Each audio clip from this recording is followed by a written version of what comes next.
probability, even a strong probability, that the defendant is more likely to be guilty than not guilty. That is not enough. Instead, the evidence must convince you of the defendant's guilt to a reasonable and moral certainty, a certainty that convinces your understanding and satisfies your reason and judgment as jurors who are sworn to act conscientiously on the evidence. This is what we mean by proof beyond a reasonable doubt. Now, our system of justice depends on judges like me and jurors like you being able and willing to make careful and fair decisions.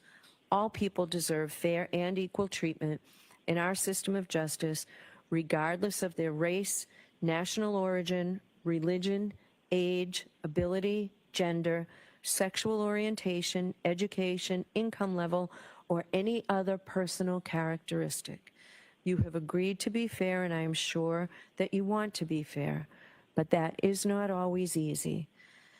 One difficulty comes from our own built-in expectations and assumptions. They exist even if we're not aware of them and even if we believe we do not have them. Some of you may have heard this called implicit bias, and that's what I'm talking about. Of course, we judges have the same problem as everyone else, so let me share a few strategies that we have found useful. First, slow down. Do not rush to a decision. Hasty decisions are more likely to reflect stereotypes or hidden biases. Second, keep an open mind. Avoid drawing conclusions until the end of the case when you and your fellow jurors deliberate. Remember that when you deliberate, you will have all the evidence and all the time you need to make a careful decision. So there truly is no need to stop making up your mind before then. Third, you should listen closely to all the witnesses. That is the best way to ensure that you decide this case based on the evidence and the law instead of upon unsupported assumptions. Fourth, as you listen to the testimony about the people involved in this case, please consider them as individuals rather than as members of a particular group. And finally, I might ask myself, would I view the evidence differently if the people were from different groups, such as different racial, ethnic, or gender identity groups? At the end of the case, I will remind you of these strategies and ask you to focus on the evidence instead of any unsupported assumptions you may have. All we ask is that you, individually and as a group, do your best to resolve this case based upon the evidence and the law, without sympathy, bias, or prejudice, to the best of your ability as human beings. Now, when I finish these initial instructions, the Commonwealth, Mr. Brennan, will make his opening statement, then Ms. Reed's lawyer, Mr. Jackson, can choose to make an opening statement or not, because again, remember, the defendant has no burden of proof and doesn't have to prove anything. Her lawyer does not need to make an opening statement. An opening statement is a summary of what the lawyer expects the evidence at trial will be. It is intended simply to introduce the main issues in this case to you. Next, the prosecution will introduce evidence in support of the charges in the indictments. After that, the defendant may present evidence on her behalf if she wishes to do so, but she is not obliged to do so. Remember, the burden of proof is always on the Commonwealth to prove that the defendant is guilty. The law does not require any defendant to prove her innocence or to produce any evidence at all. After all the evidence, each side will have an opportunity to offer you closing arguments about what conclusions you might draw from the evidence. Like the opening statements, the closing arguments are not evidence. They're merely intended to help you understand the respective contentions of the parties. Finally, after all the evidence and the lawyer's arguments, I will instruct you in detail on the principles of law which you are to apply in your deliberations when you retire to consider your verdict. Your verdict must be unanimous. Let me speak briefly about our respective roles in this case. As the judge, my responsibility is to see that this case is tried orderly, fairly, and efficiently. It's also my instruction to decide any questions of law that come up during the trial and to instruct you about the law that applies to this case. It is your duty to accept the law as I state it to you, whether you agree with it or not. Your function, you folks are the most important people in the courtroom. Your function is to determine the facts. You are the sole and exclusive judges of the facts. You alone determine what evidence to believe, how important any evidence is that you do believe, and what conclusions all the believable evidence leads you to. You will have to consider and weigh the testimony of all the witnesses who will appear before you, and you alone will determine whether to believe any witness and the extent to which you believe any witness. You can believe all of what a witness says, some of it, or none of it. It's entirely up to you. It is part of your responsibility to resolve any conflicts in testimony that may arise during the course of the trial and to determine where the truth lies. Ultimately, you must determine whether or not the Commonwealth has proved the charges beyond a reasonable doubt. The lawyers have their own important role in this trial. They are, of course, advocates. Their job is to bring to your attention the evidence and arguments that best support their position. They may also object to evidence offered by the other side that may not be admissible under our rules of evidence. Similarly, we may engage in sidebar conferences out of your hearing. These sidebar conferences are not intended to keep secrets from you, but to allow the lawyers a little more time to argue their points so that I may rule on what you may consider as evidence. If I agree with an objection to a question, the term I will use is sustained. You are to disregard that question, and you're not to speculate as to what the answer might have been. In the same way, you're to disregard any evidence that I tell you is stricken from the record.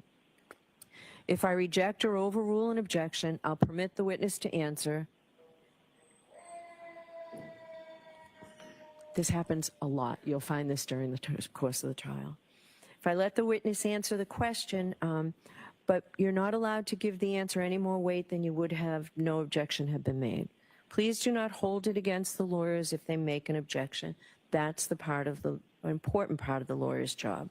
The lawyers have to let me know when there is a potential issue about the admissibility of certain evidence under our law. You must decide this case solely on the evidence presented in this courtroom. This will include the sworn testimony of witnesses and may also include any exhibits that are admitted into evidence, any facts that I tell you have been agreed to by both sides, and any facts that I indicate to you may be taken as a matter of common knowledge. Questions to witnesses, no matter how artfully phrased, are not evidence. Only the answers which you receive from the witnesses who are testifying under oath are evidence. So if a witness is asked, isn't it true that after you learned that your uncle left you money in his will, you poisoned him? And the witness's answer is no. Based solely on that question and answer, there is no evidence that the witness has an uncle, that the uncle had a will, that the uncle left the witness money, that the witness knew that he did, or that the witness poisoned him. Any information that you may have read, heard, or seen about the case outside of the courtroom is not evidence. My instructions to you and any other comments I may make, the lawyer's openings and closing arguments, and any comments they may make are not evidence. I will emphasize this point because it's crucial to your understanding of your role. If the lawyers or I make any comments during the trial, those comments are not evidence, and your verdict must be based only on the evidence. In Massachusetts, lawyers are not allowed to make comments other than during opening statements and closing arguments. They are permitted only to ask questions, but they cannot comment on the witness's answer.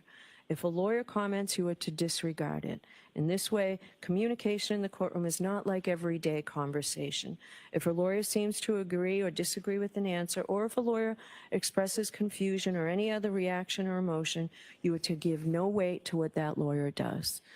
In the interaction between a lawyer and a witness, you may consider only the witness's testimony as evidence. In a similar way, any comment I make is not evidence. But of course, you can't disregard what I say when I provide you with instruction or direction. Remember, however, I'm the only one who can instruct you or direct you in any way. Finally, on this topic, if one of the lawyers or I refer to some part of the evidence and that does not coincide with your own recollection, it is your collective recollection which you are to follow in your deliberations. Now, in this case, I anticipate that we will go by bus to an area that you'll hear about during the trial. You may consider as evidence anything that you observe about the layout of the area, including the scene of the alleged crime when we do go there. I will give you further instructions prior to our leaving for the view.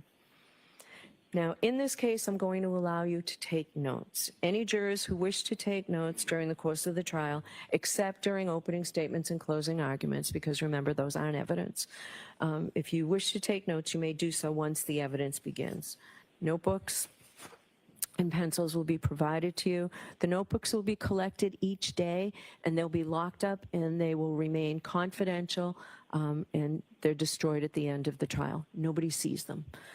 You're not required to take notes. The choice is entirely up to you. Some jurors may feel that notes are helpful, particularly if the case involves many witnesses or complicated issues. Notes also can help you remember specific testimony or evidence, such as times, places, dates, names, relationships, events, distances, things like that. Other jurors may feel that note-taking is a distraction and may interfere with hearing and evaluating the evidence. If you do take notes, I suggest you keep them brief. They are not and cannot be considered official transcripts of the trial testimony. However, bear in mind that although the court reporter is recording everything that transpires here, we do not have the capability of providing you with a transcript of the testimony at the conclusion of the trial. So you'll have to rely on your own memories of the testimony, perhaps supplemented by your notes. Regardless of whether or not you take notes, please remember that how a witness testifies may be just as important as what he or she says. Therefore, your observations of the witness's appearance and demeanor on the witness stand may play an important part in your assessment of his or her credibility. Do not let note-taking distract from an appreciation of all the evidence.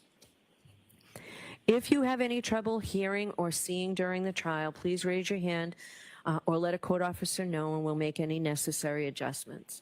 We generally take a morning recess at around 11 o'clock or so, but if you need a break at any other time, please raise your hand and let a court officer know.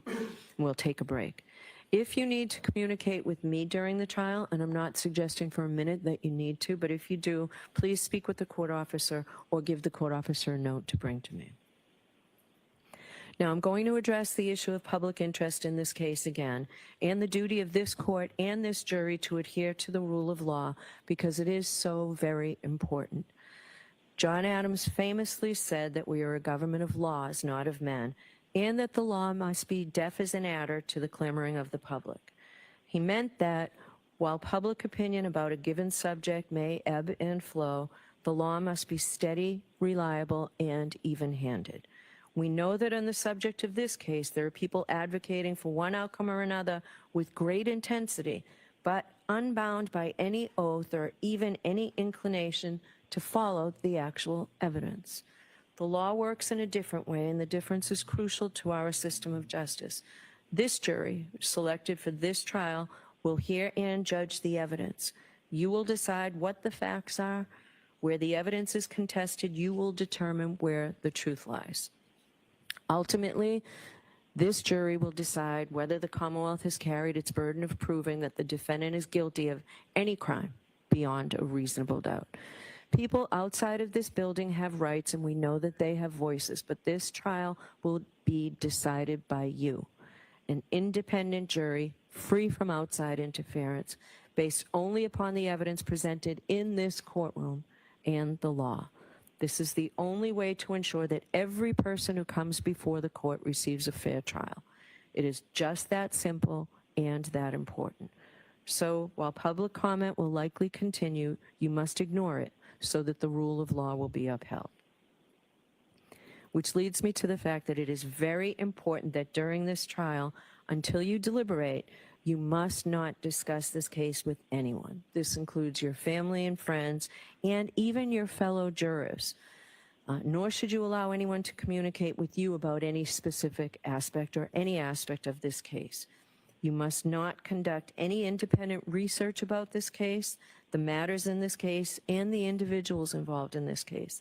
In other words, you must not consult the internet or do anything else to try and find out information from any source outside the confines in this courtroom. Please be very careful with your social media use. Please do not use X or Twitter, Facebook, Instagram, or Reddit. Though you may never have seen anything about this case before on your social media feed, you cannot control what may pop up. You should also remember that use of these platforms can be public and traceable.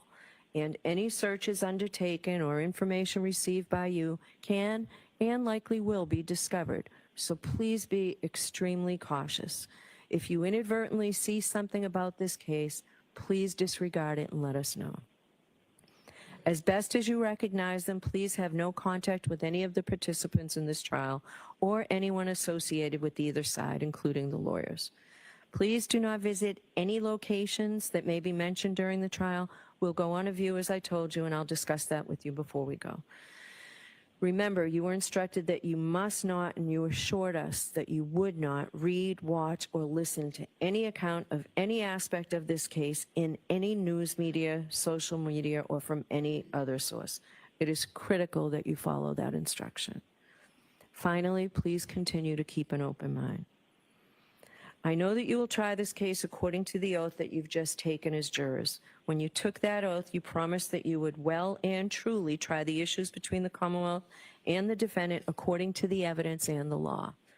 If you follow that oath, approach this case with an open mind, and make your decisions fairly and without prejudice or bias or sympathy for anyone, then you will arrive at a true and just verdict, and that's all we ask of you. So it's now time for the opening statements. Mr. Brennan.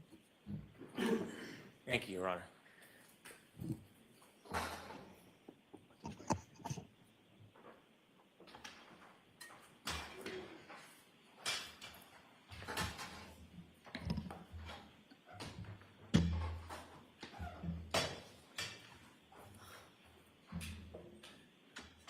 At 6:04 a.m.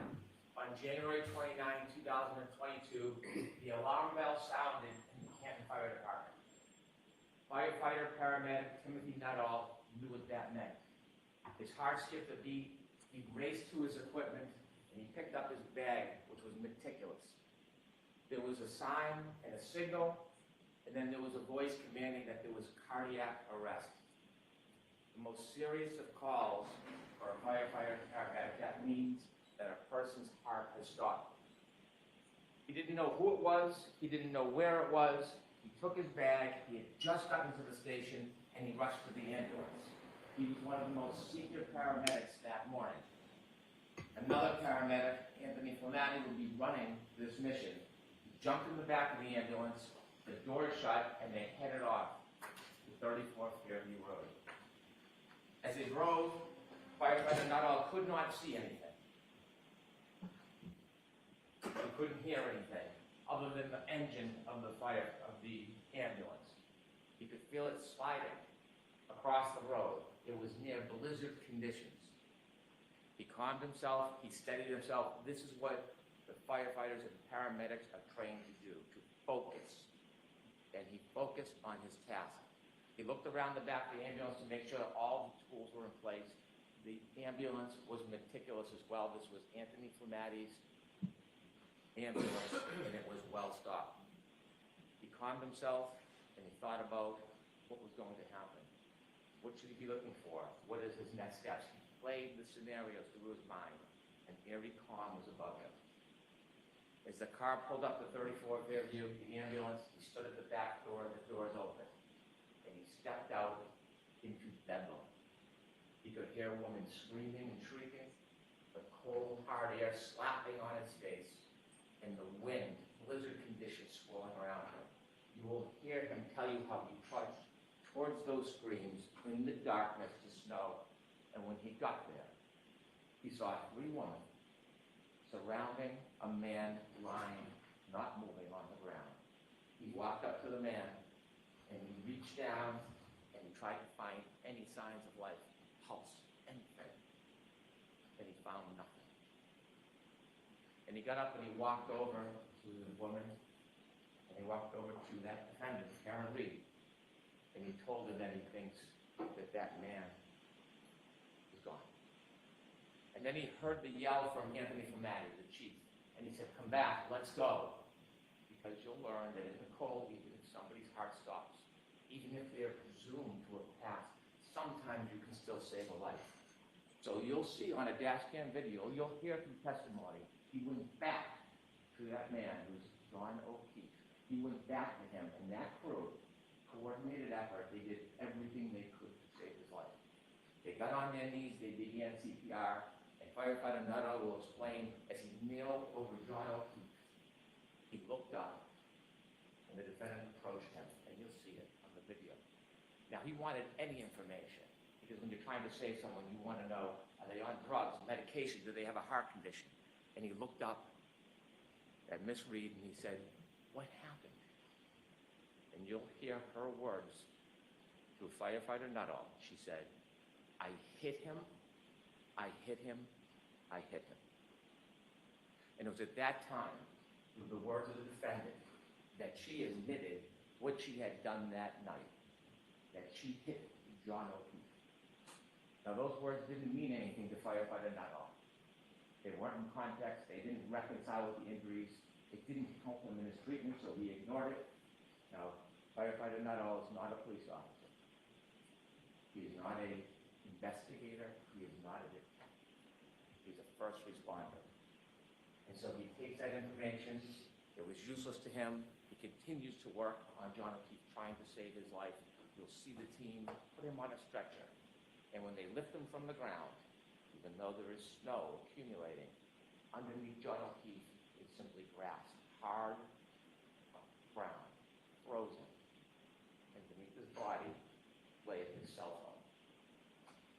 They bring him to the ambulance, and while they bring him to the ambulance, you'll see on the videos that other first responders speak to the defendant. One first responder, Mr. Flamati, she will say, I hit him, oh my God, I hit him. And then she was interviewed or asked questions for background information, not a criminal investigation, just background to try to help John. And she was asked questions about his background, and during that conversation, you won't hear her see the defendant was a person by the name of Jen McCabe and a firefighter McLaughlin. And she tells Fire McLaughlin, the third first responder, I hit him.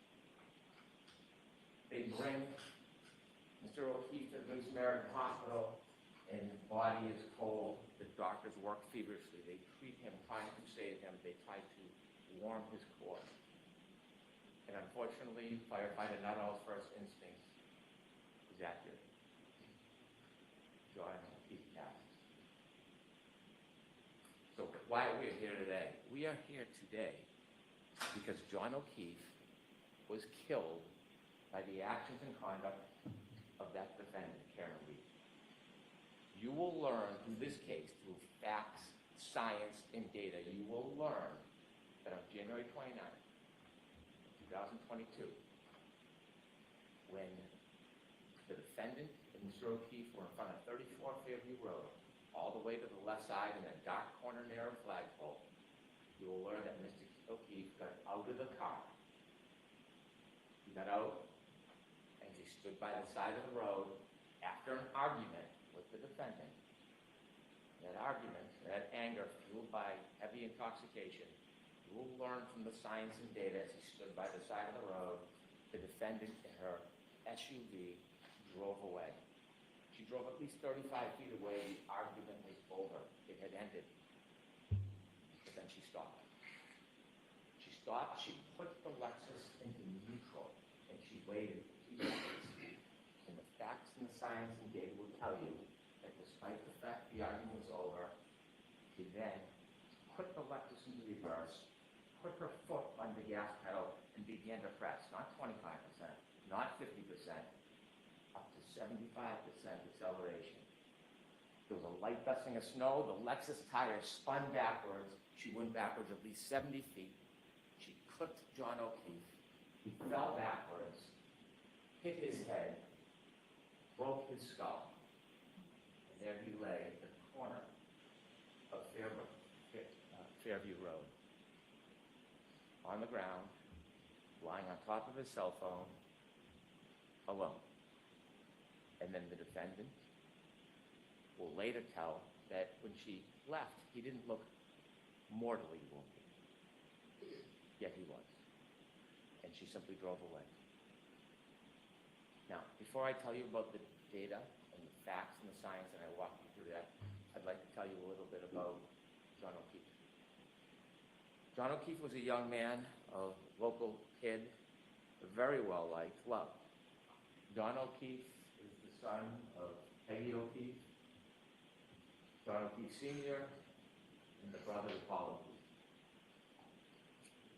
Grew up in Canton, worked hard, he became a police officer. But what you're going to learn, the fact that he worked for the Boston police officer, as a Boston police officer, was just a fraction of his life. It was a small, really unimportant part, because the biggest part of John O'Keefe is he was a family man.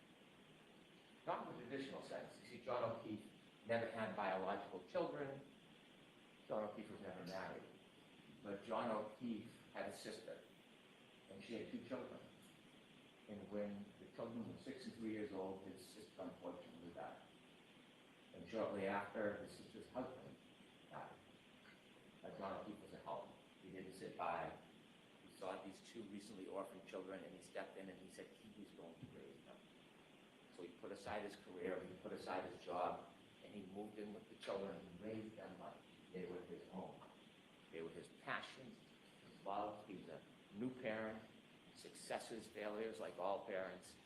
And he raised the children with the help of people in the community, with the help of his brother, with the help of his family. And they led a good life. Enter Karen Reed. Around COVID, the defendant and Mr. O'Keefe reacquainted, and they started a relationship. And you'll hear that even though the defendant had her own home, she was staying with Mr. O'Keefe a lot, 4, 5, 6 times a week. And to most of the world, it was a pretty good relationship. They spent time together, they did activities with the children together. She helped with driving the children, feeding the children. It was a steady relationship until about the beginning of 2022. And then things began to unravel. There was tension, there was arguments. In fact, just a few days before this incident, you'll hear that Mr. O'Keefe asked her to leave, but she wouldn't. You're going to be able to read text messages of their conversations on January 28, 2022, and you will see the tension and the unraveling of the relationship. You will read about the discord between the defendant and Mr. O'Keefe. You will see that when he would ignore her calls, they would become incessant. When he would try to push away, she would come closer. You will read those text messages and you will realize that this was the beginning of the end of this relationship. That night, they decided they would go out together. I want to tell you something about data and science before we get to that night. I mentioned that underneath John's body was a cell phone. A cell phone is an amazing piece of technology. It is like a computer. It carries extraordinary data. And when they found the cell phone, the only companion to John O'Keefe that night, they studied the cell phone, and there'll be some remarkable data that you will use in this case to find the truth. I want to mention 3 different things you will find in a cell phone that are critical to this case. The first is called location data. Waze we've all heard of, Google Maps. Well, at some point that night, John put his Waze on. And Waze is like a breadcrumb that will show exactly where the phone goes second by second. It is the strongest, most accurate location data that you can have. And that night, John was using Waze. It also will have healthcare data. Healthcare data will show when somebody is moving. Sometimes it's qualified as steps, but it doesn't necessarily mean somebody's stepping. Moving their arms, walking, turning. It doesn't show what direction or how far, but it shows movement of a person. Healthcare data. And the third thing, remarkably, there will be an expert in this case who found a data file on the phone, and it tracks the temperature of the cell phone battery. That will be critical to your analysis in this case, the temperature of the cell phone battery. And so with that, I want to take you back to the timeline of that night. After the discord, both the defendant and Mr. O'Keefe decided they would meet at a bar called McCarthy's.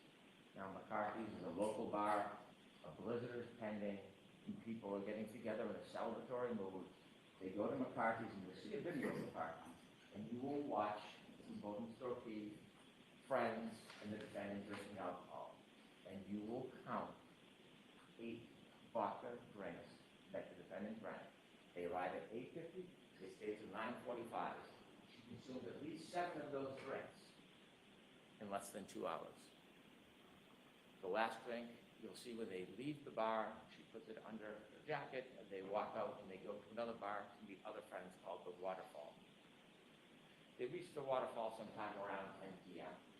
And when they go into the Waterfall, you'll see a video. And when I said celebratory mood, you will see a group of friends of John O'Keefe, many who are friends with Karen through John, and you'll see them clapping and happy and joyous that they're there. You'll see many hugs between John O'Keefe and his friends and the defendant and many of the people there. And they spend some time together, they're drinking, and they all do a shot. So that will be at least the 8th drink within 3 hours that you consume. You will see from the data, not just the cell phone data, but there's some other very important data. And the other piece of data that goes hand in glove with the cell phone is information on the defendant's Lexus vehicle chips. You might have heard of black box in an airplane when there's some type of event that captures a small amount of time. Well, that was captured in the defendant's Lexus. That black box information with the cell phone data will tell you everything you need to know in this case. That will bring us step by step through the entire night to the death of John O'Keefe. And so they leave the Waterfall Bar at 12:12, and you'll see that the ignition goes on to the defendant's Lexus. And both John O'Keefe and the defendant in the car, and they decide that they're going to go back to 34th Fairview Road, where we talked about earlier. They're going to go there for a get-together for one of the homeowner's sons who's having a birthday party. And so as they drive back, you will be able to follow them with this location data. When they go back to Fairview, they don't know exactly where it is, and they get lost. And so John O'Keefe makes a phone call, has a phone call with one of his friends, Jen McCabe. And during that phone call, which the defendant listens to because she recounts it, and trying to get directions, Jen McCabe tells John O'Keefe, it's near Bella's mom's house. You'll learn that Bella, or her mom, is somebody that John had dated before this week. And so as they make their way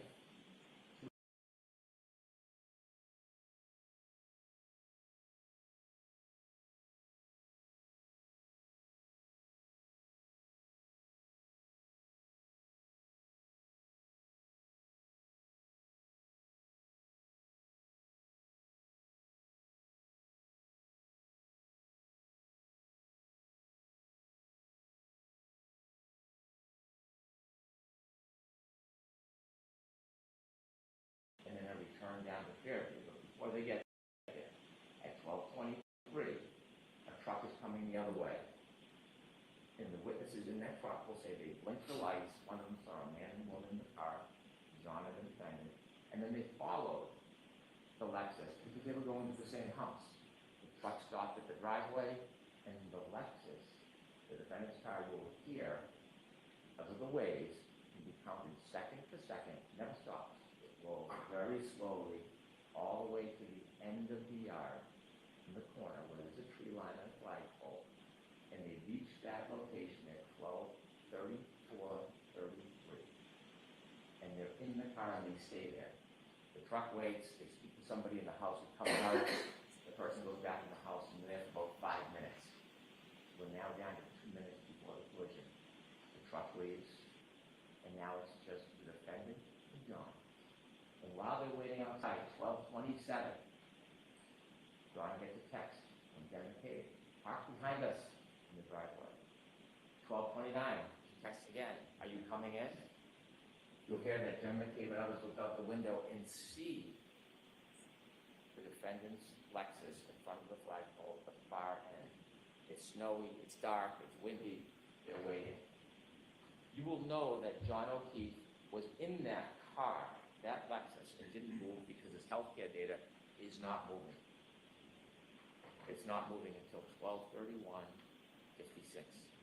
At 12:31:56, he begins to move. He will have 20 seconds before he falls. 20 seconds. gets out of the car, the Lexus, and in that 20 seconds, you'll hear that user initiated. He looks at the phone, at the text message he then made. There's now 12:32:09. He closes the phone the last time. It will be the last time he uses that phone. From the waterfall bar, you see that he keeps it in his back pocket. And at that time, 12:32:09, last user, he has 7 more seconds he will move before he lies dormant the rest of the night. We'll also have the information from the defendant's Lexus black box. The clocks run differently. There's a 30-second variance, but it's right in the heart of that time. And you will see through the data at that time, when he makes his last movements with the phone, is when her car leaves 34 feet at least, stops, neutral, and then shoots into reverse with the tire spinning right towards him, right where he got out. You'll know they're arguing because the next morning she tells the firefighter, "I'm sad because our last moments were fighting." She drives away.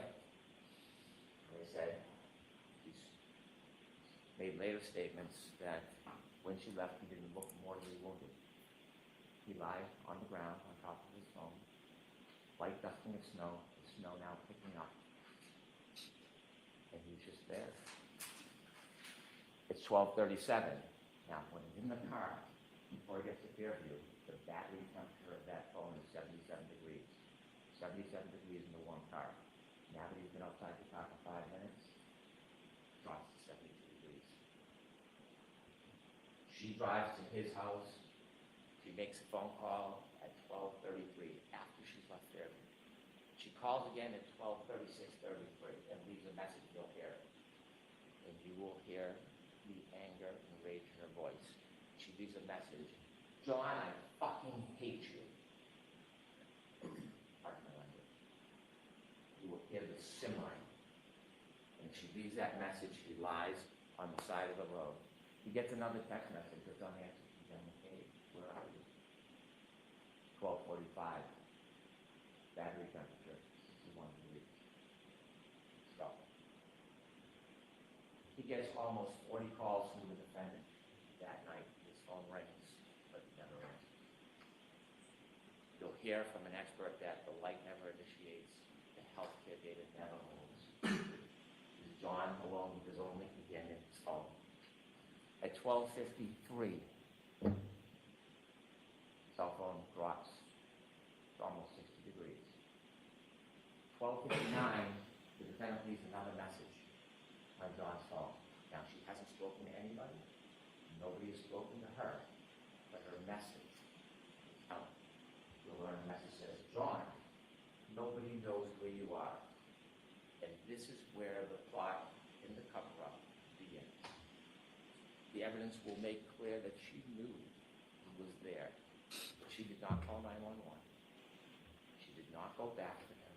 She did not leave an anonymous tip. She left him. The night wears on. It's now 1:07. Battery temperature 55 degrees. 1:14, she calls her mother. No answer. 1:14:53. Battery temperature 50 degrees. The defendant had healthcare data on her phone as well, and you'll hear that it stops around that time. You'll later learn that she admits to falling asleep and passing out. But then she wakes. It's 5 o'clock. She is frantic. She wakes up John's niece, and she is unintelligible.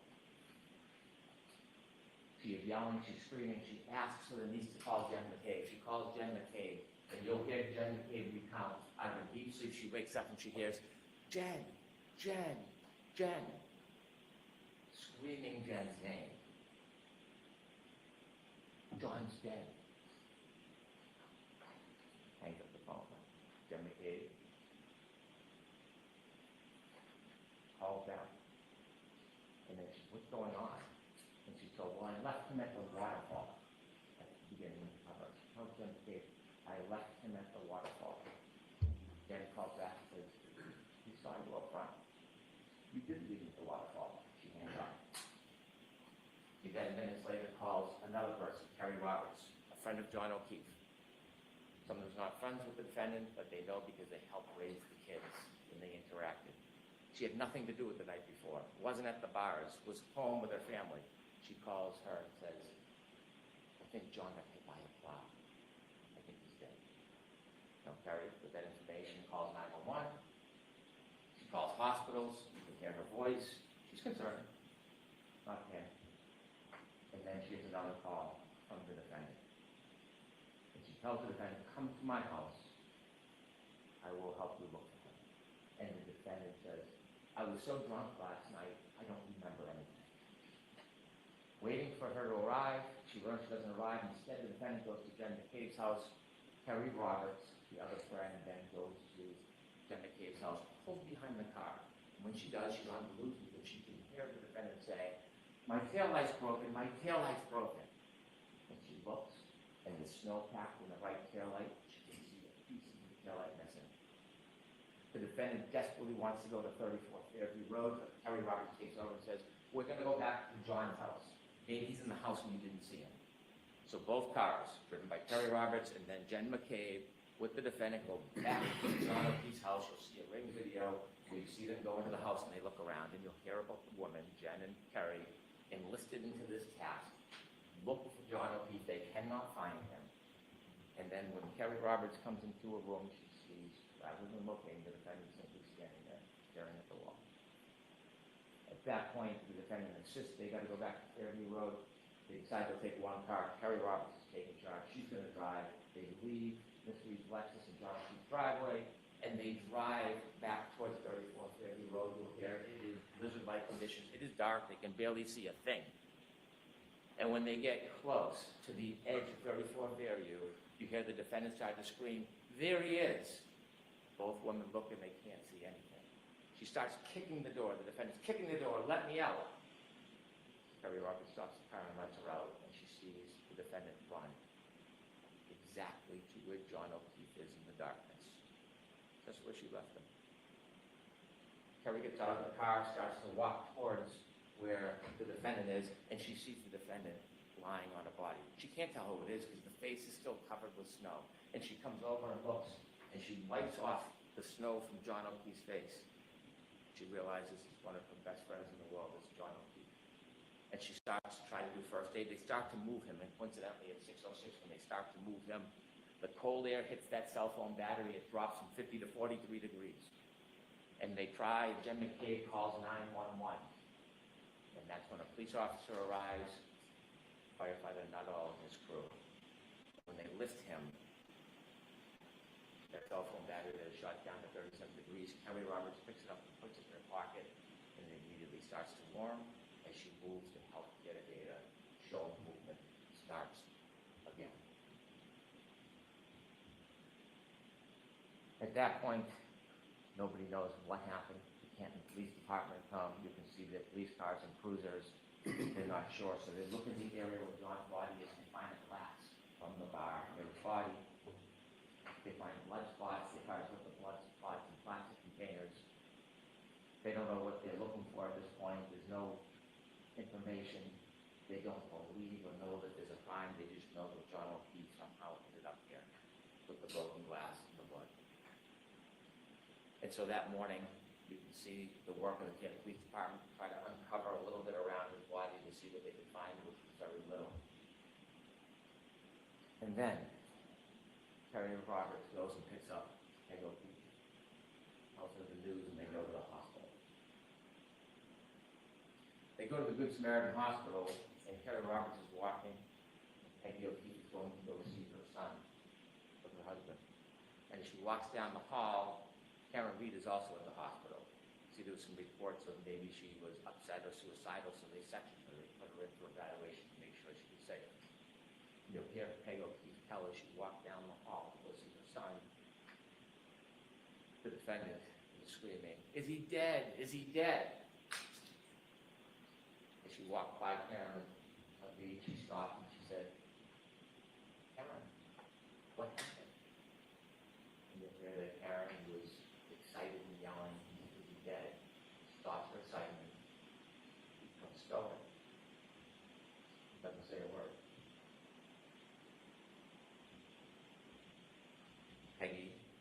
pays respects to her son, and then she has to go back home because she has to help her children. Now, while she's out, the Canton Police Department send an officer to the house to make sure the children are safe because they're alone if they're home. And when the officer pulls in, he doesn't notice anything, but you'll see on the dash cam video notices something. That tail light has a big missing piece to it. They can't find the children. Ultimately, Peggy comes home, a friend can take it down, and they bring the nephew home, and he is distraught. And then Peggy hears a knock on the door. It is the defendant and her father.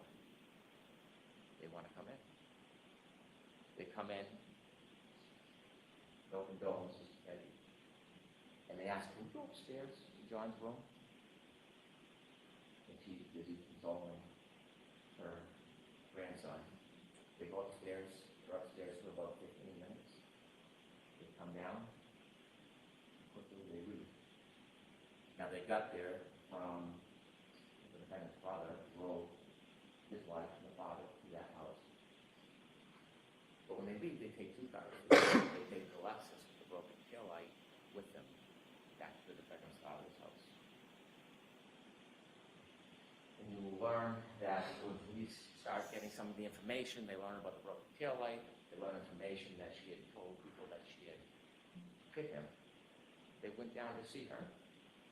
And on their way down, they decided they would get a warrant to take the Lexus. When they get down to Dighton, where the car is, you'll hear from Trooper Buchanan. He took a look and you could see the missing tail light. They went in and spoke briefly to the defendant. They took the car, they brought it back to Canton. And so what you'll learn from the forensic evidence that will help with the science and data is that not only was the cell phone left behind, but also around that area, broken tail light was littered around John Oakley's body. Littered around that area. When they got into the hospital, they noticed there was a shoe missing. As time went by, snow melted, they dug the excavations, they found his shoe on a little berm on the border between the street and the grass. We learned days later when they did a plant excavation, they found his hat frozen into the ground. Ultimately, they would find over the course of 10 days that the snow melted almost all empty piece of that broken tail light in that area. His hat, the sneaker, the glass. When the defendant left Mr. O'Keefe behind, took with her something of Mr. O'Keefe called trace evidence. You'll learn on the back of her Lexus, around the taillight area, is John's DNA, and stuck to the side, grasping one last piece of John O'Keefe's head. Now, John O'Keefe fell backwards and hit his head after he was clipped by the car. And you're going to hear from a very renowned doctor, a neurosurgeon, who has treated thousands and thousands of head injuries. And the wound on the back of the head, when he fell backwards, on the cracked skull, it's called a basal fracture. It created an injury called counter-coup. After he was clipped by a car and fell backwards and hit his head on that hard rock ground, remember there's no snow, it's just a dusting at this point, the back of his brain hits the back of his skull and bounces up. When it bounces up, it leaves marks showing that impact. And this neurosurgeon will tell you, treated thousands of patients, that this injury, to a reasonable degree of medical certainty, is counter-coup caused by falling backwards and hitting your head. When the medical examiner for the state looked at it, they generally said blunt force trauma, they had it undetermined. And so we brought it to a renowned neurosurgeon who does exactly this. You're also going to hear from an active reconstruction. His name is Doug Welch. He does not work for the state police or local police. He was hired to take a look at this case and the data. He will come in and explain to you exactly what I talked about, how the data from that black box coincides with the cell phone and the movements of the car, the moments before, during, and after the defendant struck John O'Keefe with her car. Now, few more things I want to share with you. There are 3 charges against the defendant in this case. The first one, second-degree murder. When most people hear murder, they instantly think shooting somebody, stabbing somebody, deliberate premeditation. Or I will instruct you on the law. I'm not going to trample in that area, but I can tell you clearly, we are not going to try to prove that Karen Reed tried to kill John O'Keefe. We're not going to try to prove to you that she intended or wanted him dead. That's not second-degree murder. What we will prove to you is she engaged in an intentional act, driving back at him at that speed, in the storm, in the darkness, knowing that he had just gotten out of her Lexus. She intended that act, which would cause a plain, strong likelihood of death. That's what we will prove to you for second-degree murder. Also, operating under the influence of alcohol, manslaughter, we will prove to you that she drove her Lexus recklessly. She hit John O'Keefe, and because she hit him and he fell back, she caused his death. The third charge is leaving the scene after knowingly causing death. Again, she hit Mr. O'Keefe with a car. She knew he was injured. She left him behind. And he died. That's the whole group. This case will come down to the science and the data. The science and the data, the cell phone is the best of historians. It doesn't suffer from intoxication. It doesn't suffer from memory loss. It doesn't suffer from emotion, pride, or prejudice. It is facts. It is data.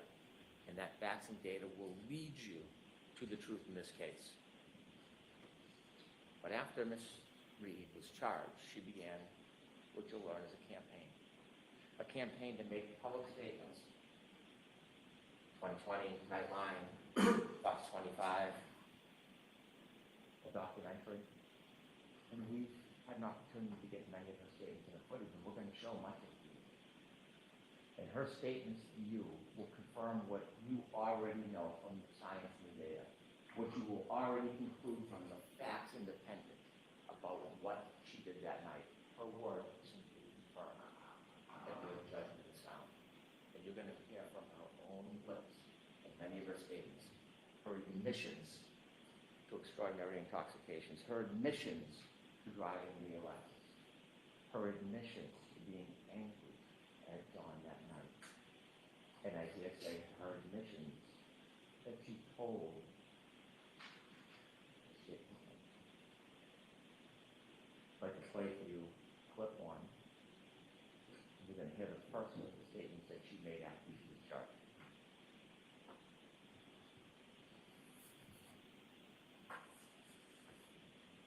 I mean, I didn't think I hit him, but could I have clipped him? Could I have tagged him in the knee? He didn't look mortally wounded as far as I could see. Could I have done something that knocked him out and in his drunkenness and in the cold didn't come to again? And this would have been the moment you dropped him off at the park. Yeah, would have had to.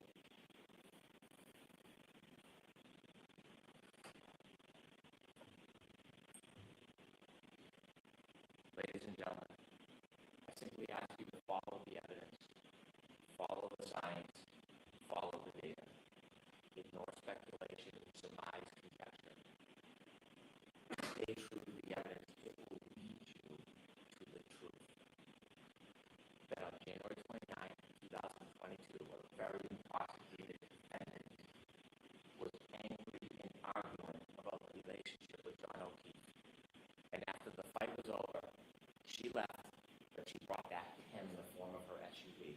She clipped him, he fell backwards, he broke his head, and then this man who helped, a lifetime of help, was left at the corner of that yard, left to die with no help. The facts, the data, and the evidence will bring you the truth, and the defendant's own words will confirm everything you've already concluded. All right, thank you, Mr. Jackson. Could I have just a moment to readjust? Sure, the court officers will be kind enough to help you.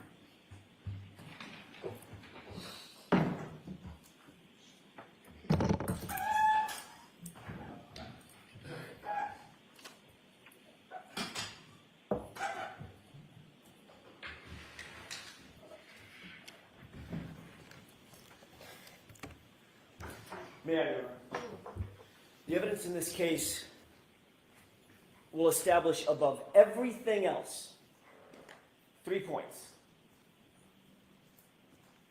There was no collision with John O'Keefe. There was no collision.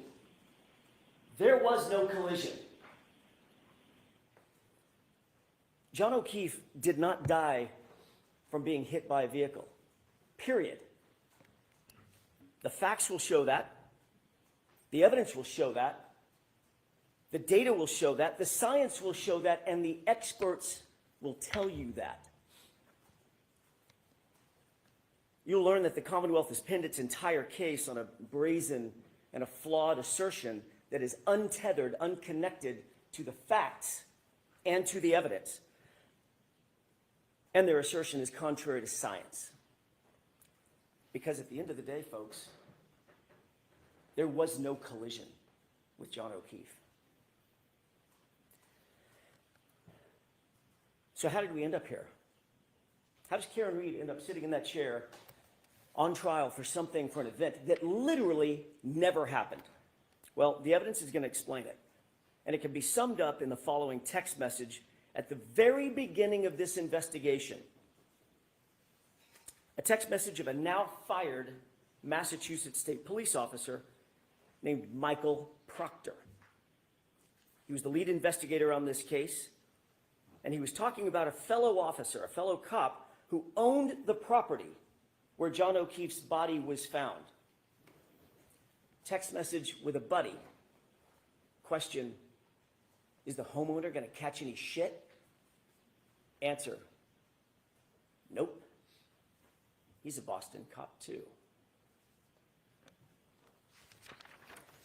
That quote defines the lack of integrity of the Commonwealth's entire case, its entire investigation, and this prosecution. During the course of this trial, you'll learn much more about Mr. Proctor, why he said that, and what it really means. What you'll see and hear in this courtroom in the coming weeks is not just a story of a tragic loss. And make no mistake, John O'Keefe's death is and was a tragic and tragic loss. But the story you'll hear is about an investigation that was riddled with errors from the beginning, a rush to judgment, conflicted and corrupted from the start. Corrupted by bias, corrupted by incompetence, and corrupted by deceit. Finally, it was corrupted by a deliberate effort to avoid and to cover up the very truth that you are seeking. You'll find when you hear the evidence that the Commonwealth's case is the literal definition of reasonable doubt. They won't be able to talk their way out of it. They won't be able to explain their way out of it. They won't be able to excuse their way out of it. And they can't meet their extreme burden of proof, which the court will tell you is beyond any and all reasonable doubt and to a moral certainty. Members of the jury, Karen Reed found John O'Keefe dead on the front lawn of a Boston police officer, Brian Albert, at 6 a.m. on January 29th, 2022. Picture the scene. Blood-curdling screams, ambulances, emergency lights on, fire engines, ladder trucks, paramedics, patrol vehicles, patrol cruisers, police officers, first responders, firefighters, all swarming all over Brian Albert's lawn, literally feet under his bedroom window. Yet Brian Albert, a sworn peace officer, a first responder himself, never came outside. Never went outside to see what the chaos was about, never went outside to see if he could assist a man in need, never walked outside his house to see if he could help a fallen fellow officer on his own front lawn. More shockingly, you'll learn that lead investigator for the Massachusetts Police, Michael Proctor, never set foot inside Brian Albert's house that day. Never engaged in any investigation inside that house that day, even though a party with much alcohol had just occurred in that house, and even though a Boston police officer was found dead or dying just mere feet from the front door. on that lawn. He never secured the crime scene, never separated and secured witnesses. He never properly collected evidence. He never secured the evidence. He never searched for signs of a struggle inside or outside the home. He never properly canvassed the neighborhood.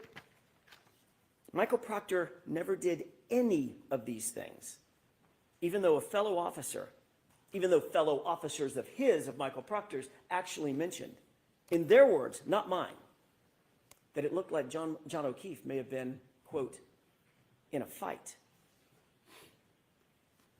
You'll have questions about that conduct. During the course of this trial, you'll find that the Commonwealth will not have answers.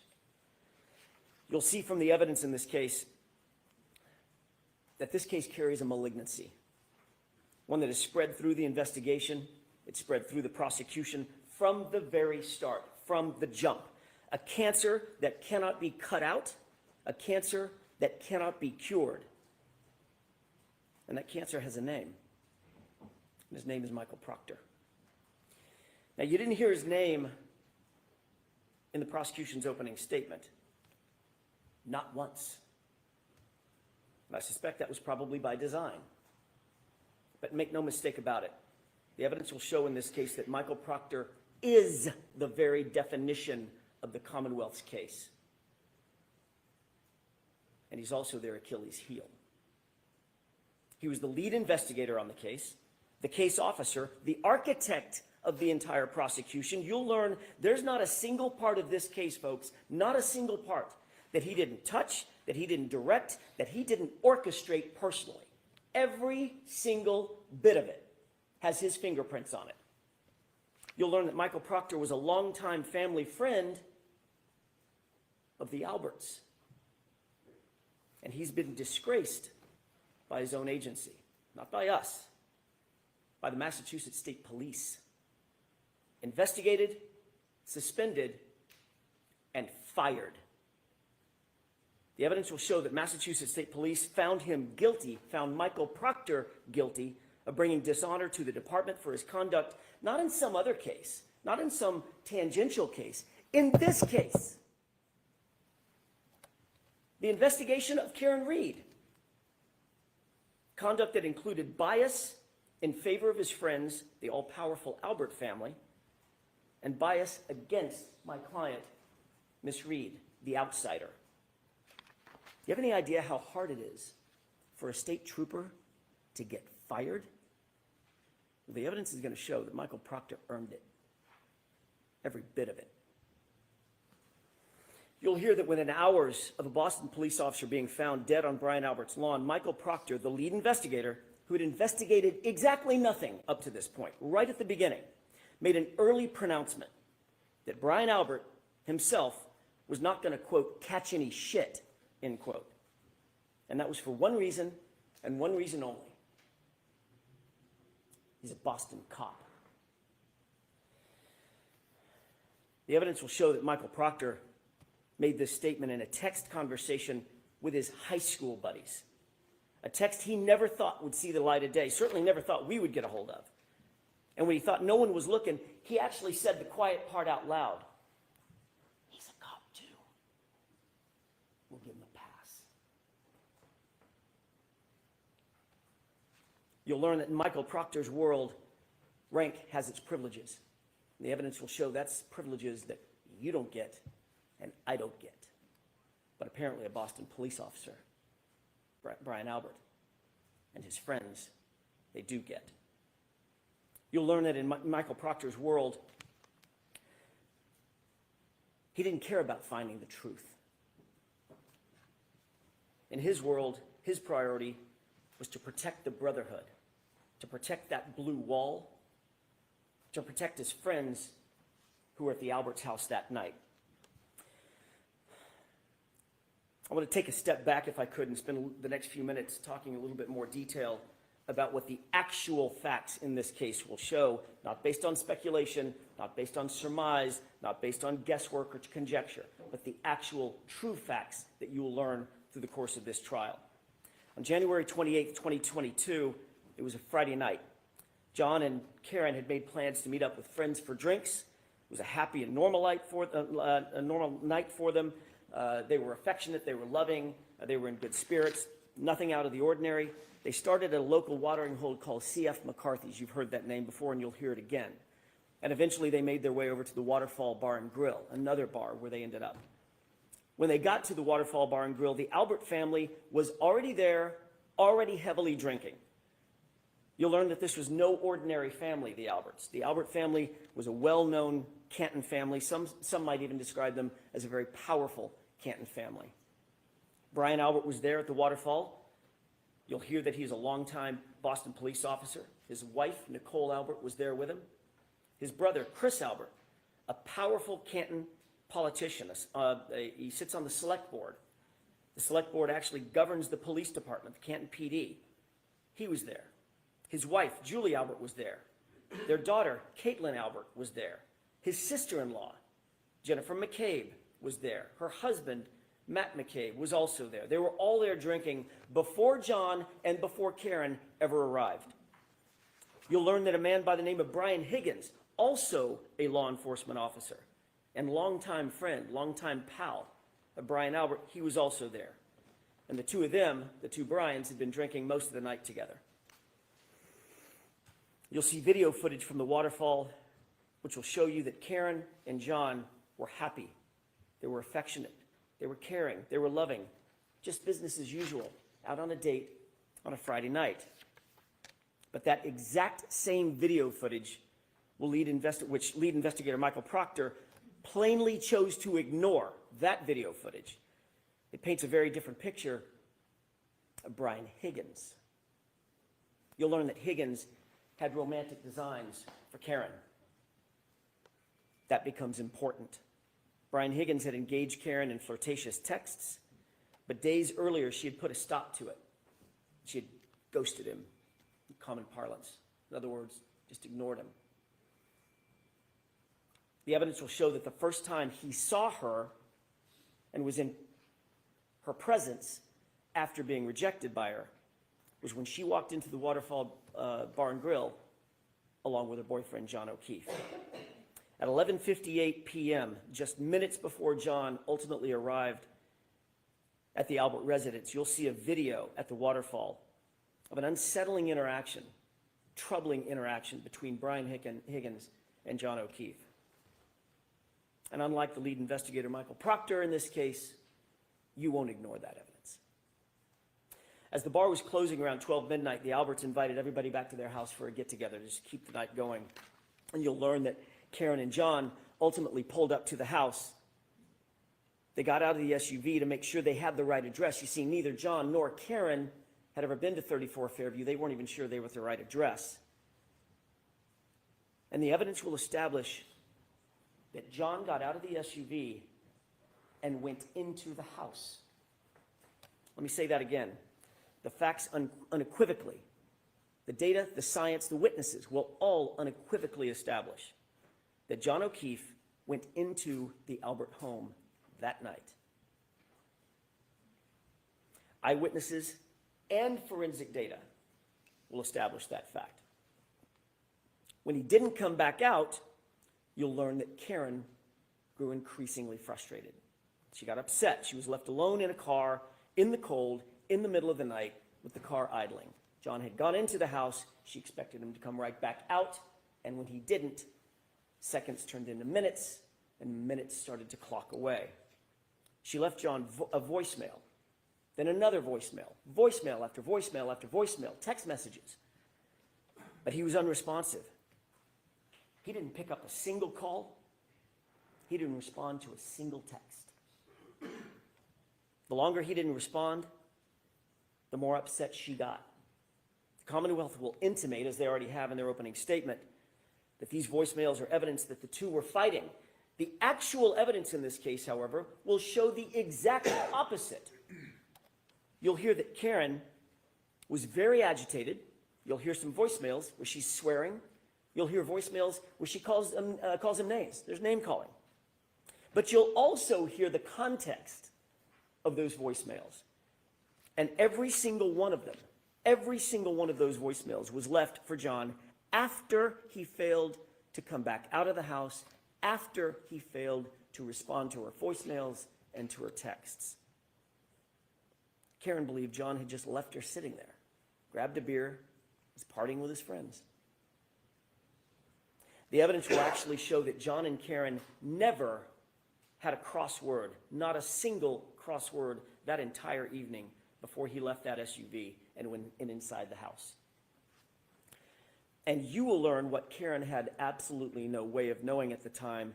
It wasn't that he wouldn't respond to her. It's that he couldn't respond to her. And the evidence will show you why. Let's talk about that. We'll introduce you to a doctor named Elizabeth Lopesada, a renowned forensic pathologist, a medical examiner, and a professor at Brown University. She will tell you that the injury to the back of John's head, first of all, was immediately incapacitating. And that has meaning. At the moment he suffered that fatal head injury, he couldn't walk, talk, grab his phone, cry for help, nothing. He was completely incapacitated, completely unconscious from the moment he suffered that injury. He was completely still and incapable of interacting with anyone or anything. But the doctor will tell you something more, and just as important. She'll tell you that John O'Keefe did not suffer from hypothermia, as the Commonwealth will undoubtedly allege. His body showed no signs of it.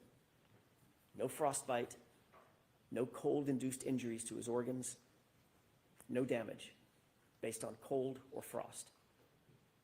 Ladies and gentlemen, the scientific evidence and the medical evidence will establish that John O'Keefe had to be injured somewhere else, somewhere warmer, and his body had to have been moved out into the cold. And that's where, ultimately at 6 a.m., Karen found him the next morning. You will learn that John did not have a single injury consistent with being hit by a car. Let me say that again.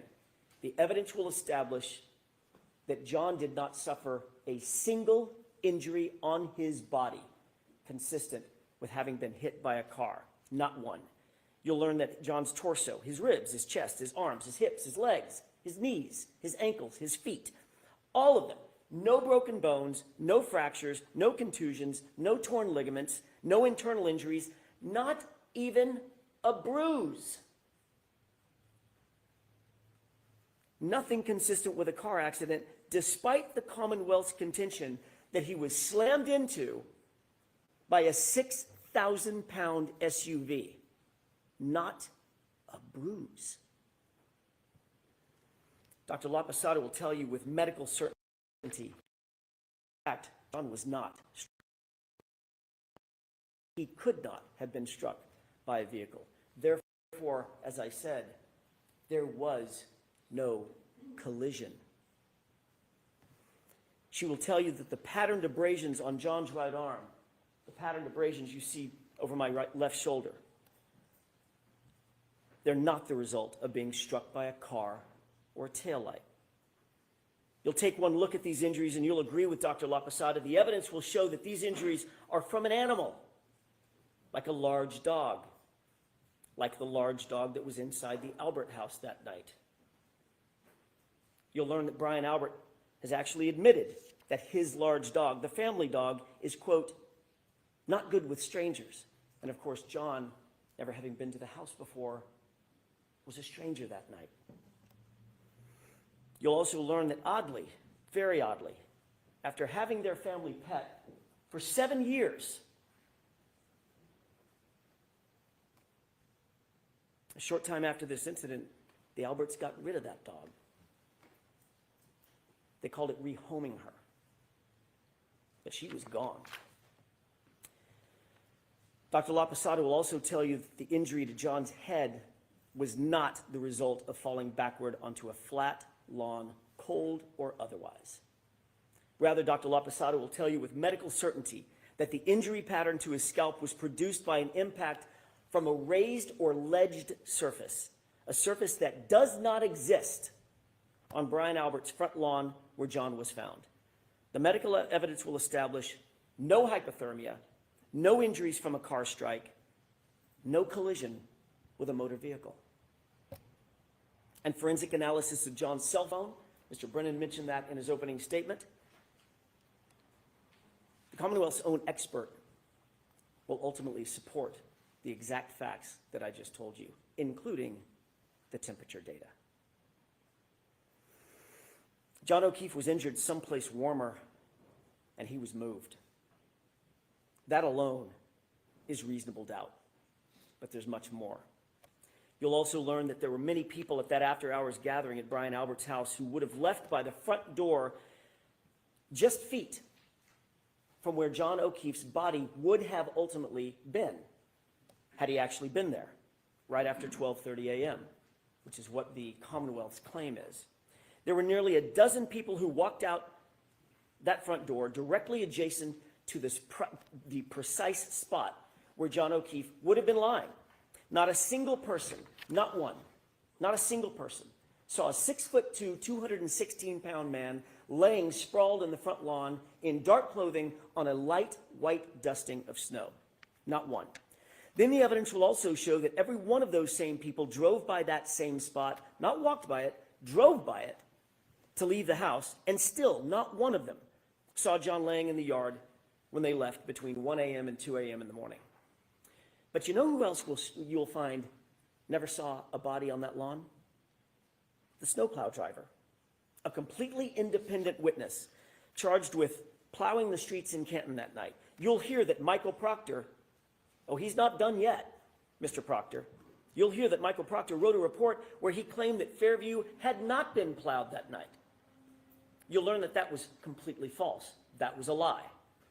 Michael Proctor did not want any more witnesses. He didn't want the truth, and he falsely claimed that the road was never plowed. You'll learn that he wouldn't look for the plow driver, but we did, and we found, and we'll introduce you to, Brian Loughran. He plowed Fairview that night, and what he's going to tell you is that there was no body on that lawn at 2:30 in the morning.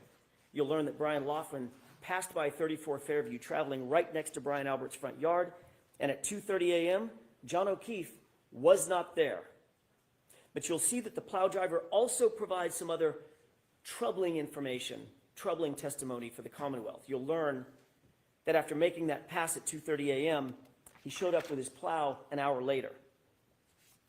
He stopped at the entrance of Fairview. He was looking up Fairview to decide whether or not to plow it, but he saw an obstruction. At 3:30 a.m., he looked down the street, and in the very spot precisely where Karen would later find John's body laying at 6 a.m., there was a car parked in front of it, a Ford Edge. You're going to ask yourself, who's moving a car at 3:30 in the morning into a blizzard on the side of the road? You'll learn that Michael Proctor, the lead investigator, intentionally ignored this fact as well. He did no investigation to find out who owned a Ford Edge, but again, we did. And the evidence will establish that a Ford Edge happens to be a favorite model of the Albert family. More than one Albert owned a Ford Edge at the time. You'll learn that those facts will add to the mounting and the overwhelming evidence that there was no collision and John O'Keefe's body was moved onto that lawn. You'll find that this is yet additional reasonable doubt in the case. You'll be introduced to science and physics, even from the Commonwealth's own experts. That science will establish that Karen Reed's SUV was not damaged by hitting a pedestrian, and conversely, John O'Keefe's injuries did not come from being struck by a vehicle. The Commonwealth mentioned triggering events, but what you'll actually learn from the experts, some of them the Commonwealth's own experts, is that a triggering event is not evidence of an accident. It does not evidence a collision. That's why we're here. A collision. And there's no evidence of one.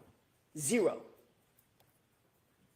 You'll also find that those exact sort of triggering events that the Commonwealth will rely on are relatively commonplace on Karen's SUV, and none of them are associated with a claim of a collision. Folks, the science will not lie, and the physics cannot lie. And that science will tell you with certainty there was no collision with John O'Keefe. You'll add that to that rising mountain of reasonable doubt. I want to take you back to the night in question, January 29th, for just a few minutes. Remember, Karen had gone home after dropping off John and John walking to the house. While Karen was asleep at home with John's 13-year-old niece, what were the people who had been at Brian Albert's house that night? What were they doing? While she slept, what you'll find and what the evidence will show is that they were extremely busy. You'll learn that after a long night of heavy drinking, Brian Higgins left the Albert residence, but he didn't drive home. Rather, he drove over to the Canton Police Department, where he kept an office at about 1:25 a.m. Not a Canton police officer, but he kept an office there. Why go back to his office at 1:25 a.m.? Why go back to the Canton Police Department at 1:25 in the morning on the night of a blizzard? You'll learn that while there, Higgins made a call at 1:30 a.m. Higgins will later deny that he made that call.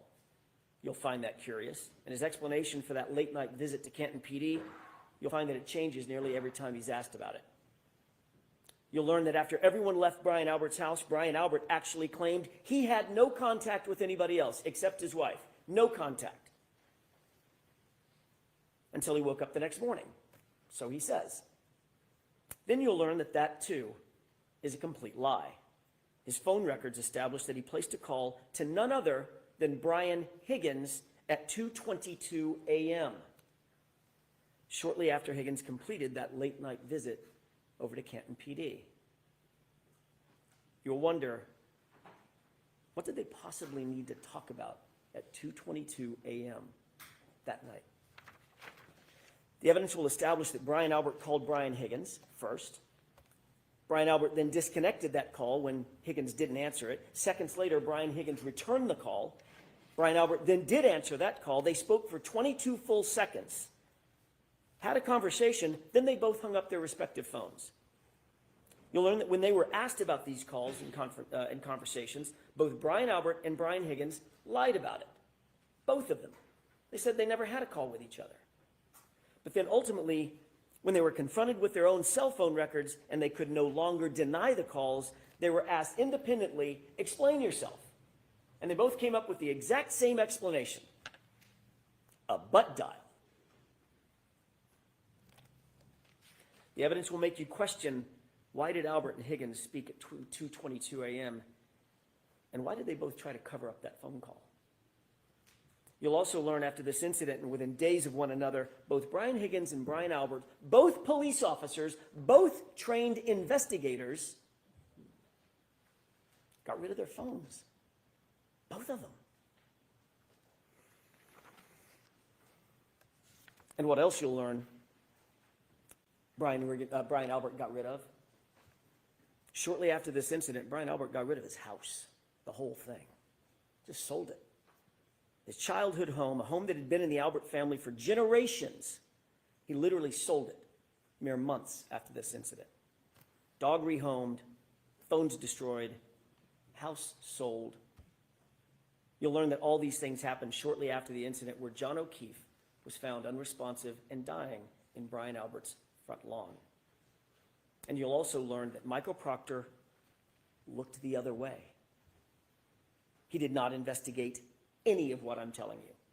He pre-selected Karen Reed from the start, and he ignored everything and everyone else. Let's get back to what was happening with the others while Karen slept. What you'll learn during this trial is that Brian Albert's sister-in-law, you've heard her name before, Jennifer McCabe, she was at the waterfall that night and she was over at the Alberts' house that evening as well. She left the after-hours gathering about 2 a.m., a little before 2 a.m., got home around 2 a.m. And you'll learn that according to the Commonwealth's own evidence from a forensic software program called Physical Analyzer made by Cellebrite, it's considered the gold standard for forensic tools. You'll learn that a Google search was discovered on Jennifer McCabe's phone. A Google search that Michael Proctor and his investigators never revealed to us, but we found anyway. A Google search that was time-stamped, according to their own data, at 2:27 a.m. 5 minutes after that 2:22 a.m. call that Higgins and Albert denied having. And that Google search on Jennifer McCabe's phone read, "Hoslong to die in cold." Hoslong to die in cold. Now, she misspelled the first word. Hos is supposed to be how, but the meaning's the same. How long does it take to die in the cold? Timestamped 2:27. And then that search was also noted by the same Celebrite program as having been deleted. The evidence will force you to ask, why is there a search on her phone? Why is it logged at 2:27 a.m.? When the Commonwealth claims that she first learned of John's death and where his body was hours later at 6 a.m. So what you'll learn is that while Karen slept, here's what was actually happening by some other very busy bees. 1:25 a.m., Brian Higgins makes an unexpected visit to Canton PD. 1:30 a.m., he makes a phone call that he later denies ever making. At 2:22 a.m., Brian Higgins and Brian Albert talk. They both deny and lie about having made that phone call. 2:27 a.m., 5 minutes later, a Google search appears on Jennifer McCabe's phone, "Hoslong to die in cold," hours before John's body was ever discovered. A Google search she denies making, and that she later, or at least it was later logged as deleted. Meanwhile, at 2:30 a.m., the plow driver confirms that O'Keefe's body was not on the lawn of Brian Albert's house, not at 2:30 in the morning. And at 3:30 in the morning, that area was obstructed by a Ford Edge like the one the Albert family liked to own. The evidence will show in the meantime, Karen dozed in and out of a fitful sleep for the rest of the night, only to awaken just before 5 a.m., and that's when she realized, in a panic, John had never come home. And you'll see, it wasn't like John to not come home. That morning, you'll see and hear evidence that Karen's emotions had morphed. It'd gone from frustration and anger, which you'll hear in the voicemails, to abject fear. Fear that something bad had happened. The evidence will establish by this time Karen was panic-stricken. She had a feeling something was very, very wrong. She was unable to get a hold of John. Karen went to go look for him. She got in her Lexus, and she backed up to leave her garage at One Meadows. You'll hear a lot about that address, One Meadows. That was John's house where Karen was staying. She backed out of the garage, and during the course of the trial, you'll hear that she actually struck another car with that right rear taillight. During the course of this trial, the Commonwealth is going to desperately claim that Karen Reed's taillight was actually damaged by hitting John O'Keefe. They'll have no evidence of it, mind you, none. But they'll make the claim. We'll show you a video of exactly how that taillight was originally damaged, or exactly what happened at 5:07 in the morning. The facts will show that it was damaged in John's own driveway at 5:07 when Karen backed up and made contact with another car in the driveway. This is 5 hours after she dropped John off and he went into the Albert residence. As a result, the taillight was minimally cracked, but it wasn't completely shattered or damaged or broken. And that's the condition of the SUV when Michael Proctor got a hold of it. That becomes important. You'll hear from an independent police officer, an eyewitness to the damage on that SUV, someone not connected to Michael Proctor or under his control. And he'll tell you that he saw the taillight damaged before it was in Michael Proctor's possession, but it was not completely shattered. And you won't have to speculate how that taillight got cracked originally. You'll see it for yourself. It's on video. You'll learn that part of the reason that Karen's Lexus hit that car at One Meadows is because she backed out looking for him at a time when she was absolutely panic-stricken and grief-stricken. Where was John? Why hadn't he come home? What had happened to him? Is he hurt? Is he passed out somewhere? Her mind was reeling. The evidence will establish she wasn't giving anything away. Everything was on the table. What could have happened to John? You'll learn that when she woke up and he still wasn't home, she was just racking her brain for what could have happened to him, and she was worried about possibly the worst. He had gotten out of the car, he'd walked to the house, She was confused, and later, when she found him at 6 a.m. on the lawn, where she last saw him going toward the house, her mind started reeling, oh my God, did a plow hit him? Did I hit him? Could I have hit him? What could have happened to him? And that video clip that you saw, out of context, when she said the words, he did not look like he was mortally wounded, she's not talking about at midnight. She's talking about at 6 a.m. when she found him. That's what she was talking about. Your job will be to make sure that the evidence isn't presented to you too cute by half. She was saying all those things. Did a plow hit him? Could I have hit him? Did I hit him? She was saying that to herself and to other people. And the Commonwealth, very obviously, will try to seize on that panic and twist this into some admission. But here's the actual truth. That's not a confession. Could I have hit him? Did I hit him? Could a plow have hit him? That's a person trying to make sense of an unexplainable circumstance, a natural concern of a bereaved significant other, a woman desperately trying to piece together what could have happened on this tragic night. John didn't come home. And the evidence will show that Karen Reed never said, I hit him. Never. Not in the background of the 911 recording, not on any dash cam video, not on any audio, not on any police body cam, not to a first responder. It's never mentioned in a single report. It's never reported in a single report from January 29th, not by one person, because it never happened. The evidence will show that the evidence will show that there were at least 13 members of law enforcement or first responders and 2 civilian witnesses that were intently focused on what was happening at that scene. They were all over the lawn. They were all over Karen. Officer Sarath, Mullaney, Good, Lank, EMT Nuttall, Flamati, Kelly, Walsh, Woodbury, Whitley, Becker, Robery, McLaughlin, Carrie Roberts, Jennifer McCabe. They were all there, watching and listening. On January 29th, when John O'Keefe was found, not one first responder reported having heard Karen Reed say the words, I hit him. Not one. Not one civilian reported having heard Karen Reed say, I hit him. The facts will show that the first time this improved statement was ever claimed to have been made was some 24 hours later by a single EMT in an interview. Now listen to this. In an interview coordinated by a Canton police detective named Kevin Albert, Brian Albert's brother.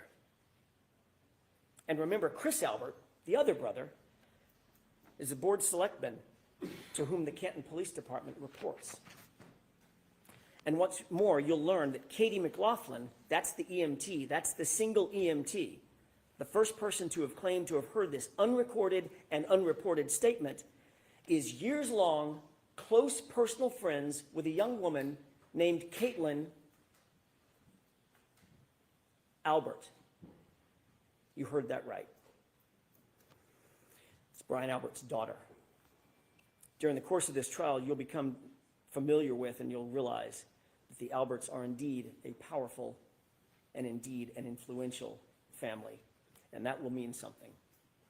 You'll learn that there are other major problems with the prosecution's case.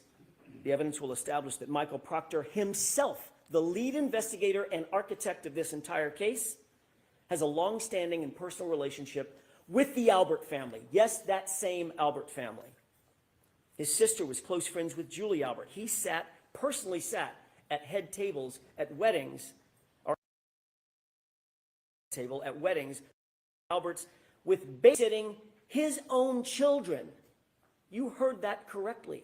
And yet he was the lead detective assigned to investigate the circumstances of a Boston police officer laying dead on the Alberts' front lawn. That's not just bias, you'll learn. That's not just coincidence. That, folks, is corruption. And you'll see how far it went.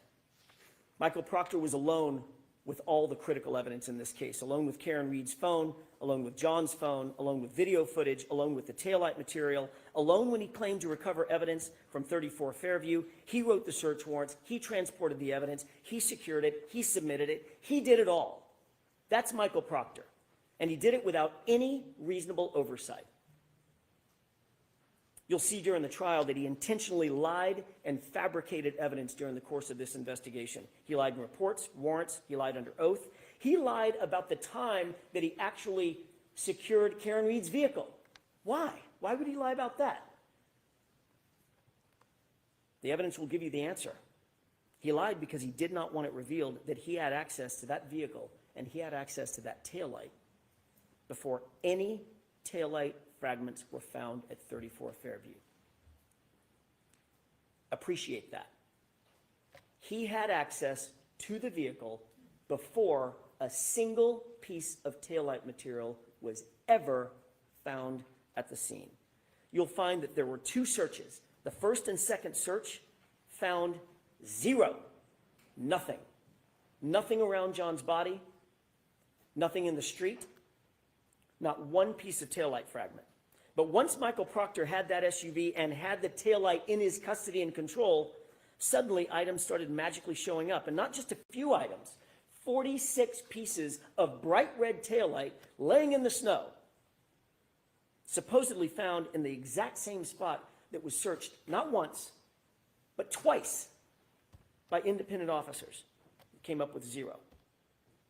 To be clear, you'll learn that before Michael Proctor had access to that taillight, not a single piece was ever recovered at 34 Fairview. That will become vitally, vitally important. And what about those shards of plastic, by the way? What about this DNA that the Commonwealth mentioned? They're going to try to dazzle you with talk of DNA because it sounds so scientific. DNA was on the taillight, but you'll learn that there was no DNA on the actual shards that they claim came in contact with John's arm. None. There was no blood, no tissue, no skin, no DNA on a single shard of plastic that they claim cut deep abrasions into John's arm, the arm that you saw overhead. The DNA that was actually found, the actual science will show, was found outside of the taillight housing where anyone with access to that vehicle would have touched. And it wasn't just one male's DNA. In that exact same sample, there were 3 men found, John and 2 unidentified males. So unless the Commonwealth is going to shift their theory that that SUV hit 3 men that night, their entire theory falls apart. And speaking of DNA, the evidence will further establish that John O'Keefe's shoe, the one that he was wearing when he was found, was sampled. And that DNA revealed 5, count them, 5 unidentified males. Recall that the evidence will establish independently that John was injured someplace warmer and had to be moved onto that lawn. 5 unidentified males touching that shoe. You'll also learn that you are not the first person, not the first to hear about the Commonwealth's theory of this case, that John was hit by an SUV. That's their theory. The Commonwealth presented this exact same claim to their own medical examiner, a woman by the name of Dr. Irini Scorti-Bello. And you'll learn that after reviewing what's called a law enforcement accident notifier, with law enforcement's theory of the collision written in it, defined in it, after conducting the autopsy herself, after examining John's injuries in detail, she refused to conclude that John's death was a homicide based on the Commonwealth's presentation and their theory. That's right. The Commonwealth's own medical examiner will not deem the manner of death in this case, a homicide. She won't do it. But they're nonetheless back again trying to present the exact same theory to you in this trial. Again, the evidence will show that that is reasonable doubt. Throughout this trial, the Commonwealth will try to convince you of paranormal events, phones calling themselves, messages deleting themselves, Google searches made and then unmade, evidence magically appearing and evidence magically disappearing. But all that smoke and all those mirrors will not ever reach their burden.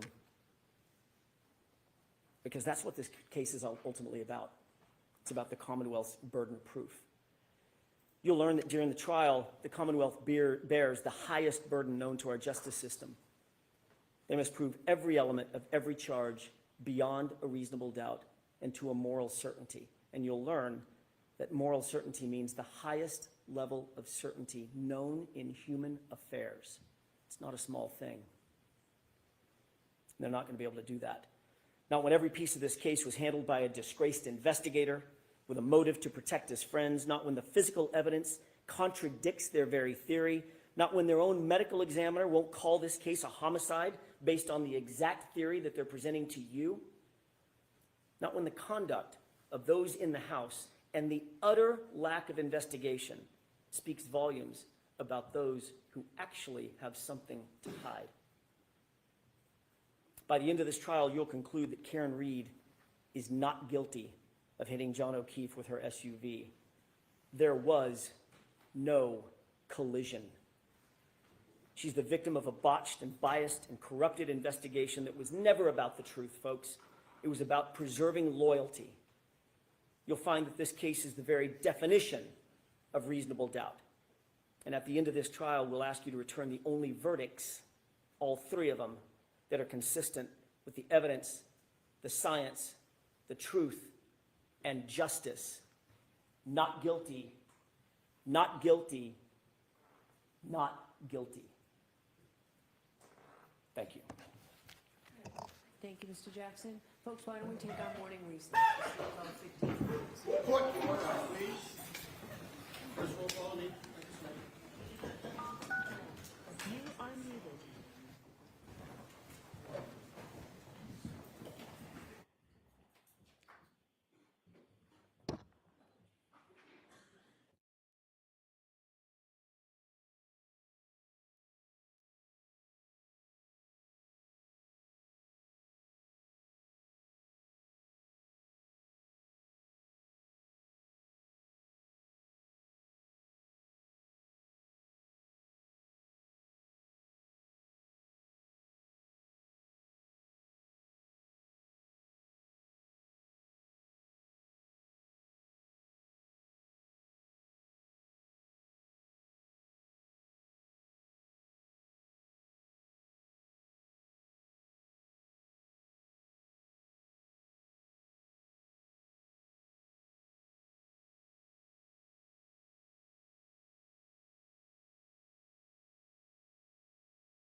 standing and face the clock. Raise your right hand. You solemnly swear the evidence you give to the court and jury in the case now and hearing should be the truth, the whole truth, and nothing but the truth, so help you God. Sir. Thank you. You can take a seat. Sir, could you pull the microphone down a little bit closer to you, please? Yes, sir. Or yes, ma'am. Excuse me. All right, whenever you're ready, Mr. Brennan. Thank you, Your Honor. Good morning. Good morning, sir. Could you please introduce yourself to the jury? So my name is Timothy Nuttall. I'm 28 years old. I've been a firefighter paramedic for ever since I graduated high school. I graduated in 2015. I took my EMT class and got my certification while I was actually still in high school. From there, I moved on to the BLS transfer side of EMS. There's 911 EMS, and then there's transfer, which is basically back and forth from hospital to hospital. I was brand new and very young, so I started on the transfer side, kind of learning the job.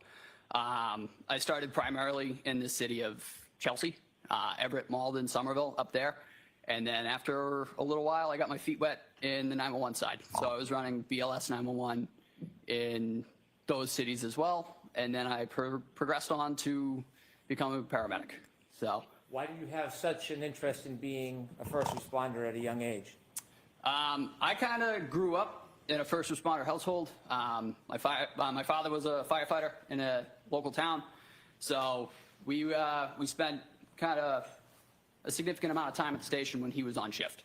It's just kind of how I grew up, kind of learning the ins and outs of public safety. That's just kind of how I came to be interested in the profession, and then I took it from there. So I want to take us back just a little bit. When you first became interested in training to be a first responder, did you share with us your first training was as an EMT? yes, sir. Can you share a little bit with the jury what that entails? So to become an EMT, there are two sides of EMS, and then there are two sides of providers. There's EMT basic, and then there's paramedic. To answer your question, sir, to start as an EMT, it's about a 4-month process.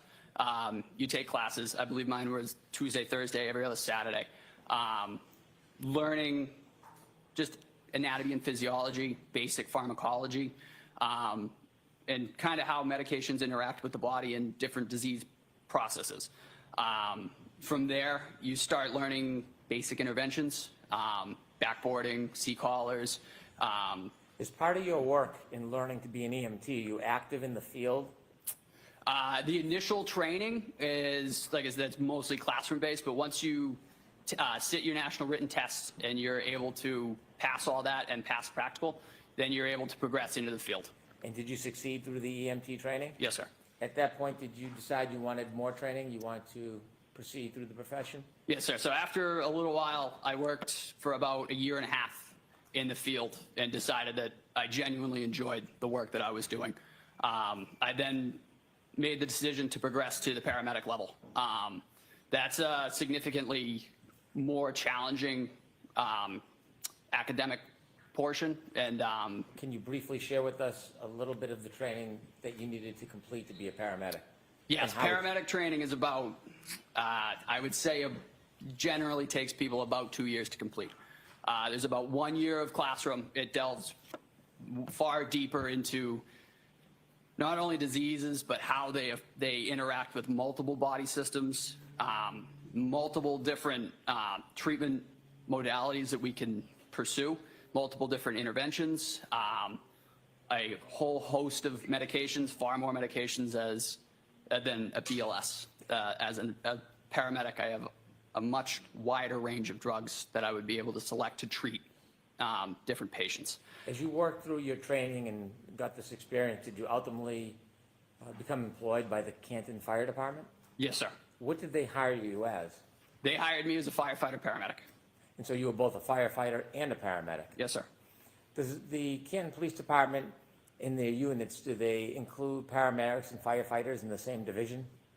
The Canton Police Department or the Canton I'm Fire sorry, the Canton Fire Department. Canton Fire Department, the vast majority of the employees of the Canton Fire Department are paramedics.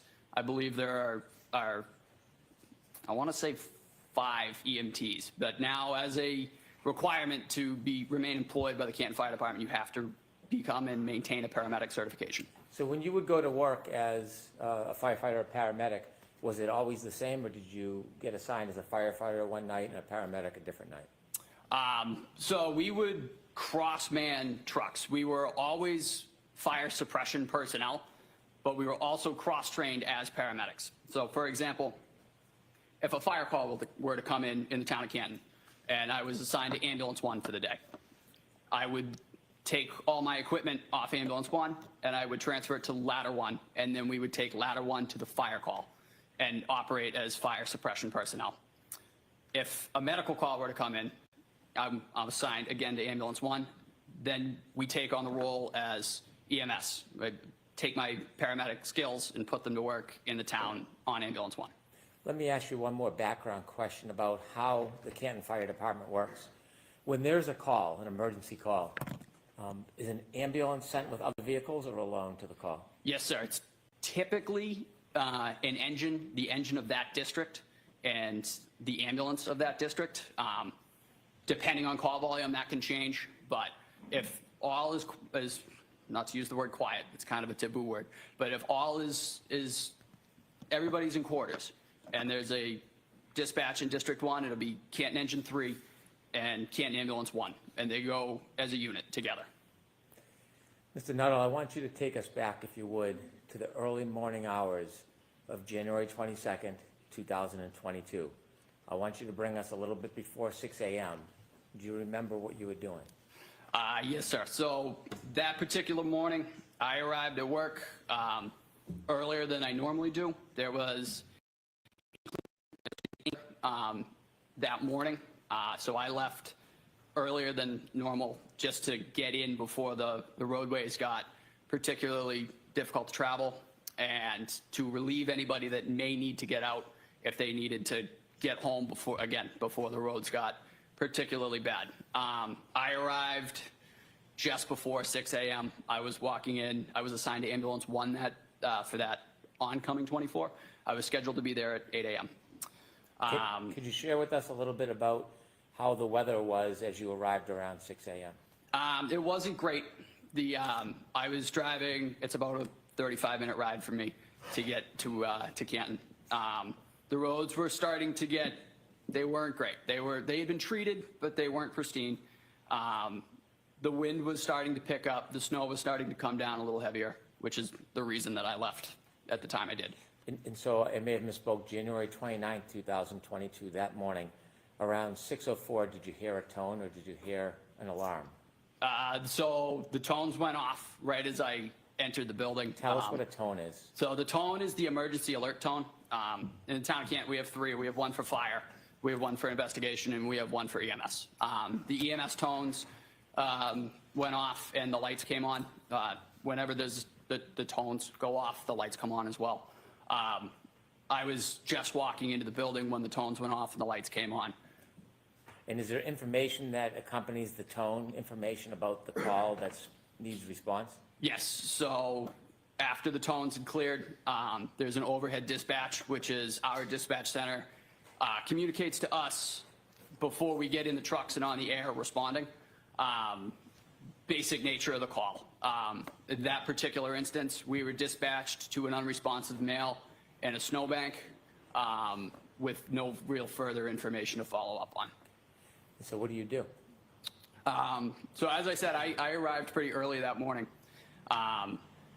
But hearing that dispatch and that nature of the call, those typically tend to be more involved, both personnel-wise and work-wise. The crew that was working that morning was getting on the truck, and it was firefighter paramedic Anthony Flamati and firefighter EMT Matt Kelly. Matt Kelly has since become a paramedic, but at the time he was an EMT. So off the bat, that crew, not to say that they were at a disadvantage, but paramedic Flamati was the only paramedic on that So ambulance. what did you do?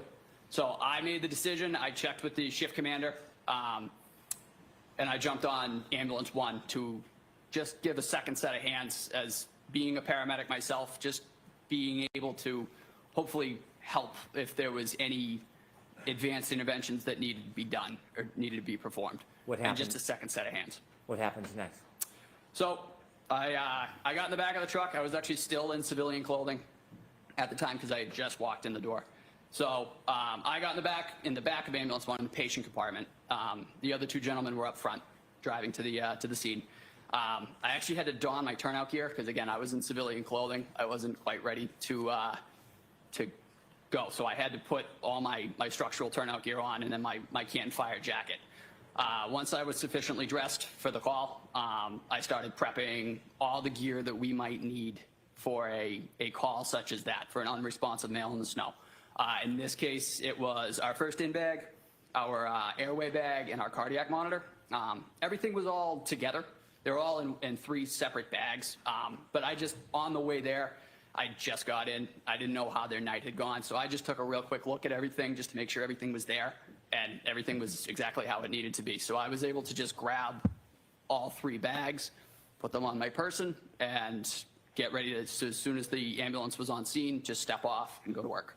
Not knowing much information about what you're going to confront, what goes through your mind as you prepare before you get off the ambulance? Just basic scenarios. I mean, again, unresponsive male in the snow could mean several things. Not having much to go off on the dispatch was, it left much to be desired in terms of what we might need. So in gathering all the equipment together, it can kind of cover all the major bases, if you will, in terms of what we were expecting to meet once we got on scene. How was your focus before you get off the ambulance? I was ready to go. A dispatch like that, any unresponsive male in the snow, it can kind of up the level because you just don't know what you're walking into. You know, it could be anything. In the back of the ambulance, you can't see outside. Could you tell anything about the weather conditions based on the way the ambulance was moving? Again, being in the back, as you noted, it just seemed to be taking a little bit longer than normal. I really had no visibility at all. Like I said, I was in the patient compartment. It's very limited visibility in the back, and it's limited visibility. There's like a peephole that's maybe 1.5 by 1.5 to kind of peek up front. But again, I was so busy getting everything together, I really didn't notice, but I did note it took a little bit longer. We were going not slow, but we were going cautiously.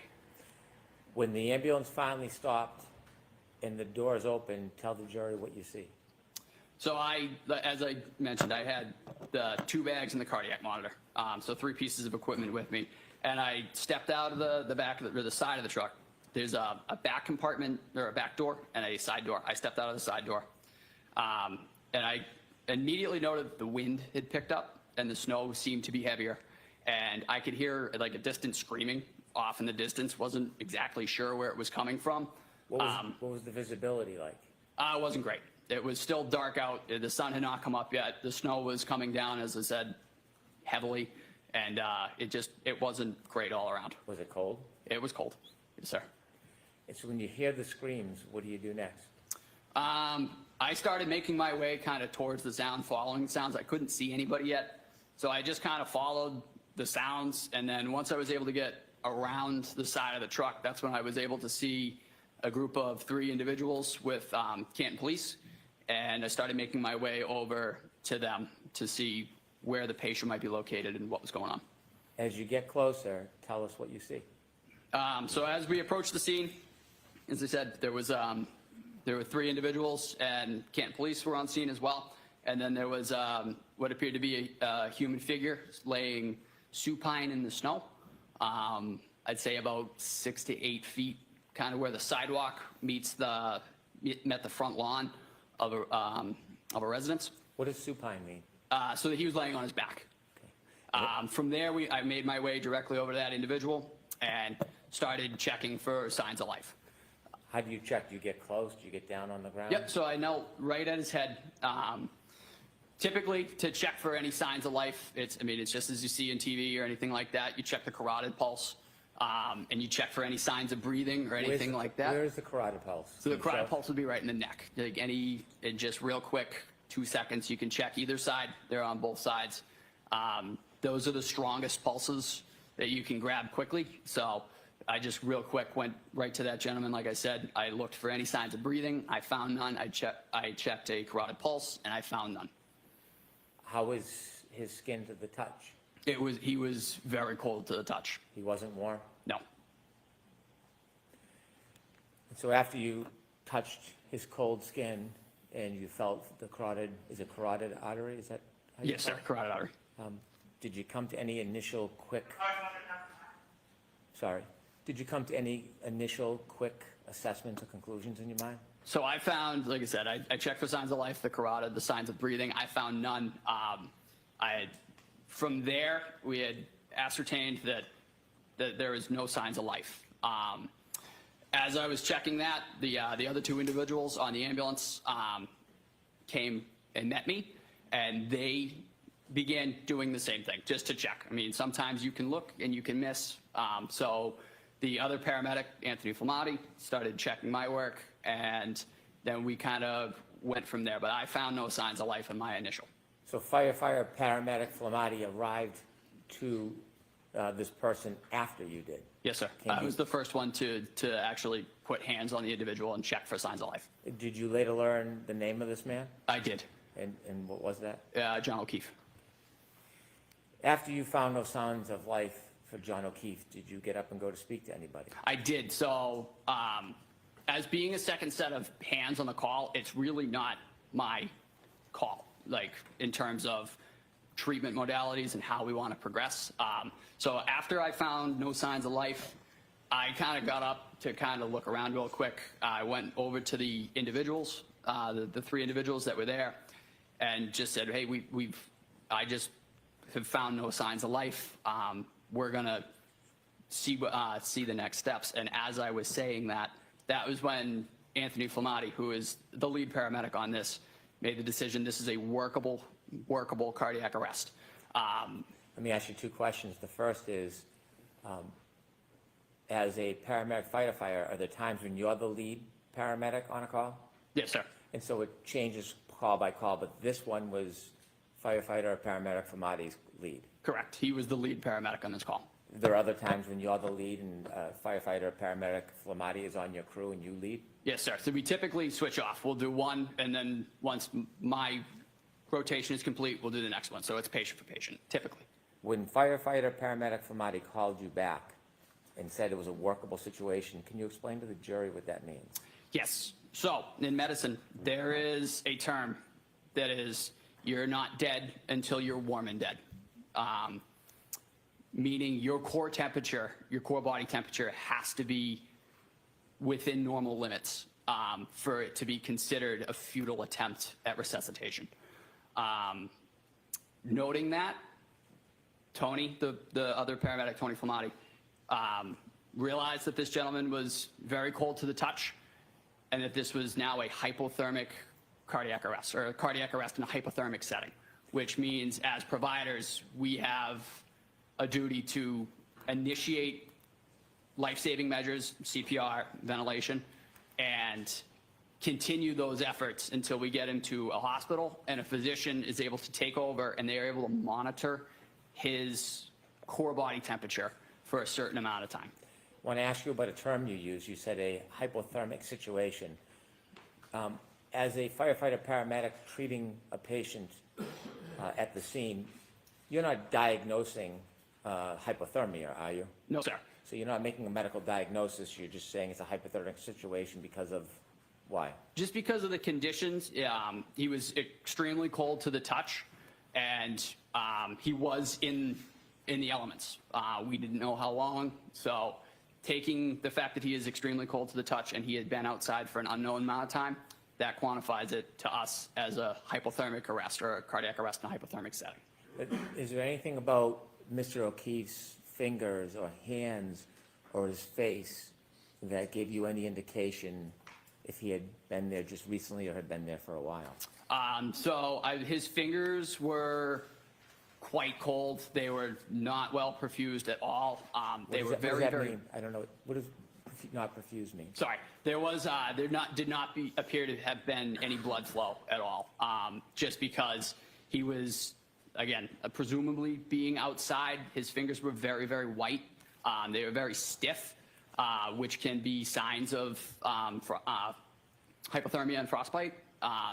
And again, touching the neck. So typically when you get cold, you kind of work back from your extremities in. So again, I noted his fingers were quite cold, but also when I checked his carotid, his neck felt quite cold as well. That just kind of tipped us back further down the road of a hypothermic cardiac arrest. I see. When firefighter Flamade called you back, Yep. where did you go exactly? I went, so when I was told that this is what we're doing, I turned around and I went right back to where I previously knelt, which was right at Mr. O'Keefe's head. And then I took over the ventilation aspect of a cardiac arrest. So I was in charge of the airway. So I began giving him positive pressure ventilations with a bag valve mask, which is just a glorified balloon that you can push oxygen through and down into your respiratory tract to get oxygen moving. While I was doing that, I believe firefighter EMT Kelly had begun CPR. So is this fair to say it's a team effort, Yes, sir. a coordinated effort? Very much so. And depending on where you're placed, whether in the back of the ambulance or driving or leading, does everybody have an important role to play? Yes. Yeah, we work in conjunction with each other. Typically, the most well-defined roles in a cardiac arrest in EMS is your airway monitor, which was myself in this situation, and then your cardiac and medication administration, which is, that would be Anthony Flamati, that would be Tony. Just because of my position at the head, I just took over the ventilation aspect, and that was where I remained throughout the call. You said you went back to try to help Mr. O'Keefe, and you were giving, helping at the airway. Do you have to actually get on the ground to do that? Yes, sir, I was kneeling at his head. While you were kneeling at his head, well, let me ask you a more of a background question. Is it helpful to get information about the history of the person when you're trying to treat them when you happen upon a scene and you don't know the history? Yes, sir, very much. Getting information on medications, history, and allergies is our top priorities in just any call, not even this call, just really any your run-of-the-mill fall or chest pain. Typically the first questions that we ask: what medications are you on? What medical history do you have? And do you have any allergies? The medical history is important because if you've had heart attacks in the past, or just using a generalized example, if you've had heart attacks in the past, does this feel like a previous heart attack? Kind of gives us something to go off of.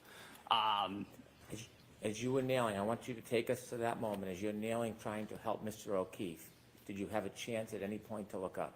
I did. And when you looked up when you were trying to help Mr. O'Keefe, can you tell us who you saw?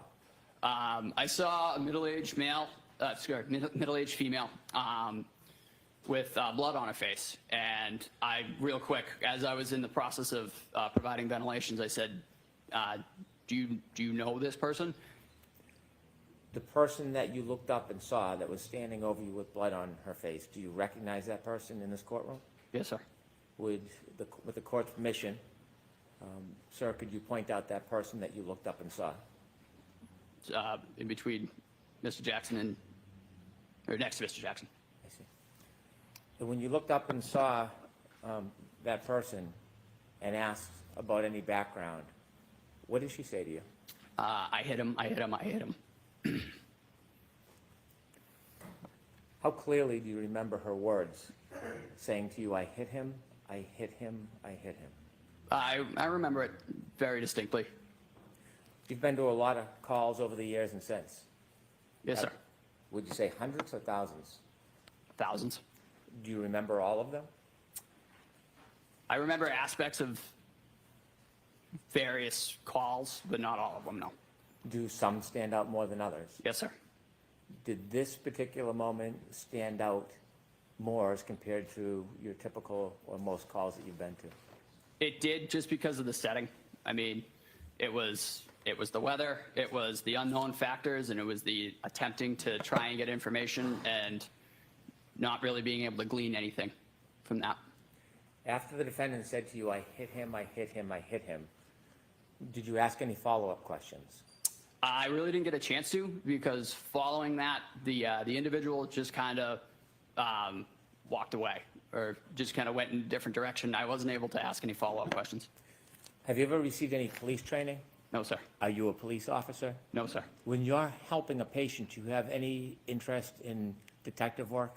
No, sir. Do you have any interest in investigating potential crimes? At that time, in this particular instance, because I was at the airway, that is a pretty critical aspect of a cardiac arrest. I was stuck there. I couldn't get up and kind of follow up on that at all. I was there doing that ventilation. Is it your job to investigate cases or simply to get information to help treatment? Just the information. When you go out as a firefighter paramedic, do you have a purposeful cause?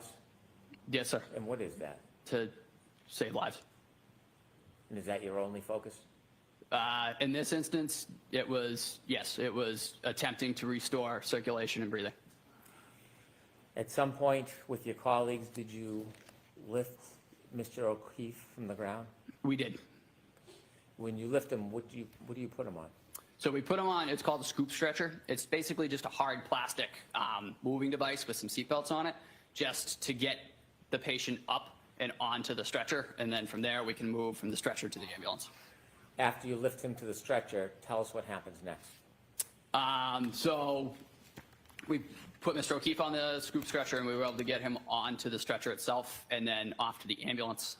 From there, I maintained my role as the airway individual on this call. So we made our way to the ambulance. I got in the tech seat, which is directly behind where the stretcher locks in. So I had access to the airway again.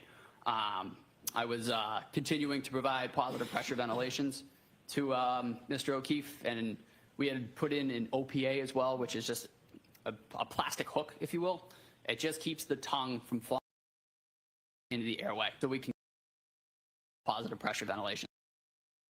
Once we got him in the truck and did that effort, we set up a suction system, and we prepared to intubate Mr. O'Keefe. We prepared a suction system just because as I was ventilating outside of the ambulance, there were some secretions in the airway that I could see, and you could kind of hear it as you go to squeeze in breaths into the individual. You can kind of hear the secretions kind of getting like bubbly and stuff like that. So we knew we were going to need to suction him. So we got him in the truck. We really quickly suctioned him, and then we were able to intubate him successfully to definitively give him an advanced airway and give him better ventilations, get more oxygen into his system. Now, you mentioned that he wasn't warm, he was very cold. No, he was still very cold. What does the team do to try to assist with that?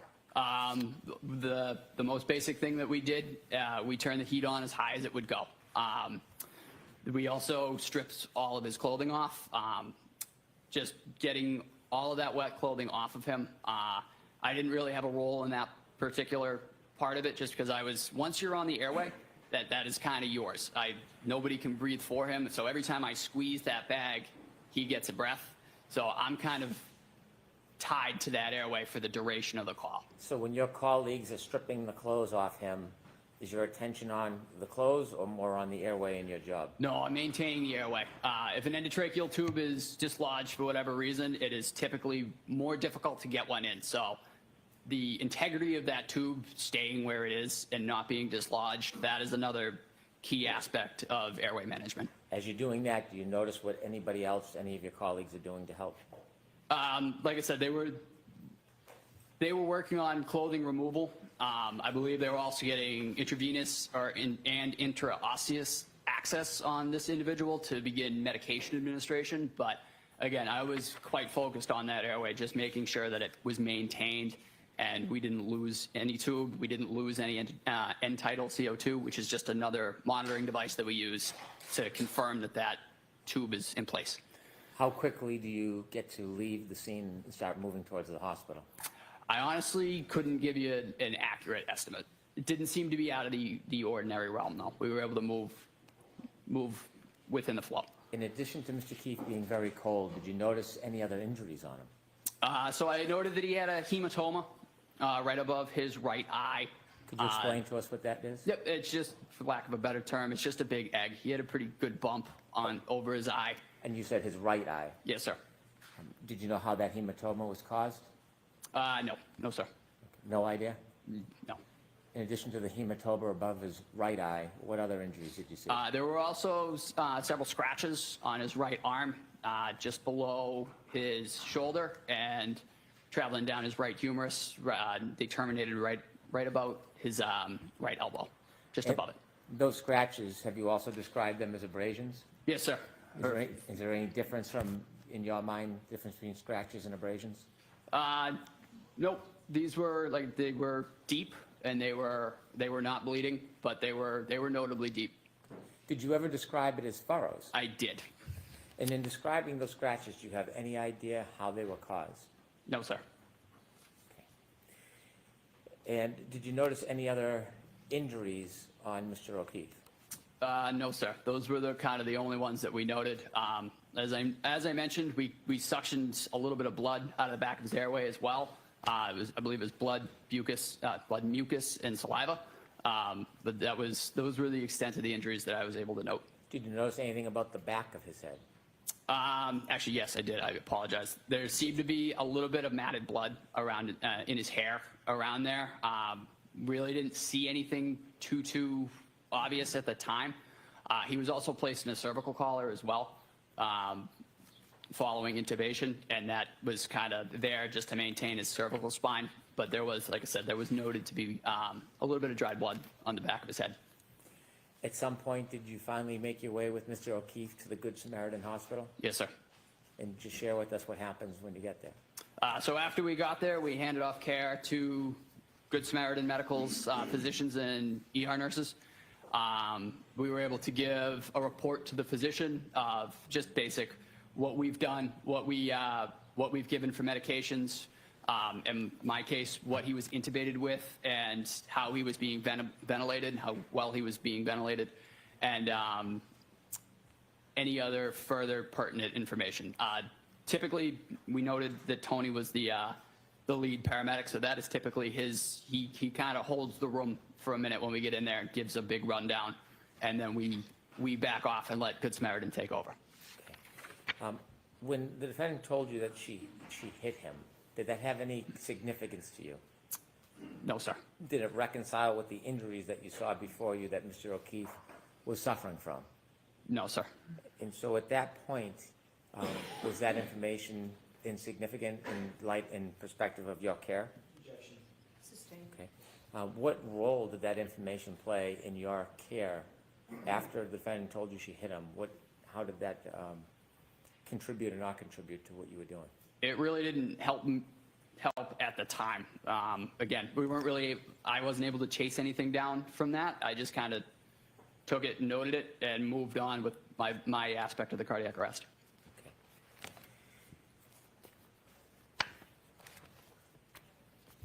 Have you had an opportunity at any point to see any video of that morning taken from any source, police car, dash cam? Yes, sir. Your Honor, I'd like to introduce a video stream. So this will be in evidence? There are agreements with some of the evidence already? I believe there's no objection, but I don't want to speak for the defense. Okay, thank you. Yes, you can show it. And for the record, if I may note, this is Cruiser 683 Stream 2. I'm sorry. It is Cruiser 683 Stream 2. I'm going to ask to play a portion of it that's relevant to Mr. Nuttall. Ms. Gillum, if you would please move to 6:11 a.m.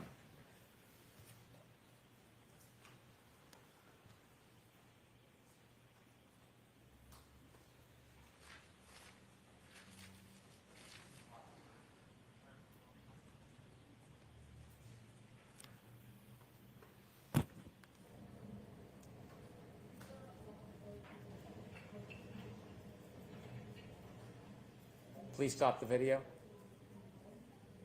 Mr. Nuttall, do you see the red lights reflecting on the left? Yes, sir. Do you know what those red lights are? Presumably, those would be ambulance 1. Yeah, so not what you presume. Do you know what they are, sir? And those are the lights for ambulance 1. Do you see the weather conditions as it's depicted on this video? Yes, sir. Oh, as you stood outside, was it same or different to how it appears in this video? That is the same. When you look to the left, you see a straight line about an inch or two from the left of the screen. Do you know what that item is? Sorry, sir, repeat the question? If you look to the left of the screen, Yep. you'll see a straight item from the bottom halfway up the picture. Do you know what that item is I on the believe video? that's a flagpole, sir. Do you see a little bit of movement of bodies near that flagpole? At the present time, no. Okay. Could we continue to play, please? Yep, there they are.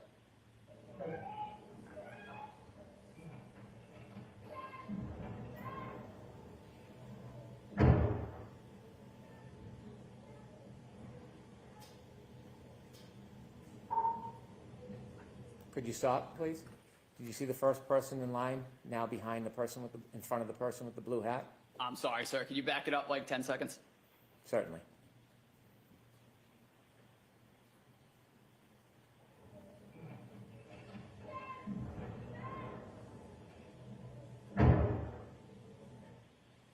Keep going, please.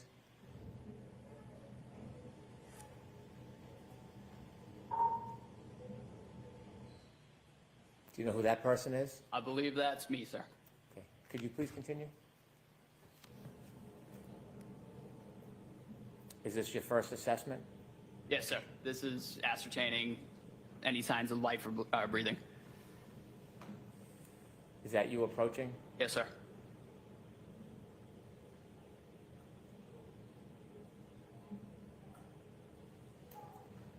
Could you stop, please?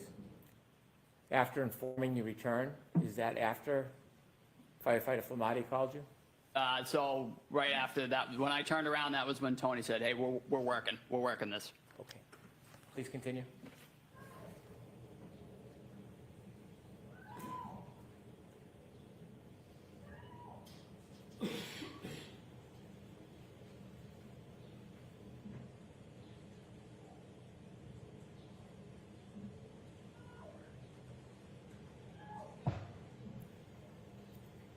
Stop, please. And do you see a person come over to where you are? Yes, sir. Is it at that point or another moment when the defendant said, I hit him, I hit him, I hit him? It was right there, sir. Could you continue, please?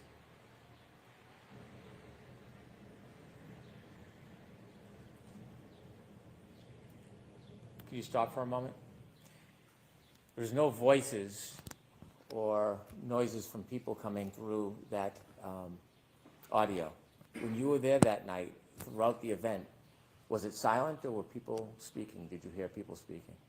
There was, as I noted when I got out of the truck, there was quite a bit of screaming. It was quite chaotic. The wind was also a factor, but there were people around. They were speaking within themselves too, but there was screaming, there was wind, and there was different side conversations as well. And when you were working on Mr. O'Keefe, were you having conversations with your colleagues? Yes, sir. They're not picked up on the audio? No, sir. Please continue.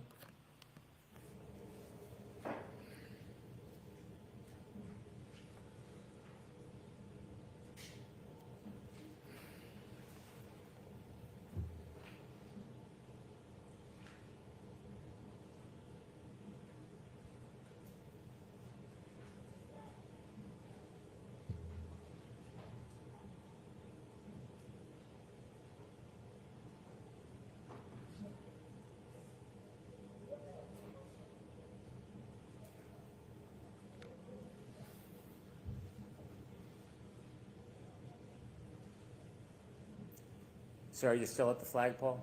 Yes, sir. I'm kneeling at the head of the patient.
Are you included in that group of first responders? I am not, sir. I have actually exited to the side with the bags. I believe I'm entering the ambulance at this point.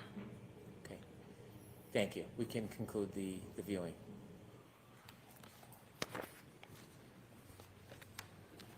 With the court's permission, I'd like to approach and show a few exhibits to Mr. Nuttall. They've been shown to the defense. Yes, Thank you. May I approach? yes. Thank you.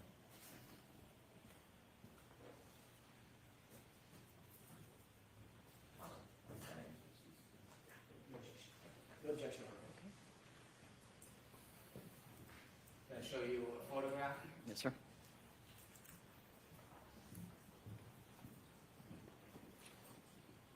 Sir, do you recognize what's in that photograph? Yes, sir. Those are the scratches on Mr. O'Keefe's arm. Does that appear the same as when you saw his arm that morning, or is there any differences? And if there's any differences, can you share them with us? That appears how they were to me at the time of the incident. Okay. May I approach again, Your Honor? Yes, I'd like to introduce this as an exhibit, please. okay. Awesome. I'm going to hand you a... Hold on. I'm sorry. Thank you. Pardon me, Your Honor. May we publish to the jury? Yes,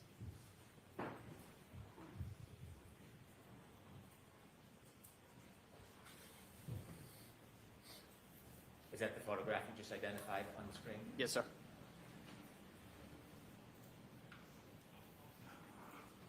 Showing you a second photograph, I'd like to ask you some questions about it. can we take that one down, Mr. Brennan? Yes, of course. Please, Ms. Gilman. Thank you. Does that photograph, do you recognize that area? Yes, sir. Is that the same or substantially the same area where you helped try to treat John O'Keefe? Yes, sir. Does that look to be a fair and accurate representation of the area? It does. With the court's permission, I would introduce this as an exhibit, please. Okay, and there's no objection to any of these three? None. Okay, yes. Thank you. Thank you. With the court's permission, could I publish exhibit 2? Yes.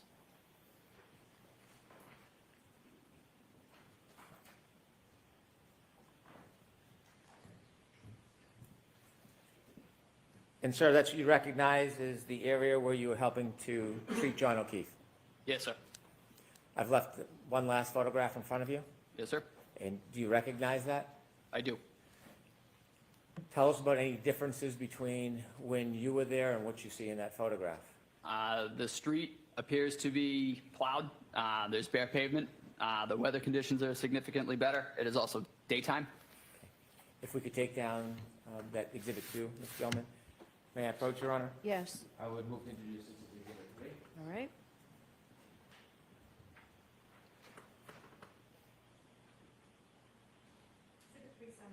With the court's permission, I'd like to publish exhibit 3. Sure.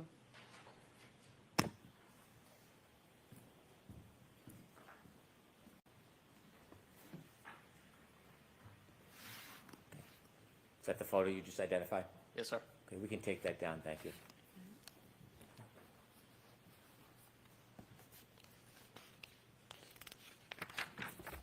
Thank you, sir. I have no further questions, Your Honor. All right. Jackson?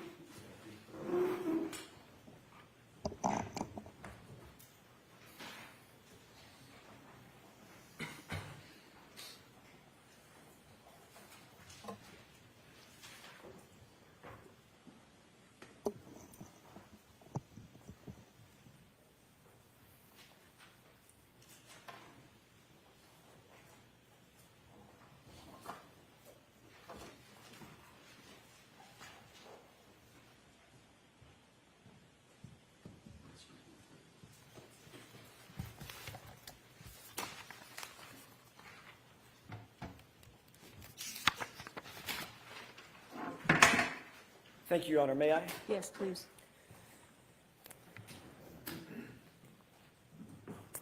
Good morning, good afternoon, Firefighter Nuttall. Good afternoon, sir. Nice to see you again. You as well. Before your testimony this morning, how many conversations had you had with any member of the prosecution team in anticipation of your testimony today? I believe it was 3, sir. When were those?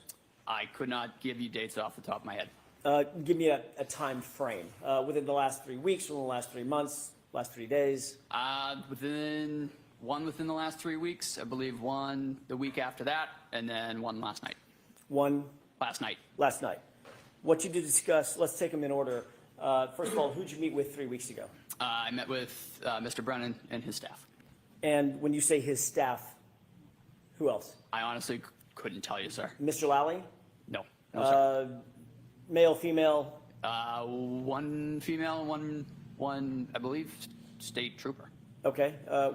Had you ever met State Trooper Tully previously? Yes, sir. Actually, I believe that was him. It was State Trooper Tully? Yes, sir. Whom you've met with several times, correct? Prior to that, I believe only once or twice. He was the one that he has formally interviewed you previously, correct? I believe he arranged the meetings with Mr. Brennan, but Okay. Beyond that, I can't speak to. What did y'all discuss 3 weeks ago? The first meeting, going in order, it was mostly just kind of an introduction. I had not met Mr. Brennan yet. I really didn't know him. So it was mostly that, and then just kind of seeing where we were at with testimony, going over previous testimony and in that sort of realm. Prior to today, how many times have you testified under oath concerning the incident on January 29th, 2022? Once at a grand jury hearing last year. In fact, last year in this court. Look over your testimony at the grand jury 3 weeks ago during that No, sir. last year. Last year, yes, sir. Mr. Brennan or anybody concerning any of your testimony? Just of how many times the I hit him came up. It was 3 times. And were you advised that that's not what you said at your testimony last year? Said it No, was sir. 2 times? What was that? You said it was 2 times last year? I honestly can't recall, sir. Okay, but you just saw that, or you just read that and went over that 3 weeks ago. I believe so, sir, yeah. But you can't remember, as you sit here today, just 3 weeks ago, what y'all discussed in terms of how many times you previously testified that you heard the phrase, "I hit him." Of the 2, but it was 3. Okay, your memory is clearer now than it was, for instance, a year ago when you testified. Repeat that? Sure. Your memory is clearer now, as you sit here, that it was 3 times you heard that, than it was a year ago when you testified that it was 2 times. Yes, sir. Okay. Does your memory get better with time generally? Your memory. I'm not talking about the royal you. I'm talking about you. In certain settings, I mean, there are certain things about different aspects that I recall better than others. Okay. And does your memory tend to get better, or does it fade over time? That's my question. It can fade over time, but it depends on the context. But in this case, you're telling this jury that your memory is better now than it was a year ago when you testified about the exact same circumstance, correct? Yes, sir. Okay. You then met about a week after that, which would be 2 weeks ago. Yes, sir. Who'd you meet with then? The same group. And what did you discuss at that meeting? Again, just prior testimony, and that was really the gist of it. And tell me the specifics of the prior testimony that you... Again, it was the how many times we had talked about saying I hit him. Again, it was 3 times. And then there was also the video that was just played for me. If, I'll take the video in just a second. If y'all had met 3 weeks ago and you indicated to Mr. Brennan that it was actually 3 times, not 2 times that you heard the I hit him, why did you need to discuss it again a week later to verify the 3 times versus 2 times? Not sure, sir. That was just the way that the conversation went. And I just, again, repeated what I said and what I remember from that morning. Well, tell me about that conversation. Did Mr. Brennan say anything like, well, are you really sure that she said it 3 times? It was that morning what was said to you. And I said, I hit him. That was how it went that morning, and that was how I remember it. Okay, and did Mr. Brennan say, well, that's not consistent with how you've testified previously concerning the number of times you heard the I hit him phrase? Yes, sir. He did say that. He wanted to he acknowledged that I had said it twice. However, again, as I mentioned, it was said 3 times to me. So now you do remember last year that you only said it, you only said that it was repeated twice. One more Correct? time, sir. So now you do recall that last year when you testified, it was inconsistent with how you're testifying today. Let me put it that way, correct? I believe I said I hit him twice on the stand last year. Right. And if you're saying I hit him 3 times instead of twice, that firefighter Nuttall is inconsistent with your testimony today, correct? You Yes, agree sir, with that? but that is how it went that morning, though, sir. Okay, that's not my question. Let me see if I can do it again. So I'm asking you, if you testified last year, Yes, sir. that you heard the phrase twice, and now a year goes by and you're testifying in front of this jury this year that you heard it 3 times, those 2 statements are inconsistent with one another, correct? Yes, sir. Okay. Did you talk at the meeting 2 weeks ago about any other inconsistencies with your testimony? Not to my knowledge, sir. Well, you were there. You No. say not to my knowledge, meaning, No, sir, we did not. okay. So it was just about the number of times that you heard the phrase, "I hit him," correct? Yes, sir. All right. You cleared that up in the 2 meetings, 3 weeks ago and 2 weeks ago. What did you talk about last night? Mostly just making sure that everything was as it had been. I mean, and by that, I mean, it was 3 times, and that we were continuously making sure that everything was the way that it had happened that morning. Everything was the way that Mr. Brennan wanted it to be. No, sir. The way that it was I remember it, and I recall it happening. Okay, so he asked you 3 weeks ago about how many times you heard that phrase. Yes, sir. You changed your testimony at that time and said it was 3 times instead of 2 times. We agree on that, correct? Yes, sir.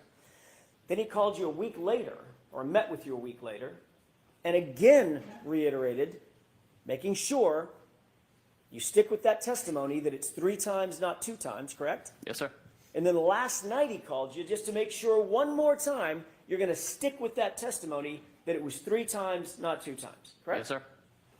Hold on just a second. May I have just a moment, Your Honor? Yes.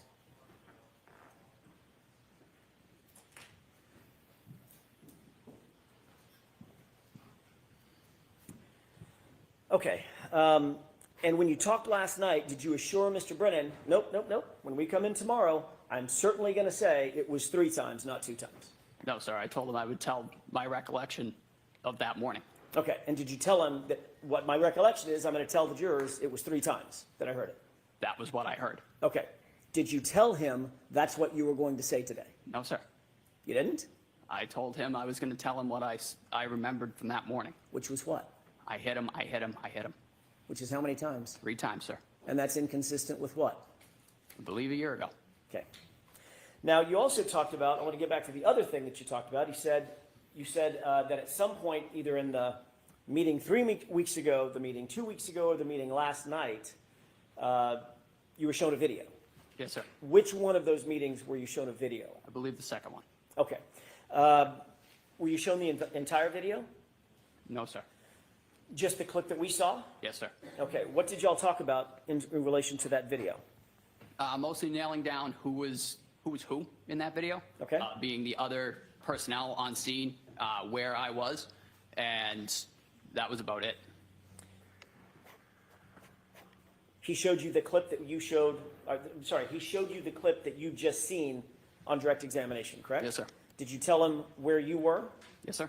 Did Mr. Brennan ask you to define exactly where it was that you supposedly heard this phrase, "I hit him"? No, I was able to give that to him, sir. Okay. And what you told him was that moment when you see my client walk over sort of to the left of the screen, correct?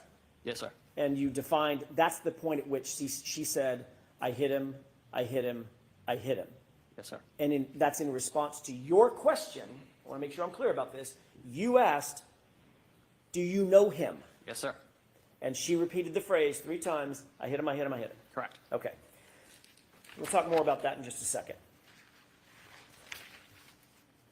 Did Mr. Brennan ask anything else about that specific video? No, like I said, he kind of asked me to point out different individuals on the scene, and that was really the extent of it. You saw that same video last year when you testified, correct? No, sir.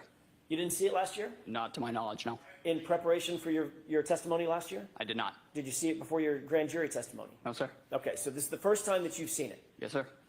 And you were able to establish for Mr. Brennan exactly when it was that you believe you heard the statement based on your view about 2 weeks ago of that video. No, that was the way that I remember it. Right, That but not morning. a trick question. My question is much more simple.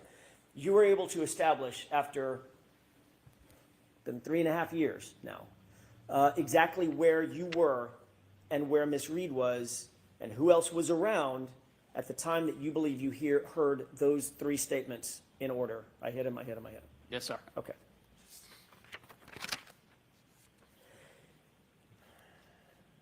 You testified last year as well that there is a normal protocol for removing clothing from a patient, and it's essential to just discard it and get it away from the patient so that you can concentrate on the life-saving measures that you're undertaking, correct? Yes, sir. That could be done you said in the ambulance, it could be done in the hospital, it could be done in situ, out there in the field, correct? Yes, sir. But the point is you want to get as much clothing off of the person as possible so that you can assess that person's physiology. Yes, sir. It's not really a lot of care taken to preserve the clothing from an evidentiary standpoint, in your view, correct? And we're trained to try and, just to take example of a shooting, try not to cut through the entrance wound of the clothing. Fair enough, fair enough. I mean, when you're literally trying to save someone's life, your job is to get the clothing off and get it out of the way. Yes, sir. You're not sticking it in an evidence bag and sealing the evidence bag, things of that nature. No, sir. So it might end up on the ground. Yes. Right? Might end up with some debris on it. Yep. Might end up on the floor of the ambulance. Yes, sir. Could end up in the floor of the hospital, or on the floor of the hospital. Is that right? Yes, sir. Okay. And if it's tossed in the floor of the ambulance, the clothing may well pick up debris from the ambulance. Oh, yeah. Yes, sir. Or the debris from the floor of the hospital or wherever. Is that yes? Yes, sir. Okay. You testified previously at the grand jury in April of 2022, correct? Yes, sir. I believe so, sir. Okay, so this happened in January of 2022, that same year in the springtime. You testified at a grand jury, April 20th, I think it was. Yes, sir. Does that sound right? Yes. Okay, I want to take you back to that testimony for a second. You testified at that hearing that Mr. O'Keefe was, quote, dressed appropriately for the weather. You remember that? Yes, sir. All right. It was obviously well below freezing at that time, Yes, that night that you responded. it was. We've just seen the video. It looks cold as hell, right? It was chilly. All right. The wind was howling. Yep. It was snowing. Is that right? Yes, sir. And you testified that John O'Keefe, quote, had a heavy coat on and possibly 2 other layers of clothing. Yes, sir. In April 2024, you reiterated your very specific memory of and you even called it a puffy heavy coat that he was wearing, which was then removed so that you could assess his injuries, correct? Yes, sir. All right. Not to get too colloquial, but a puffy coat is like, it's got down and stuff in it, right? Correct. Looks kind of like Stay Puft Marshmallow Man, right? Yes, sir. Okay. Pretty distinctive article of clothing. Yep. And you testified last year that Mr. O'Keefe was wearing that clothing, which you had to remove, or somebody had to remove, in order for him to be properly assessed. I did testify that way. Yes, sir. Okay. And you mentioned that your memory of that big, heavy winter coat was as clear as your memory of other specifics in this case, correct? Yes, sir. I asked you that exact question, didn't I? You did. And I said, your memory of him having that big, puffy coat on, which stood out in your mind, was just as clear as the other specifics that you've testified to about the case, Yes, sir. about that night. And turns out you were completely wrong about his clothing, correct? Correct. Matter of fact, he wasn't wearing a coat at all. No, sir. He wasn't wearing a winter coat, correct? Nope. He wasn't wearing a heavy winter coat, correct? Correct. And he wasn't wearing a puffy, heavy winter coat. He was not. Yet you testified that he was wearing all of that, and that was clear in your mind at the time. Yes, sir.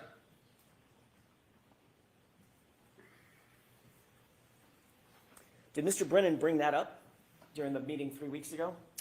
He asked about what I had meant when I said appropriately dressed. So you did talk about something other than just the I hit him, correct? Yes, sir.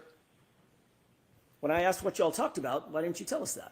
To be perfectly honest, sir, I did not remember until right now. So your memory is fading even after 3 weeks. Yes, sir. Got it. The fact is, well, let me ask you a different question. Did Mr. Brennan tell you what Mr. O'Keefe was actually wearing No, sir. Actually, I believe you did. last year, didn't I? Yes, you did. It's a short sleeve t-shirt and a little thin wool hoodie, right? Yes, sir. Wasn't wearing a hat. No, sir. Wasn't wearing, as a matter of fact, didn't even have a shoe on, correct? Not to my knowledge. And obviously, goes without saying, but I'm going to ask it anyway, that's not being appropriately dressed for the winter. No, sir. Yeah. You indicated that you did notice certain injuries on Mr. O'Keefe's person. Sir. Once you got him back in the ambulance, obviously it's lighter, meaning brighter lights. You have more equipment in the back of the ambulance. You can better assess somebody's well-being, correct? Yes, sir. And you indicated you had a, quote, much better picture of what we were dealing with, correct? Yes. You noticed once in the back of the ambulance that he had trauma to the right side of his head. Correct. And as a matter of fact, when you were pointing at it, I'm doing that on purpose because you pointed to the right side of your sort of forehead above your right eyebrow, correct? Yes, sir. Okay.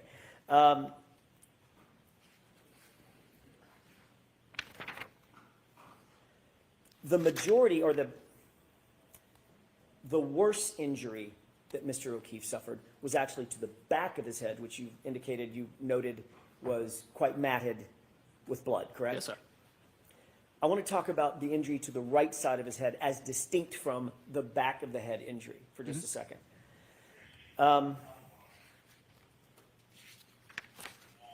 Before I get to that in detail, let me ask you, because I just sort of want to cover the bases. You noted the back of the head injury, correct?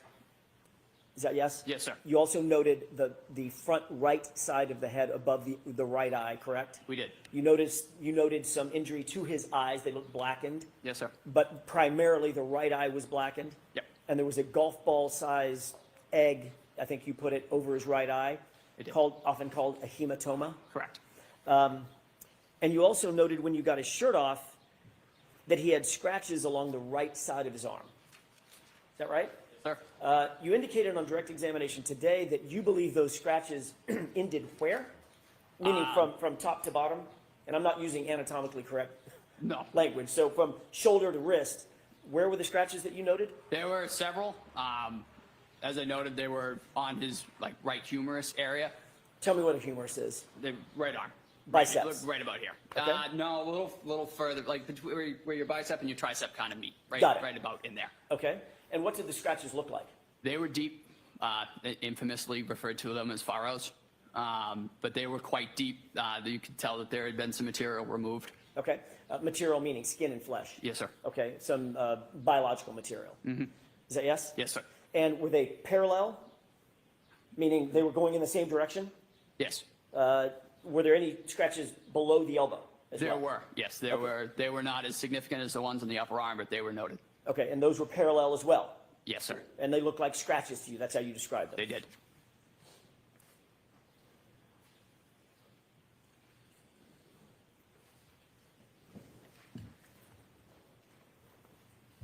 Last year, when you described those scratches, you curled your fingers up, exposing sort of the nails, and drew it across your biceps. Is that what you were using to describe what the sort of scratches looked like? I just kind of used that as a landmark, to be honest with you, Okay. sir. It was just kind of how I quantified it in my mind. Okay, but what you did was you did this motion. Yes, sir. As you said, there were furrows, and remember there was an embarrassing moment for me. Both of us, sir. I couldn't understand the word furrow because of the accent, right? Yes, sir. All right. Let's talk a little bit about the hematoma above the right eye for a second. That's basically damage to subdural blood vessels that causes acute swelling, right? Correct. And a very common cause of a hematoma over one's eye could be being hit or punched in the face. We talked about that. There could be several causes for hematoma, such as that. Obviously. I mean, it could be a golf club, a baseball bat, or it could be a fist. It could be. Okay. We talked about that last year. I asked you if the injuries that you saw on Mr. O'Keefe's face, including the laceration over his right eye, was consistent or inconsistent with a physical altercation, and you said it was consistent with a physical altercation as well. Objection to the, Excuse me? objection to referring to past testimony before a question is asked. So sustained. Sure. Do you remember a laceration, in addition to the hematoma, about a 0.8 centimeter laceration over his right eye? I do. Tell me I'm using a word that maybe not everybody understands. I didn't understand it when we first started this thing. What's a laceration? What's the difference between that and a cut? A laceration is they're basically the same thing. A laceration is just a deep cut. Okay, so it's a parting of the skin. Correct. In other words, where the skin separates. Yes. And that can be from blunt force trauma, meaning something hits it rather than cuts it.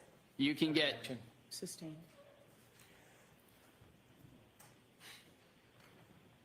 What are some of the causes of lacerations? a laceration, as you noted, blunt force, but you can also get a laceration from a slashing movement, from a stabbing. I mean, that is still a laceration. What about a hematoma? That is primarily caused by blunt force trauma. Right. And the hematoma and the laceration were right next to each other, correct? Yes, sir. Okay. And you indicated last year, or let me ask you this way. Is that consistent or inconsistent with a physical altercation? Objection. Can you answer that? I could not say, Your Honor. Okay, next question. Well, last year, you indicate you can't answer that. Last year, you did answer it, didn't you? Objection. So I need to see counsel at sidebar for just a minute, please.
Mr. Nettle, we are going to let you take a break and come back and bring us after the luncheon break. So this is Sounds good. the luncheon break. There's lunch here for you. I assume, Tony, is it here?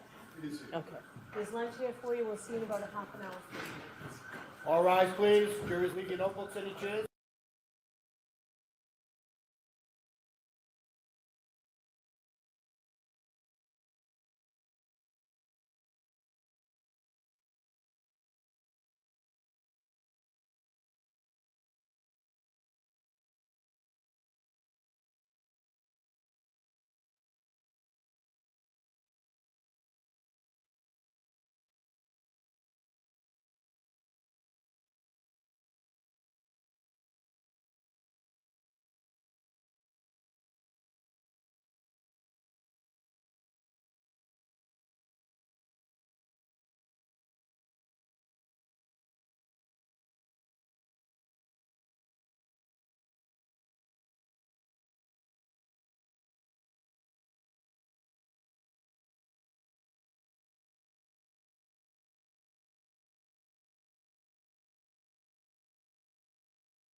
Told council wanted to see me about scheduling.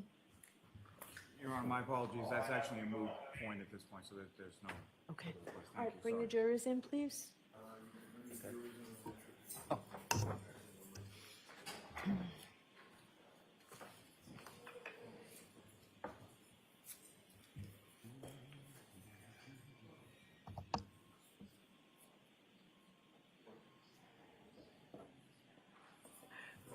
Yes, Dave, yes. Yes, please.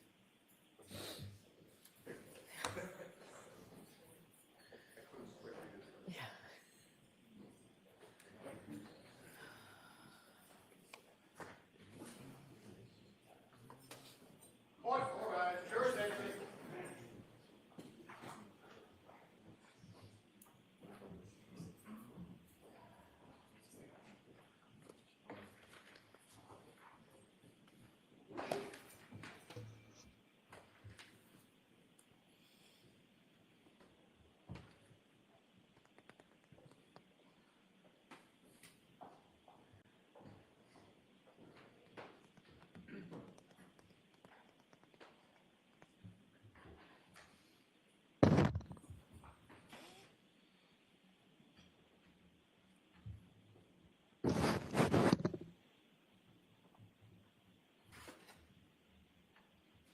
Court of the session, please be seated. All right, Mr. Jackson, you can go ahead.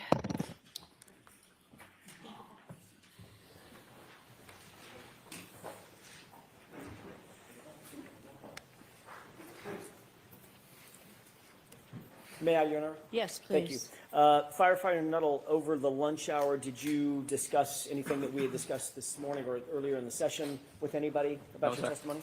No, sir. Okay. You did mention earlier today the EMTs that were with you that responded to the scene. You mentioned, I think you said Tony Anthony Yes, sir. Flamati, correct? Yes, sir. You mentioned Kelly, and I want to say Matthew, Matt Kelly. Matt Kelly, Yep, yourself. correct. And of the three of you, two of the three of you were and are paramedics, our firefighter Flamati and yourself, correct? Correct. Do you know the name Katie McLaughlin? I do. Who is Katie McLaughlin? She is a firefighter paramedic for the town of Canton. Was she also on the call? She was. You didn't mention her this morning.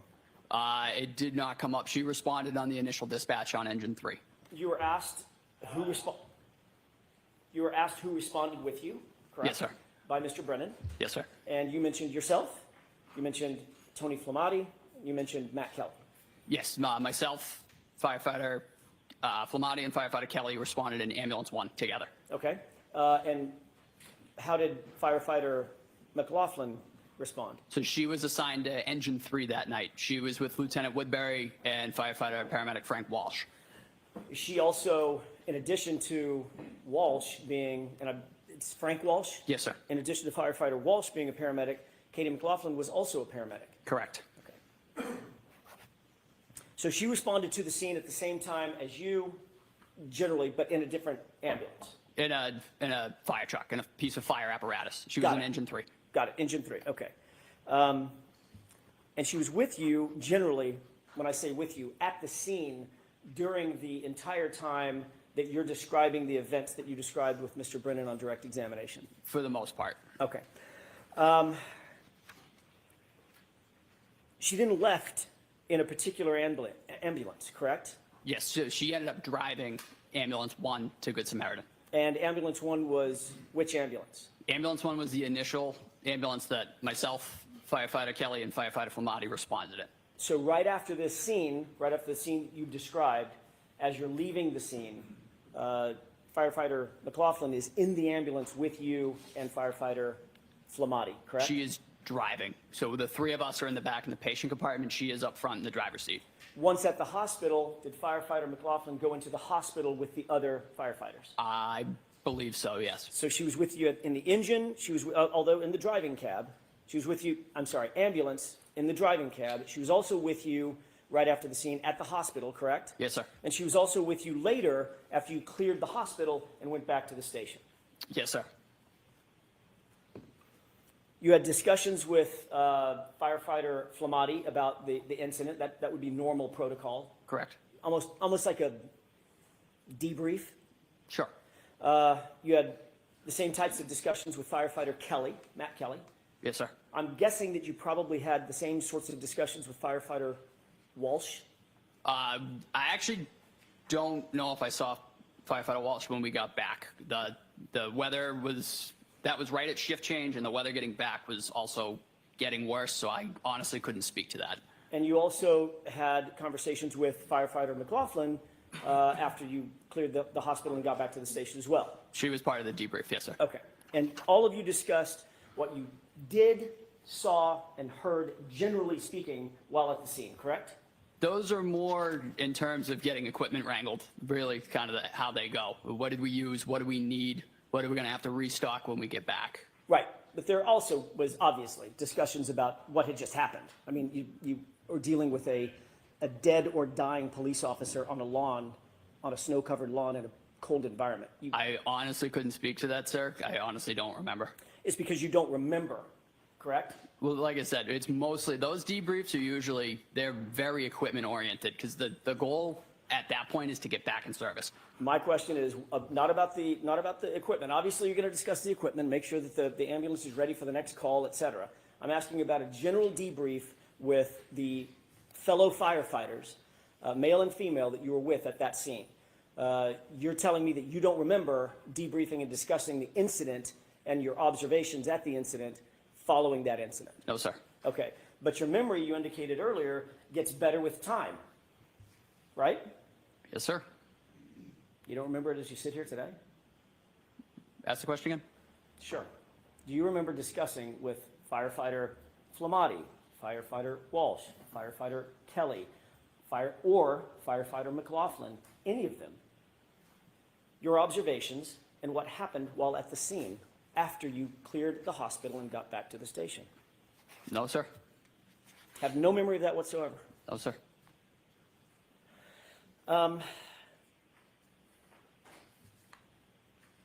When we left off before lunch, I was asking you about a hematoma and a laceration over the right eye of Mr. O'Keefe.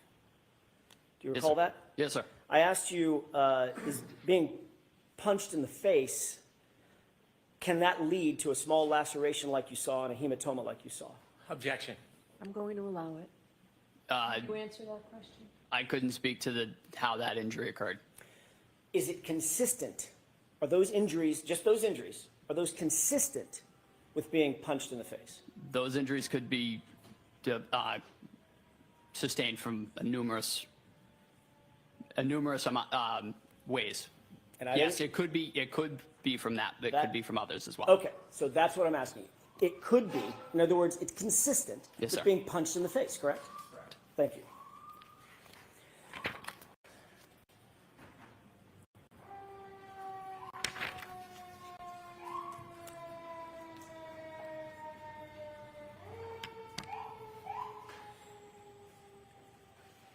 I want to ask you about this statement that you indicate that you heard that now is 3 statements, 3 phrases, correct? Yes, sir. When you heard this statement, describe for me exactly where you were and who was around you. I was knelt at the head of John O'Keefe with a bag valve mask, delivering ventilations. Firefighter Kelly was to the right, and firefighter Flamati was on the left side of Mr. O'Keefe, and the 3 of us together were working to perform CPR and ventilations. And your job, and I hate to butcher it, but Nope. you'll correct me. Yes, sir. Your job was to do the airway, correct? Yes, sir. And I'm picturing a big balloon-like apparatus that you put over the patient's mouth. And Exactly. squeeze it. Yes. That's as opposed to, it's an advancement on just mouth-to-mouth resuscitation, correct? Correct. Yeah. You were the airway person doing the squeezing of the bag. Correct. What was Tony Flamati, firefighter Flamati, doing? He was starting CPR, and which that point was taken over by firefighter Kelly. Okay, so firefighter Flamati, when you say starting CPR, describe what that means. What is the physical act of CPR? So you put both hands together like this, one on top of the other. You put it right on top of the sternum, and you begin doing chest compressions 2 inches deep, allowing full recoil for 100 to 120 beats per minute, compressions a minute. Sorry. No, to sustain a cardiac rhythm. You're manually making the heart beat with each compression. Which means that is a rhythmic pumping motion, correct? Yes, sir. So if you see someone doing CPR, you're probably going to see their shoulders moving up and down and moving rhythmically, correct? Correct. Do you remember what firefighter Flamati was wearing? You had just come off of actually you were just coming onto a shift, so you didn't have all your foul weather gear officially, correct? I had my puffy jacket. Okay. I had my Canton Fire jacket. Got it. Firefighter Flamati, on the other hand, had a bright yellow jacket, Correct. sort of reflective and a safety jacket. Yes, sir. And he was kneeling to your left at the time doing, have I got that right? Yep, nope, yep, you got that right. Okay, he's kneeling to your left at the time doing chest compressions. That's when you indicate that Miss Reed walked over and made the statement. Correct. And Kelly was there as well? Yes, sir. Kneeling right beside all three of you as firefighter Flamati was giving the chest compressions, correct? Yes, sir. Okay. You indicated that the statement was in response to a question that you asked of my client, do you know him? Yes, sir. Is that right? Correct. And she responded to you with the phrase that you've used, I hit him. I hit him, I hit him, I hit him. Right. So it's absolutely clear in your mind when that statement was made. You were knelt down over Mr. O'Keefe. Firefighter Flamati was doing the CPR, and Kelly was with the both of you when you posed that question. Yes, sir. It's a very detailed memory. Yes, sir. You indicated, Mr. Brennan, that sticks out in your mind. Is that right? It does. But that's not at all what you told Trooper Proctor on February 8th, just 10 days after this incident, is it? I don't recall what I told Trooper Proctor. I thought your memory got better with time. I don't recall that meeting. Okay. I recall meeting with him, but I don't recall the extent of what was discussed. You literally don't recall anything that was discussed in that meeting in that formal interview with the lead detective on this case. We discussed the case, but I don't, in his words, I'm not sure what he put down. What you said to Trooper Proctor on February 8th, 10 days after this, was you overheard Miss Reed say, I hit him one time to another female that she was talking to, correct? Objection. No, I'll allow it. Did you say that? I have no memory of this, Your Honor. Okay, next question. Did you say that her statement was in answer to a question posed by the female or a discussion with the female? Break that down for me, sir. Sure. Did you tell Trooper Proctor on February 8th that what you heard was Karen Reed speaking to a female, not answering a question that you posed? Again, I don't recall that specific question. Did you tell Trooper Proctor on February 8th while you were rendering aid, and at the time you heard the statement, Miss Reed was actually praying over John, your words, praying over John? I don't recall ever saying that.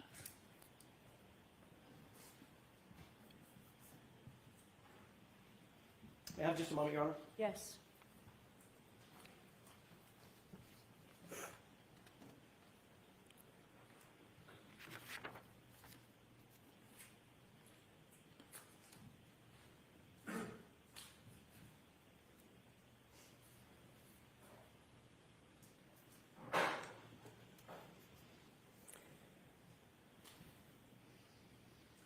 Did you say that you observed Karen Reed to have blood on her face from providing mouth-to-mouth breaths to Mr. O'Keefe prior to your arrival? I remember Miss Reed having blood on her face, presumably from attempting CPR. Do you remember telling Trooper Proctor on February 8th that you saw her with blood on her face from CPR? I do. So you remember that portion of your conversation with Trooper Proctor, correct? Yes, sir. But the praying over John, praying over the victim, you don't remember. I don't remember ever saying that, And ever. And the statement, I hit him to another female, you also don't remember that. No, sir. Would it refresh your recollection if you were to look at a report Yes, sir. authored by Trooper Proctor? May I? Yes.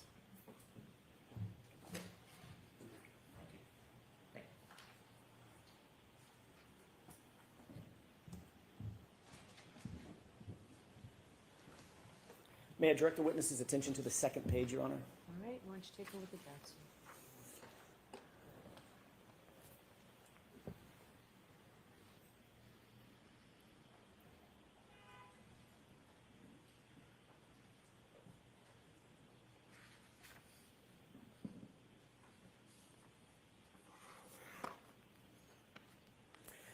May I approach, Your Honor? Yes.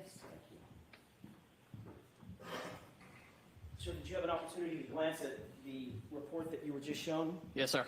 Does that refresh your recollection about your conversation with Trooper Proctor that he put in a report? It does not, sir. So as you sit here, you have no memory of what you just read in this report from Trooper Proctor, the lead investigator on the case? I have no recollection of ever saying that anybody prayed over anybody ever in this case. You did see it in his report, though. Sustained. You've admitted under oath that your memory of the events at that time, from that time frame, January, February 2022, is faulty, correct? No, sir. In your April 2024, it's April 30th, 2024 testimony from last year,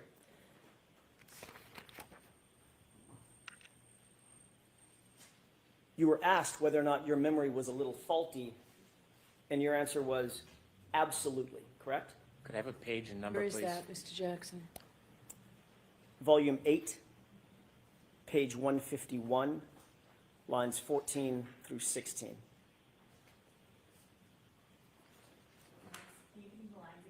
Lines 14 through 16. I'll just allow counsel to get that up.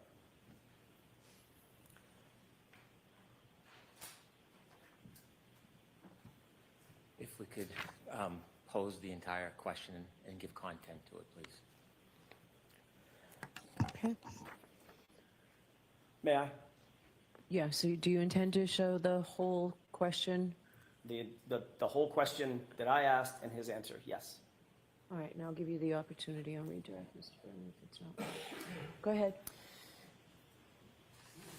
Is it true that, in answer to the question, quote, so it's fair to say your memory is a little bit faulty as it pertains to that time frame, your answer was absolutely, correct? From last year? What you testified to last year about conversations that you had with Trooper Proctor around February 8th of 2022. Yes, sir. And you would agree, as you sit here, that your memory is still faulty about your conversation with him, With correct? Trooper Proctor? Yes, Yeah. sir. So you're not saying you didn't say that the statement was made to a woman, correct? Objection. Are you saying that? No, ma'am. Okay, next question. Thank you. And you're also not saying that you didn't say to Trooper Proctor that you saw Karen Reed praying over John O'Keefe. Objection. So I'd like you to ask that differently. Did you say that? I have no recollection of saying that ever. Okay.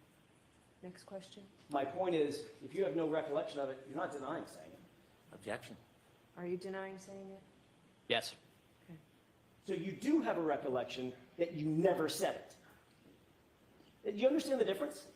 Oh, sir, I don't believe I've ever said praying. That's really not something that I would have said. I didn't see it that day. It didn't happen. I don't remember ever saying prayed You didn't in regards see to it this case ever. You didn't see it that day, and it never happened. That was your words just now, correct? Break that down for me. You didn't see it that day, and it never happened. That's what you're saying about the praying statement, correct? Yes, sir. And in that same exact statement, you also included the phrase, I hit him, correct? No, sir. In the statement that you made to Trooper Proctor, The report that Trooper Proctor wrote? correct? Again, I don't remember ever saying the words praying over him. I do distinctly remember I hit him, I hit him, I hit him. Which doesn't appear in that report, does it? Objection. I'm going to sustain that, Mr. Jackson. You directed him only to page 2. Understood, Your Honor. I'd like to show you a short portion of a video, the same video that you were asked to look at on direct examination. And Your Honor, I pray to the court, I can certainly mark it as a defense exhibit or for So is this identification. going to be an exhibit by agreement? It is. It Okay, is. So we now that, Madam Court Reporter, thank you.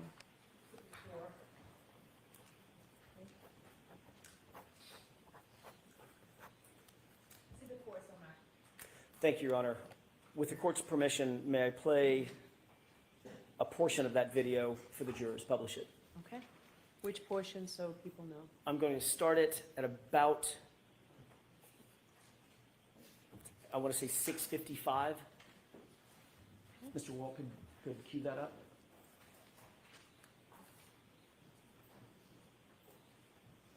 Before you play it,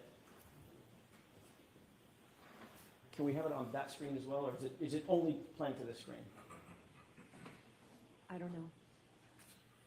When Ms. Gilman did it, it was both. Great. There we go. All right. Before we play it, can I ask you a quick question about this? Sure. It appears that this is paused. Do you recognize this as being the same video that you were shown this morning by Mr. Brennan? I do. All right. Describe the scene. So that is 34 Fairview Road. The lights in the background, I believe it is either right as we pulled up or right as we're pulling up. Okay. Same dash cam video. Sir. Can we scroll this to the 6:55 runtime spot, please?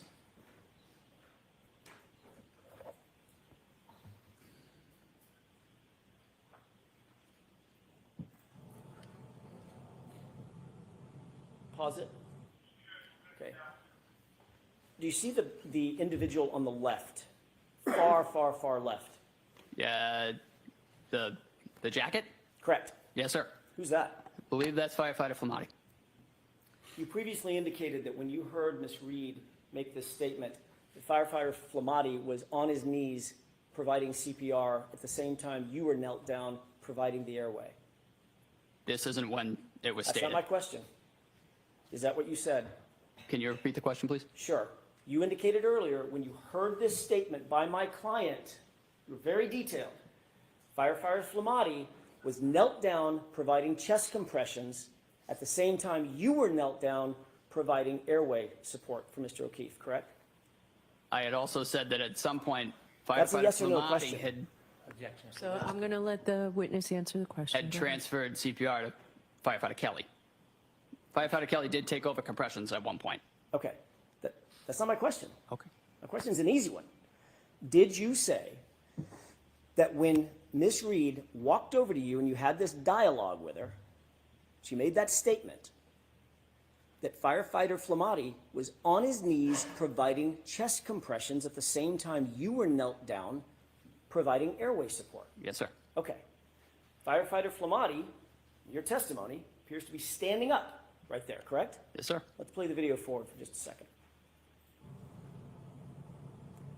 Stop it. What did you see firefighter Flamati do just now? I believe he just knelt down. Okay. So at this point, he's kneeling for the first time, correct? Yes, sir. And he's about to provide chest compressions as your memory serves, correct? Yes, sir. All right. Let's go ahead and play it forward.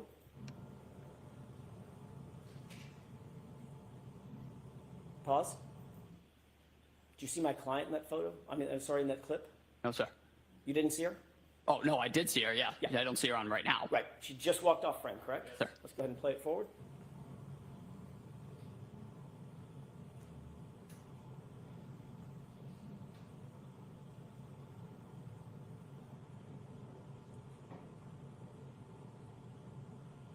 Stop it. You see my client walk back into the frame? Yes, sir. At this point, you were watching firefighter Flamati. He appears to be now providing CPR, correct? Yes, yes, sir. Okay. And my client is nowhere near you, correct? At least for this clip. No, sir. Okay. Correct. And the clip that I just played before, the few seconds that I played before, nowhere near you, Correct. Is that right? Yes, sir. Let's go ahead and play it forward.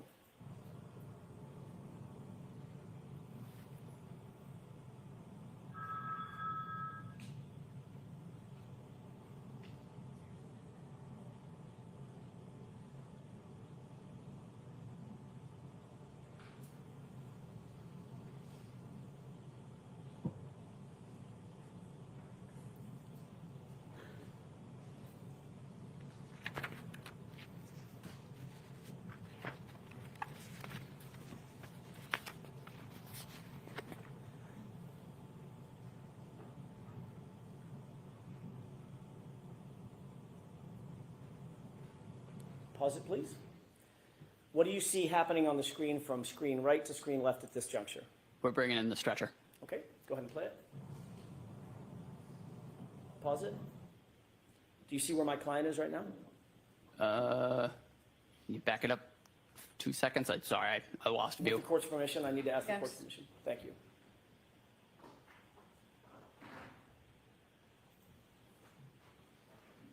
Okay, let's go ahead and play it. Pause. Did you see my client? Yes, sir. Where is she in the frame? Behind that other individual. Behind the SUV? I believe she's in front of the SUV and behind the other individual. Okay. I'm at the SUV, that's the white SUV that's in Yes, sir. the far distance. Yes. That's the back of the SUV, she's behind it, right? Correct, yes. Okay, not near you. No. Okay, let's go ahead and play it.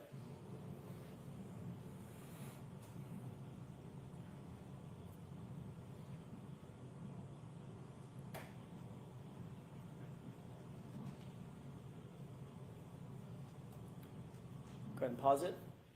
Do you see what firefighter Flamati is still doing throughout this entire clip? Chest compressions? Okay, let's go ahead and play it.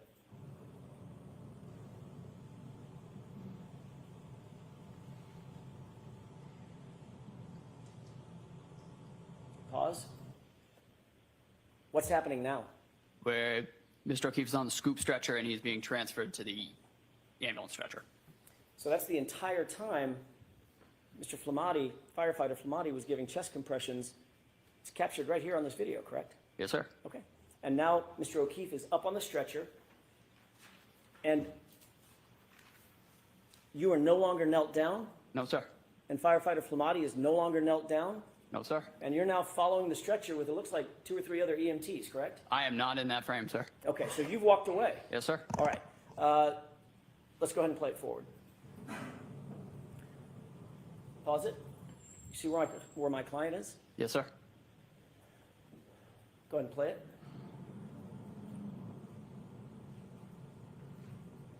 Do you see firefighter Flamati or firefighter Kelly continuing to give chest compressions? Yes, sir. Which one is that? Do you know? Believe it's firefighter Flamati. Flamati?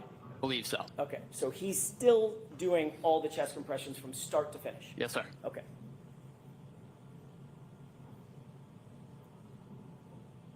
And what's happening right now? Now we are transferring to ambulance 1. And where's my client? Right front and center. May I have just a moment, Your Honor? Yes.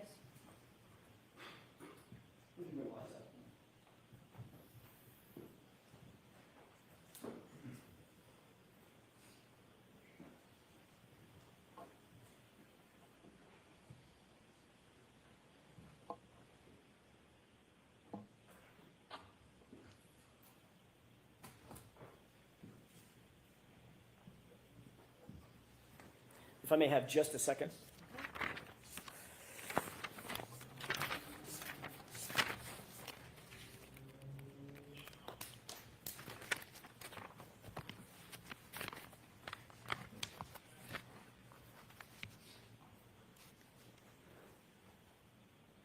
With regard, just a couple of more questions with the court's permission. Okay. I'm going to change gears with regard to what you talked about on direct examination, the hypothermic conditions. You're not a medical doctor, correct? No, sir. You don't diagnose patients? Sir. You're not diagnosing that John O'Keefe suffered from hypothermia that night? No, sir. Thank you. That's all I have. Can you follow up? Please.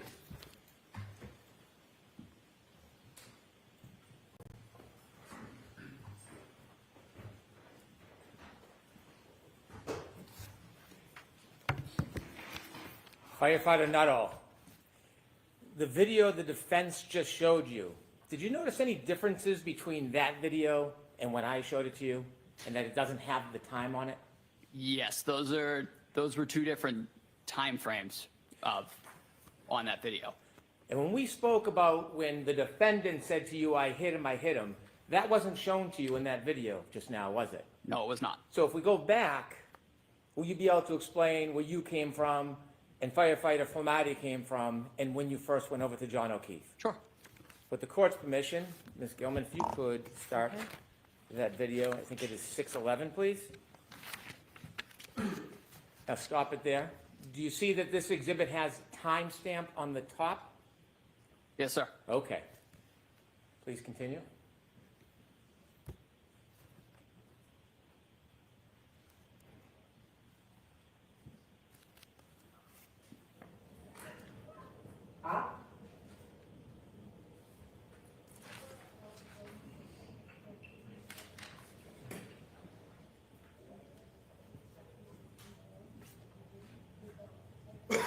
Could you stop, please? Do you see the red lights on the left?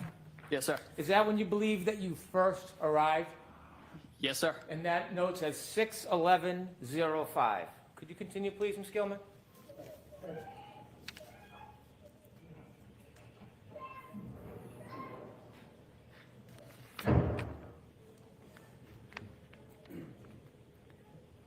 Please watch to the left. Stop, please. Is that when you first arrived and walk over to help John O'Keefe? Yes, sir. That's me. I'll note that the timestamp is 6:11:21. Okay, continue, please.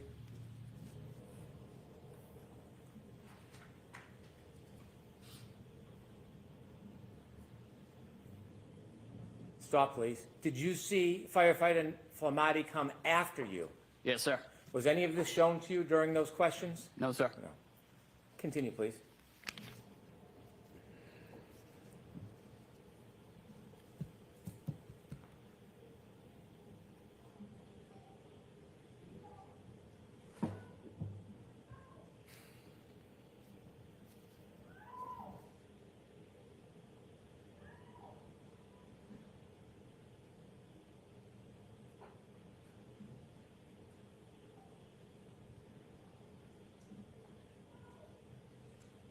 Stop, please. Do you see the defendant in that screen? Yes, sir. Do you see her moving from right to left towards you? Sustained is to the form. Okay. What direction do you see her running in that screen from right to left? She's running towards where the three of us are grouped. Okay. Please continue.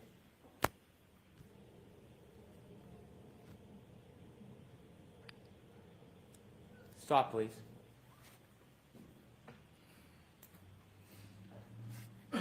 Is it at that time the defendant said to you that she hit him? Yes, sir. And you remember that? I do. Okay. I'm done with the tape. Thank you very much. Now, you were asked questions about your memory. Yes, sir. Okay. When you were asked the questions about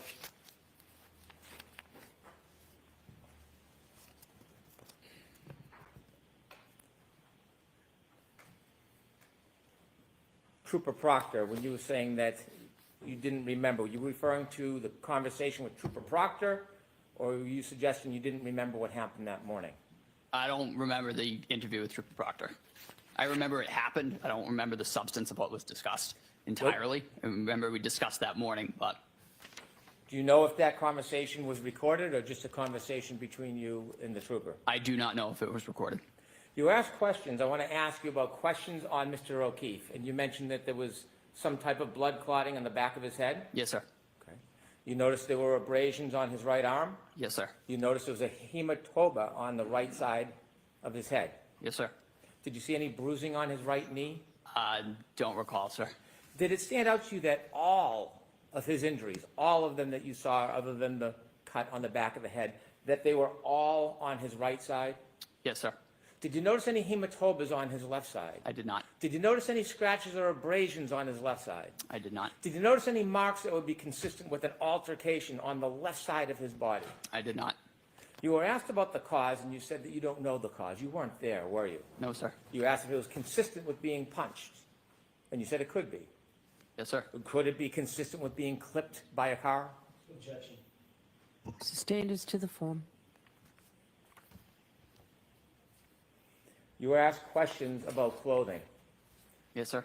and you had at one point said you thought that Mr. O'Keefe was wearing a winter jacket. Do you have any memory that when you first got there, or when you first got there, do you have any memory whether there were any towels wrapped around Mr. O'Keefe's head? I remember there was a white cloth of some sort on the scene. Okay. And when you were asked about your memory regarding the clothing, was the clothing of what was utmost importance to you at that time? No, sir. And why is that? I was, again, focused on Mr. O'Keefe's airway and ventilation. Okay. And when you were asked about the clothing, do you remember if you added anything else about your certainty or uncertainty about clothing when you previously gave a statement or testimony? I believe when I testified last year, I did note I had no part in removing any articles of clothing or anything like that. That was not my job in the back of the truck. Do you remember any recognition of the fact whether you were certain or not about clothing? Repeat the question, sir. I'm sorry. Well, is there anything that would refresh your memory about what you had said about clothing? Ask a different question first. You had mentioned that you had some difficulty about clothing. Do you remember what you had previously said? I remember there was some difficulty of getting the individual's fingers through clothing just because they were so cold. They were difficult to manipulate. Just they really was not conducive to getting clothing off easily.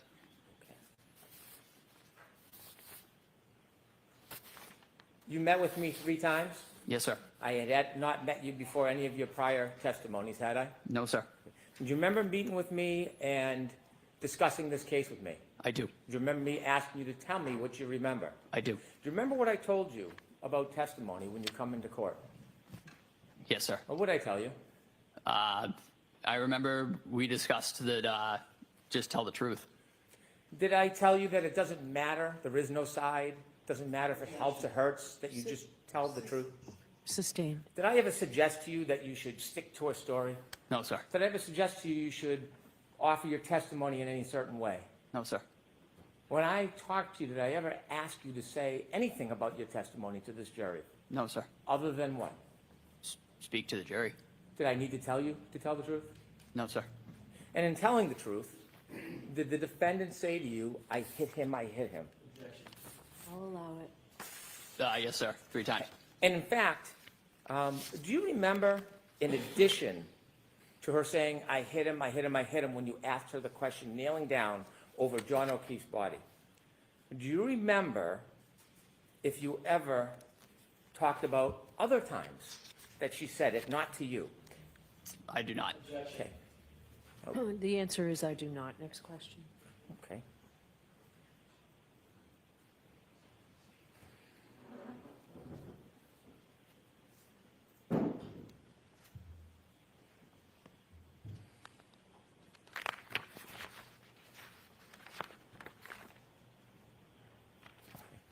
Do you remember testifying previously in this case?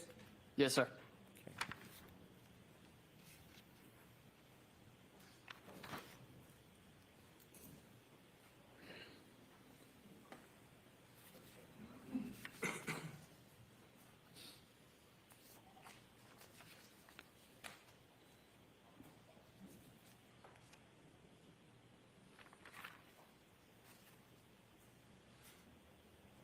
Do you remember at all discussing whether or not, after she left you, whether or not the defendant was still talking and speaking?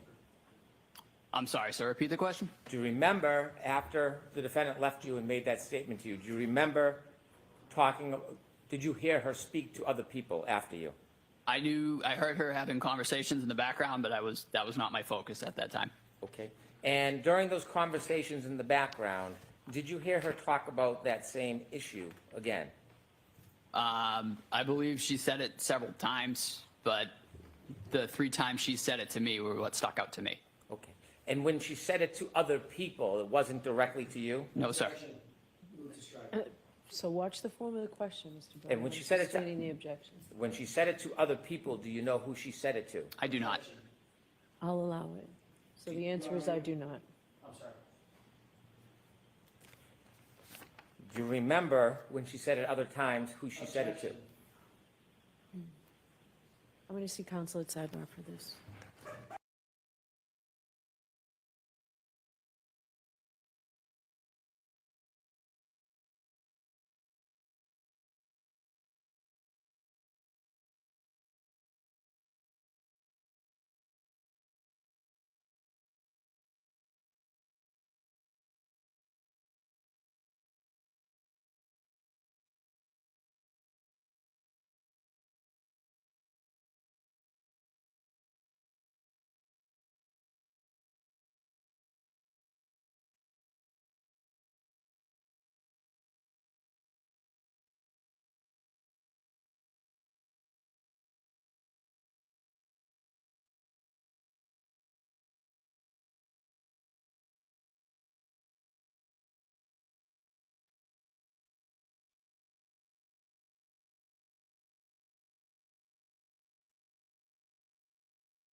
Sir, after the defendant came over to you and spoke and then left, do you remember hearing her make further statements? Yes, sir. And do you remember her making further statements similar I do. to the statement to you? Yes, sir. Could you share with the jury what you remember her saying, not to you, but after she left you? I remember hearing I hit him several other times. Again, not directed to me, just kind of off in the background. I'd like to reiterate, we were really focused on the patient at that point. We were trying to provide care. Thank you, sir.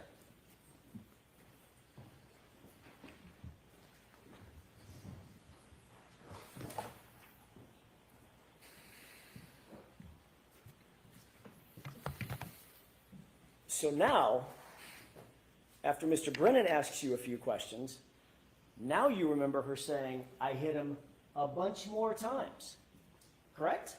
I remember hearing it in the background several other times. Really?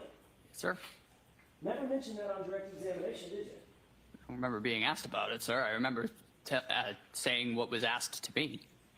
You were asked, did you ever hear the defendant, Ms. Reed, say anything about I hit him? And your answer was, she said to me, in answer to my question, I hit him, I hit him, I hit him 3 times, and that's it.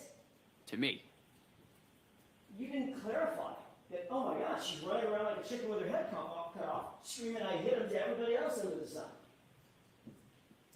It was, again, it was behind me in the background Right. as I was providing patient care. Again, that was not my focus. Okay, so you didn't really hear her say anything in the background, because you weren't focused on that, right? I remember hearing a generalized commotion in the background, but again, that was not our focus. So generalized commotion is very different than hearing her say, I hit him to other people, correct? You'd agree with that? Yes, sir. So what you actually heard was the chaos and the commotion of a chaotic scene, correct, in the background, In the background. as you focused on your patient care, correct? Yes, sir. Okay, not specific words coming out of my client's mouth, correct? To the question that I posed, do you know him? You're right, we're off that question. Okay. That question, I got it. Yes, sir. Triple I hitters. Correct.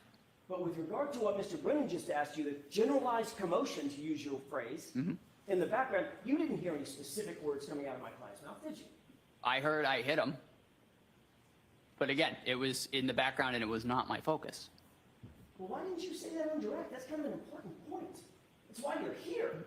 Again, if it was neglected on my part, it was not intentional. Not intentional to neglect that part for the jurors on direct examination. No, sir. Certainly not intentional to neglect that part of your testimony on cross-examination. No, sir. But you decided to bring it up on on re-cross-examination when Mr. Brennan is asking you questions again, correct? It was asked of me. Yes, And sir. it was after, of course, that your new statement that you've never testified to before, ever, is this generalized commotion included a bunch of I hit hims in the background, correct? Sir. And that comes after you saw the video that clearly shows that when you describe having heard this statement, my client was nowhere around you, correct? That segment of the video that you showed me, Yes. that was not the time frame in which she said that to me. Well, that was the time frame when Flamati was giving CPR, correct? He was doing CPR down prior to that as well. Really? Yes, sir. Well, you just testified that you saw him standing up in a big yellow jacket and then kneel down and start giving CPR. We just watched that video. Correct? But again, the clip of the video that you showed me, Right. that was not the segment in which he said that to me.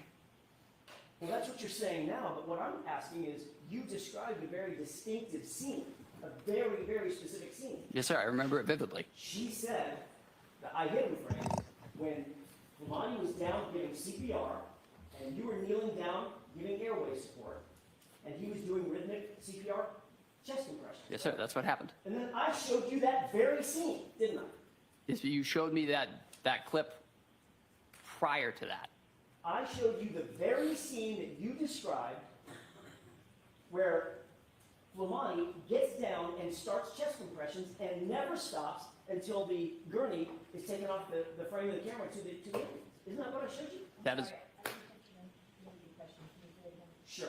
I don't know if I can do it again. I showed you the scene where firefighter Flamati gets down on his knees, begins chest compressions, and never stops until that gurney is taken off camera, off frame, into the ambulance. That's the clip I showed you, correct? that is the clip you showed me.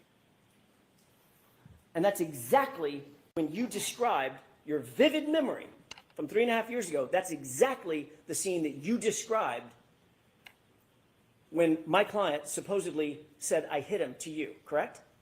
Again, the clip that you showed me, that was not when it was said. That segment that you showed, that was not when it was said. It was said prior to that, when the Yeah. three of us were together. So Flamati was not giving chest compressions then. He was. The CPR was a continuous effort throughout the resuscitation. But we saw him start it. Firefighter Nuttall, we saw him start it. We saw him walk into the frame, kneel down, and begin the chest compressions, didn't we? We did. And at no point, at that time or after, did my client even approach you? Did she? What?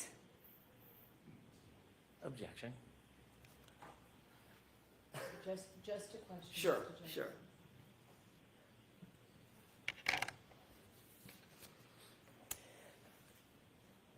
Do you need to see the, that clip again? Yes, please. We're not going to show the video again. We've seen two videos. Which one is marked? The The Commonwealth. one with the timestamp in Right. the It's top? the exact same video. One has timestamp, one doesn't.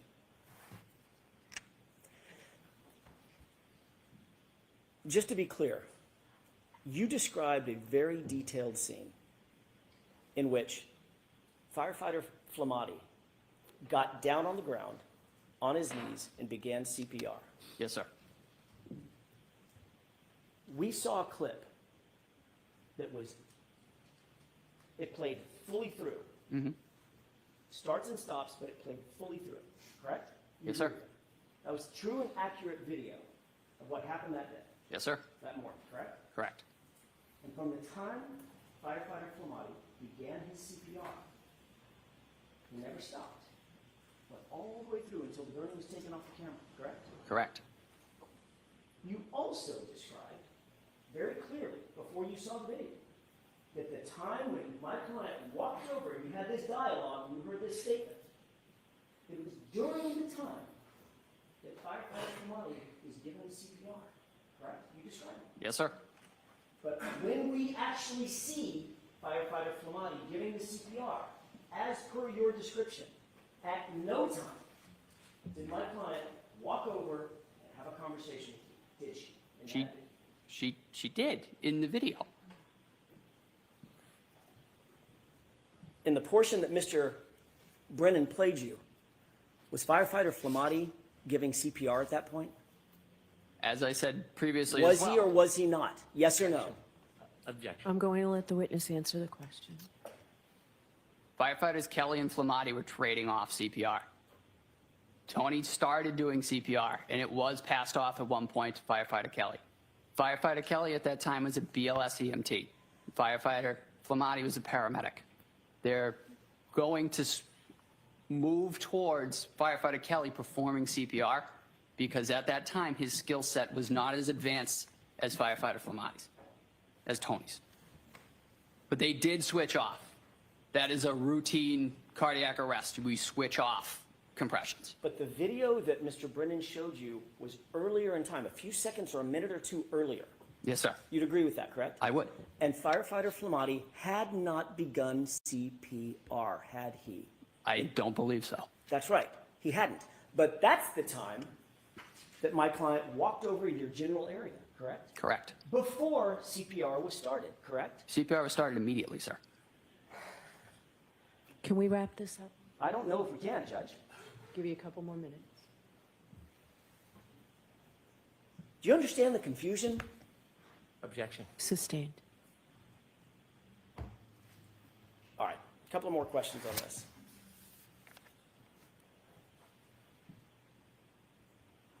The video that Mr. Brennan showed you, Yes, sir. and you pointed to and said, oh, that's the time when she walked over and said the statement. Yes, sir. Remember that? I do. Firefighter Flamati was not even kneeling down giving CPR, was he at that point? No, The answer is yes or no? no. Okay, he was not. Later, as the video continues to run, at some point, we see firefighter Flamati enter the screen, kneel down in that bright, reflective yellow jacket, and begin CPR, correct? Yes, sir. You had previously said that when you heard the statement and she walked over to you, it was when firefighter Flamati was giving CPR, correct? Yes, sir. And at no point, you'll agree with me, we just played the video, at no point after he started giving CPR did my client come anywhere near you. Isn't that what the video showed? That was the segment that you showed me. You indicated on on redirect, that Mr. O'Keefe did not have any injuries to the left side of his body. Not that I recall. Isn't it true that in addition to the egg on the right side of his head, He also had a black eye on the left side. I remember that the swelling had started to, it's referred to kind of as raccoon eyes. It's a bruising of both eyes. you remember battle saying- signs. Do you remember saying, in answer to the question, did it look like, in addition to the egg on the right side of his head in the front, did he also have a black eye on the left side? Your answer is, if memory serves correct, yes. Yes, sir. So it's not true that he didn't have any injuries on the left side of his body or face, correct? That swelling kind of migrates over time to both sides. That is a common occurrence for both eyes to be swollen. Did he have an injury to the left side of his face? He did not. Did he have a black left eye? Yes, he did. Would you consider a black eye an injury? Yes, sir. Let me ask you the question again then. Did he have an injury to the left side of his face? Yes, sir. Thank you.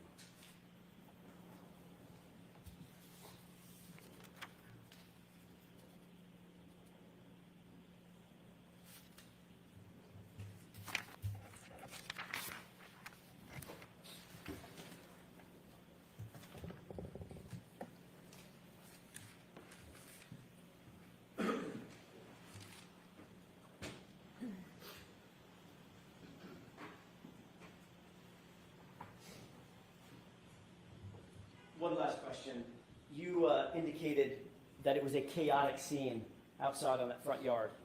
Yes, sir.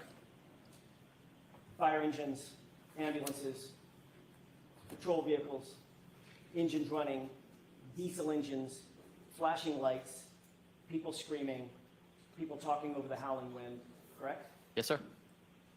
Did you ever see the homeowner come out the front door? Don't recall.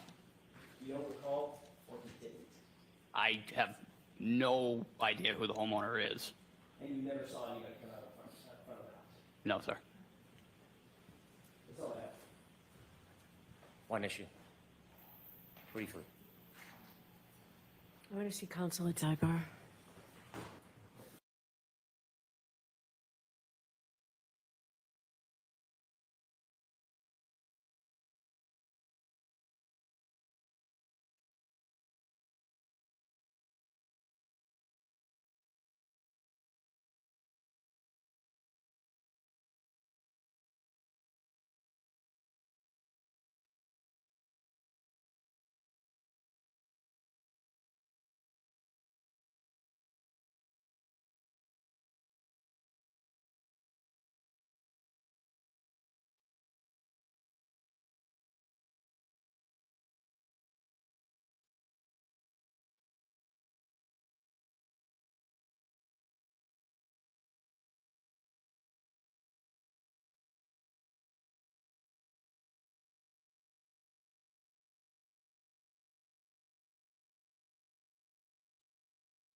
Sir, in Mr. Jackson's questions, he asked if you had ever said that you heard the defendant say, "I hit him,"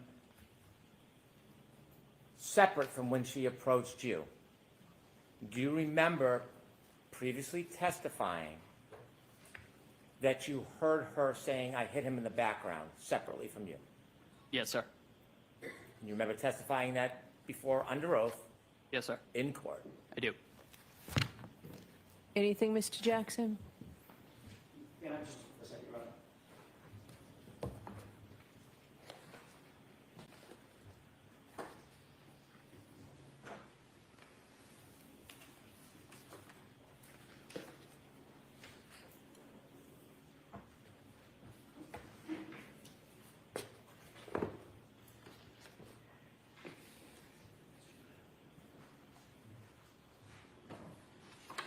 I'm sorry.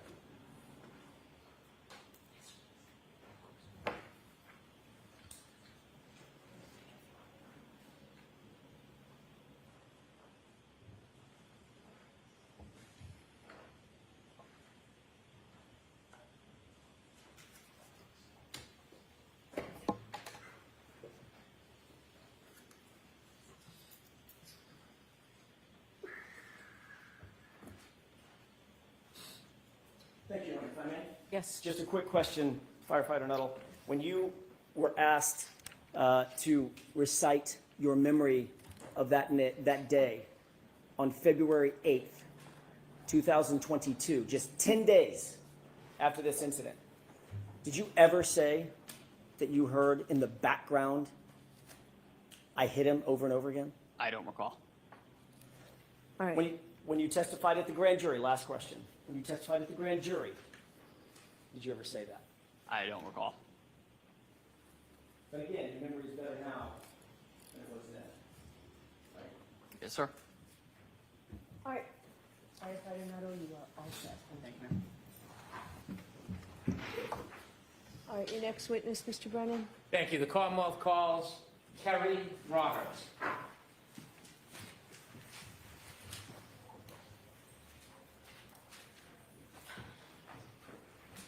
Chrissy, can I?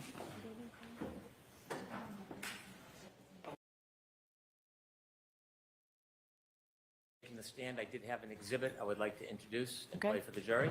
Okay. And this is clip 2. No objection from the defense? No, Your Honor. We're gonna play it. And you're marking this as an exhibit? Yes, Your Honor. Okay. Do you have something for the court reporter to mark? We can put it on a zip drive. We can discuss collecting all the clips and putting them on the same zip drive, or we can use different zip drives, whatever the court's preference is. So we need something. So we need something physical. You can play it and then we'll mark it. Ms. Gilman, do you have a separate clip? Jim, is that right? Thank you. I can have this marked, Your Honor? Thank you.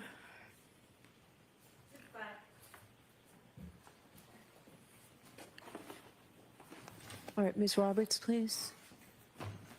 Okay, thank you. We'd like to play this first and then call Ms. Oh, Roberts. okay, I'm sorry. Thank you, Your Honor.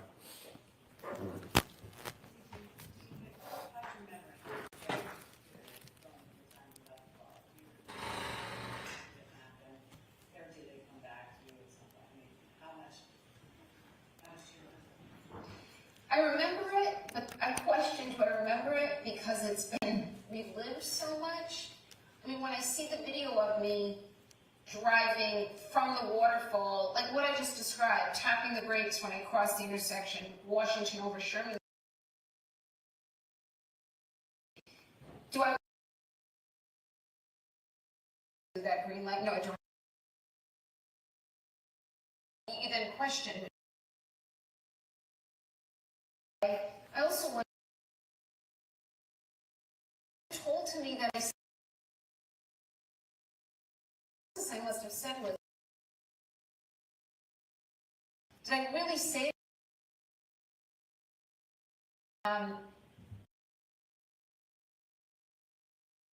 Thank you. I'd now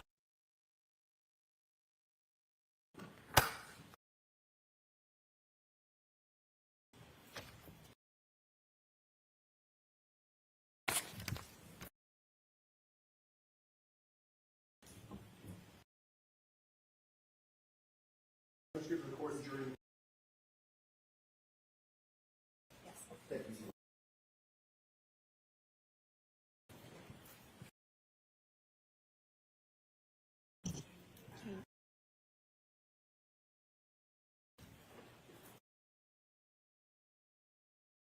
Thank you, Your Good afternoon, Honor. Ms. Roberts.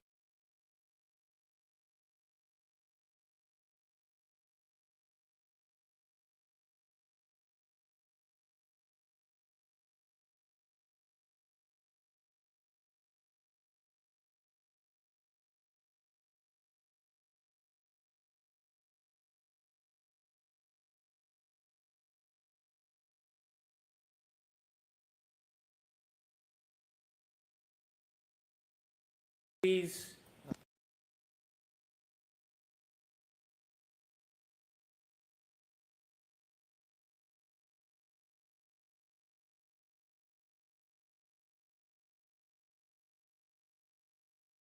Children presently.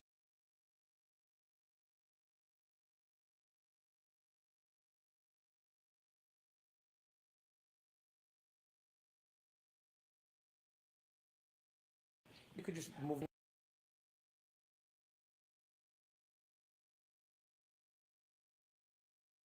You're Yes. married?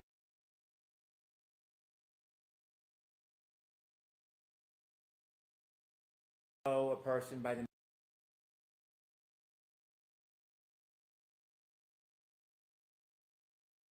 Well, I went to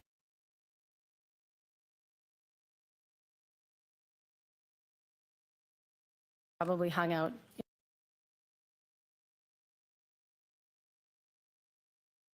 older than him in school, and his brother was younger, so at some point I was in high school with each of his siblings. Did you at some point become friendly with John O'Keefe? Yes. Could you tell us about that? When his sister Kristen passed away, and then her husband Steve passed away, they lived in my neighborhood. John as well. When John took in the children, did you offer any assistance or any help to him? Yes, before John was even going to take over, he was going to potentially move in with his brother-in-law and the children to help out. And then when his brother-in-law passed away unexpectedly, John took over, and I jumped in because I was a friend from high school that he knew, and he had all kinds of people helping, but he sort of said, I'm going to lean on you for right now because I know you best. And I knew his parents and his siblings, and so I introduced him to my husband, and we jumped in. It was, preschool drop-offs, preschool pickups for my son and his son, and just from then until the time of his death, we were just friends, very close friends, and we hung out all the time. The children hung out all the time, and he was the emergency contact list at my children's school to call if something had happened. Were you close friends before he took over the care of the children? No, I wasn't very close friends with him then. Were you close with his family before he took over care of the children? No. Did your friendship with him develop after he took care of the children? Yes. You mentioned you have a son, Yes, I do. and is your son the same age as John's nephew? Yes. Was there any common interests or activities that engaged your son with John's nephew? Well, they went to in-home daycare together. They went to preschool together. They went to pre-K together. Then they went to elementary school. They played baseball together since they were T-ball. My son plays hockey. Patrick tried hockey. He didn't like that. So we spent a lot of time at the baseball fields together. As you spent a lot of time together and had mutual care of children, did your relationship with him grow closer? Yes. And can you share a little bit with the jury how close you became? Well, John was a bachelor, and he didn't have any children of his own. So when he took over for the children, he sort of, leaned on us to kind of guide him and, all the things to do if someone has a headache and, if there's an ear infection or, he had his mom and dad also helping as well, but I was right up the street. So if I would go to BJ's, I would call and say, can I grab you anything?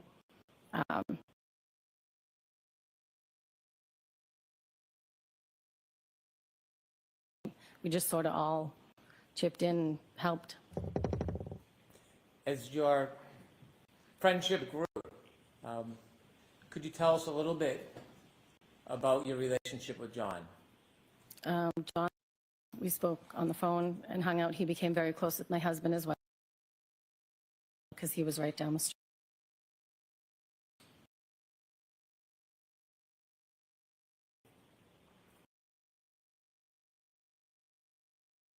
Tell us about the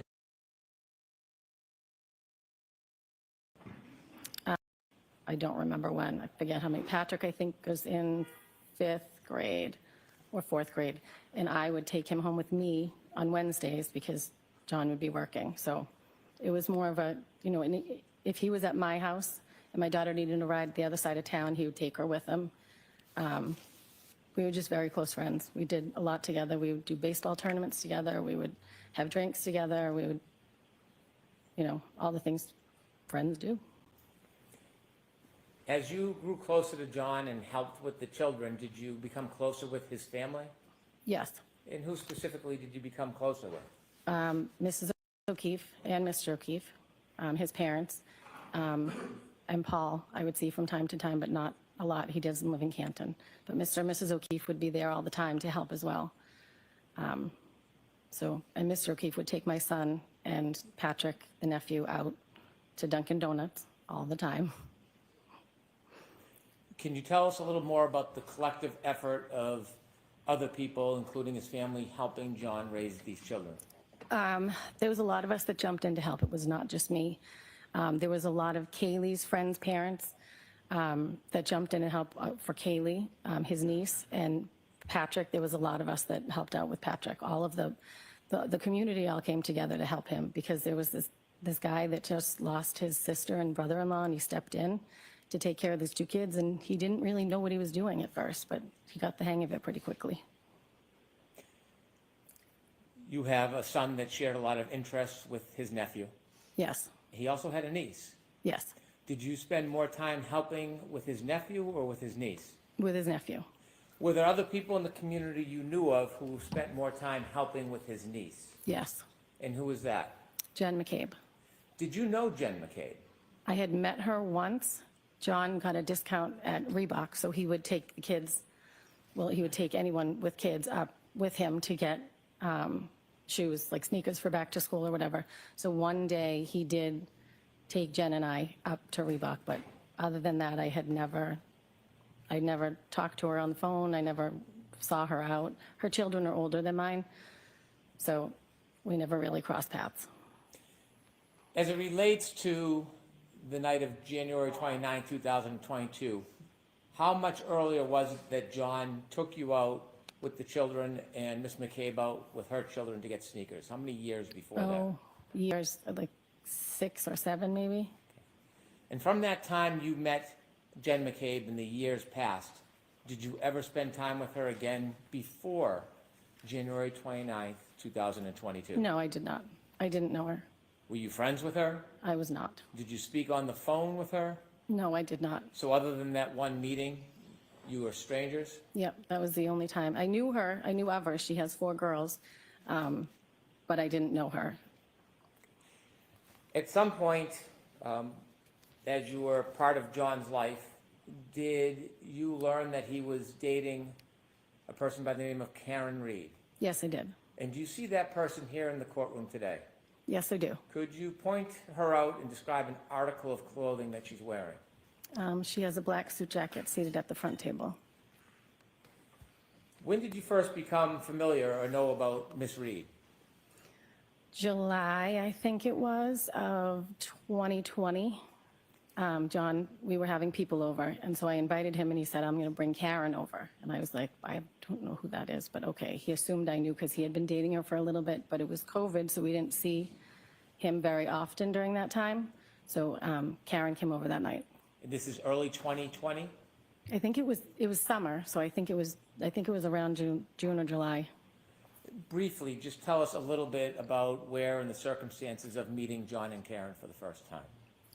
They came over to my house and we hung out on the back porch, had some drinks, there was music, kids were around, just a nice, normal summer night. We had other people over as well. Over the next coming months, did you become more familiar with the defendant? Yes, Did you see her more often?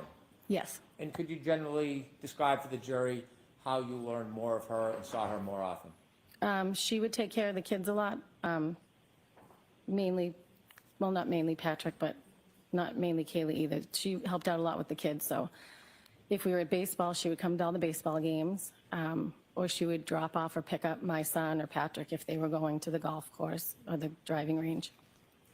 Would you see her during events with your son and John's nephew? Yes, we did baseball tournaments and So when you go to baseball tournaments, would that be away, an overnight type trip? one of them was down the Cape. How often would you spend time with John and the defendant? Not that often together, but John would stop by himself. My husband would go out more with John, but I didn't spend much time with the two, not a lot of time outside of the baseball field. Did you become friends with the defendant? We were friendly. Did you ever spend time alone to go out or socialize? I did not. Would you see her when you would pick up or drop off kids, or she would pick up or drop off kids? Yes. Did you ever speak to her on the phone? Yes. In relation to what? Corresponding with the kids, pick up, drop off, mainly Ryan and Patrick, not about Kaylee. Did you ever spend any important dates or times or holidays with John and Miss Reed? No.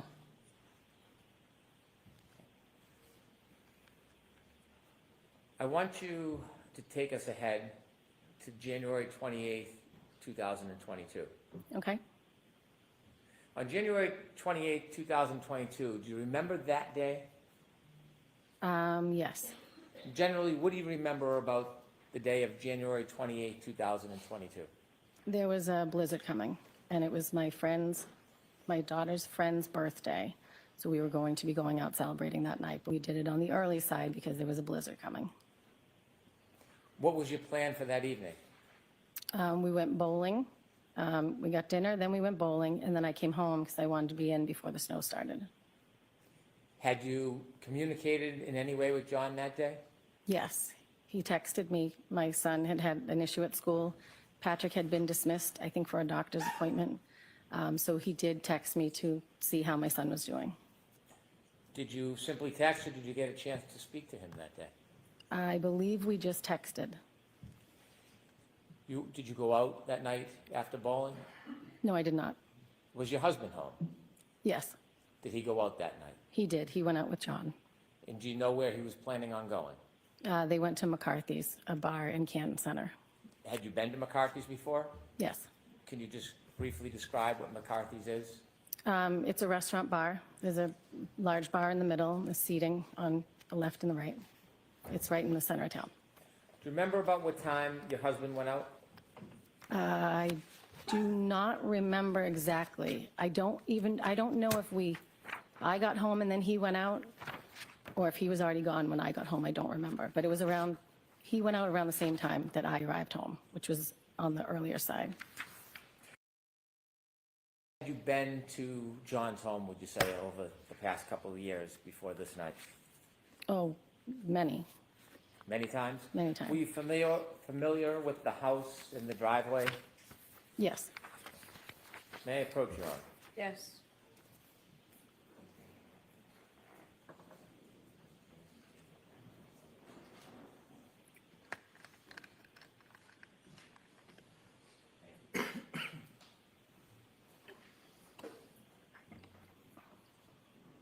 Should I return to the podium and ask the questions? You John? can ask them from there. Thank you. Ma'am, I'd ask you to take a look at that photo in front of you. Do you recognize what is in that photo? That is John's house. Is that a fair and accurate depiction of how his house looks? Yes, it is. I'd like to move this to evidence, please. Okay, any objection? No objection.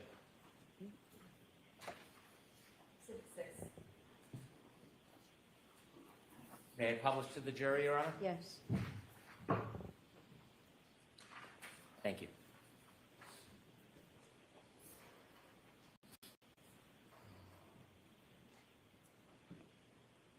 Thank you. You can take it down. I've shown you a second photo. Do you recognize what's in that photo? Yes, that's John's driveway. Is that a fair and accurate depiction of how John's driveway appears? Yes, it is. I'd move that into evidence. No objection. Okay. Exhibit 7, so marked. May I publish? Yes.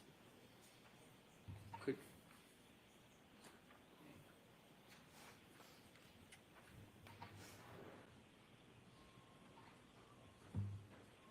thank you. I'm showing you a third photo. Do you recognize what's in that photo? Yes. And could you share with the jury what's in that photo? It's the side of John's house looking up from the driveway. Is there anything you notice on the side of the house? The lights or the ring camera. Are you guessing, or do you know that's a No, ring camera? I know there's one there And how do you know that? because I got a ring camera and I could look and see who was at my door. And then he said, "Why didn't you tell me about these things?" So he bought one. I move to introduce this photo. Okay, No objection. thank you. Exhibit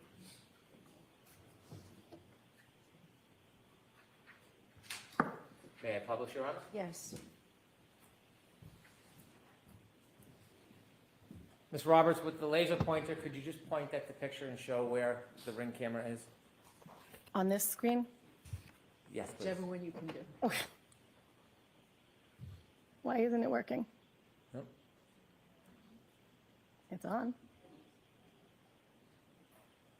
Okay, well, you know what, rather than use the pointer, why don't we can you describe where you see the ring camera on that picture? It's in where the two lights are under the top window. Okay, thank you. We could take that down, please.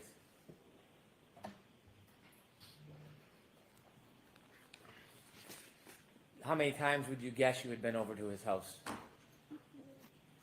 I don't know. More than 50,000. I don't even know. A lot. It was weekly. That night, you told us that your husband went out to meet John at McCarthy's, a bar. Yes, he did. Do you remember your husband coming home that night? Yes. Do you have any memory of about what time he returned? I'm guessing, but somewhere around 10:30. So I'm not going to let you guess. Do you know? Do you have it? I don't know. It was around 10 or 10:30. I can't be exact. Did you see him come home? Yes. What was the forecast for that night and the next morning? There was a blizzard coming. Was that part of the decision-making of going out or staying home? Yes. At that time, when your husband came home, did you look outside? Do you have any memory of what the weather looked like around 10:30? I remember the snow started to fall somewhere around 12 because I remember looking out the window and I could see it starting. And that was the beginning of the snowfall? I believe so. What was the weather out that night? The weather that night, I think, was fine. It was cold, but it wasn't snowing yet. I see. I want to move forward ahead. At some point that night, did you go to sleep? Yes, I did. Did you sleep through the night, Ms. Roberts? Yes, I did. Okay. At some point, did you wake up? Yes, I did. I want you to tell us what was the reason that you woke up. I got a phone call at 5 o'clock in the morning from Karen Reed. Were you expecting a call? No, I was not. Had you ever received a call at 5 in the morning from Ms. Reed before? No. Share with us what happened that morning. What did you hear? Karen called and the first thing she said was, Carrie, John's dead. And then she hung up. And then,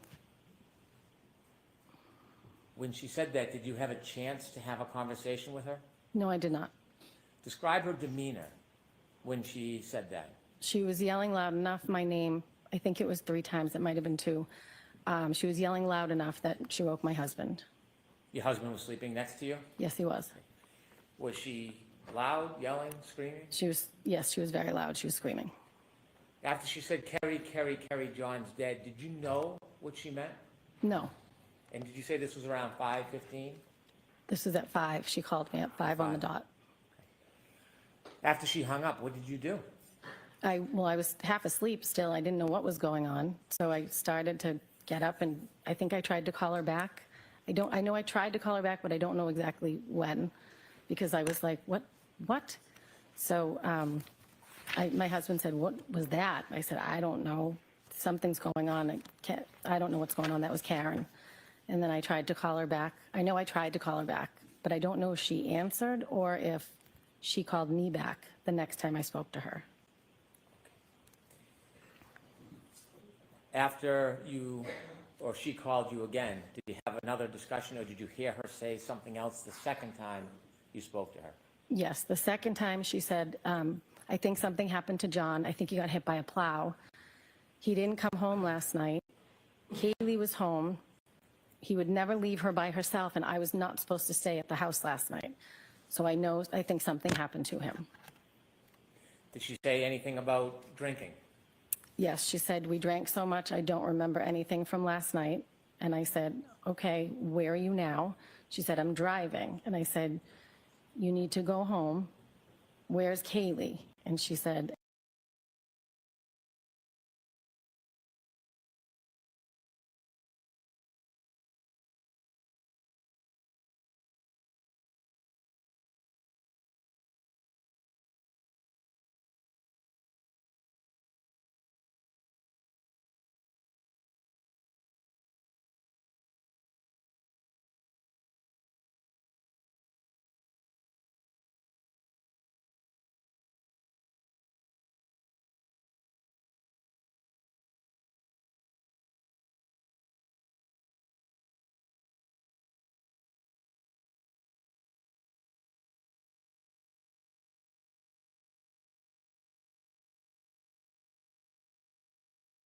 I said, you need to go home and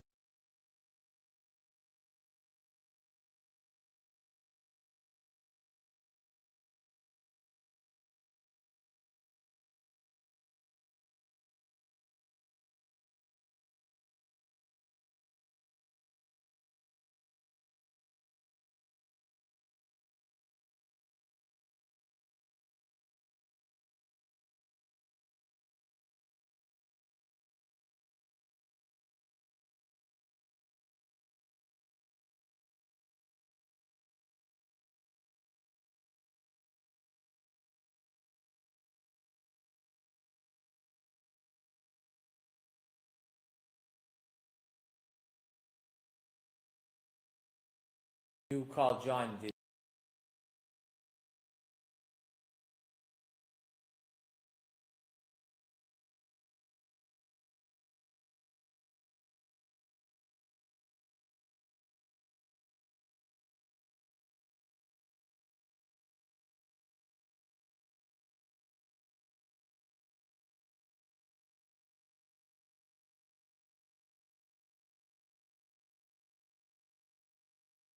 they were out drinking, so I assumed, like my husband said, he's probably on some couch. can you describe her?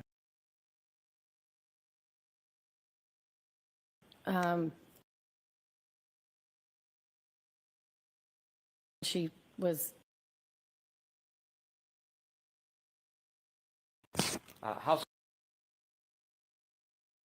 but it was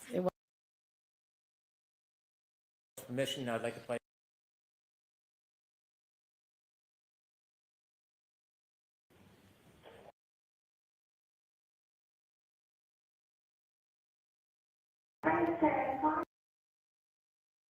Is calling me hysterical because you take everybody outside the name of John O'Keefe, did you? John O'Keefe.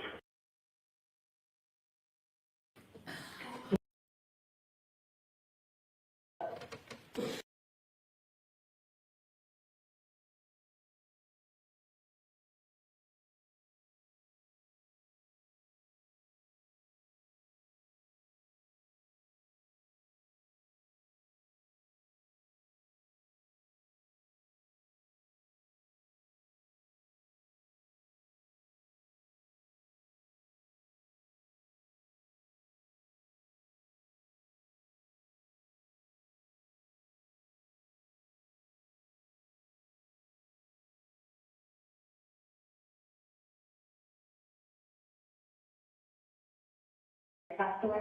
Okay. And so she's home with the week and everybody else and has to be home. And so she's nervous because she never goes out and eat. Yeah. So she's like, I feel like something happened. And I said, okay. Well, so call the area hospital and nobody happened. I personally think he probably, someone probably picked him up in the car. I don't know. Yeah, where, he didn't drive last night? No. No. Okay. Again, it's more, it would be driven by you. She would have to, call in or come to the patient, and talk to us, but I mean, as of right now, it's more, he just didn't come home last night. Is this common sometimes happen with them? No, that's why. That's Yeah. so he didn't call with me. That's kind of why she's more freaking out. So I figured I called the area hospital, I got a call, Canton police just to make sure, that they could, like I said, it's about complete stop of any old French people. If anybody couldn't pick them up. Yeah. Please take it off. Okay. Again, we didn't have any bullets at the party and stuff. Yeah, no. Unfortunately, I wasn't there. I was stuck here. But we didn't get any calls, anything like that. Nobody was arrested or anything like that. Okay. All righty. All right, well, thank you. All right, no problem. Good luck. Okay, See ya. thank you, bye-bye. Were you in your car when you called the police station and the hospitals looking for John? yes, it was. Do you know at that point whether anybody else had called the police station? No, I don't know. Do you know at that point if anybody else had called any hospitals? I don't know. How long did you wait in your driveway? I don't know. I'm sorry. Okay. Maybe like 7 minutes, 8 minutes. What were the conditions like out that morning? It was bad. It was in the middle of a blizzard. When you were outside in your car in the driveway waiting, describe the lighting conditions for us.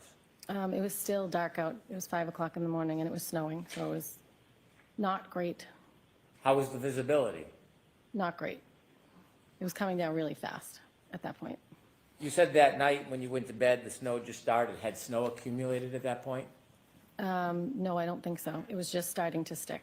I'm sorry, that was the night before, but at this point when you were in the driveway, had the snow accumulated? Oh, yes. Do you know how many inches it was? No, I don't. Okay. Enough that the plows are out.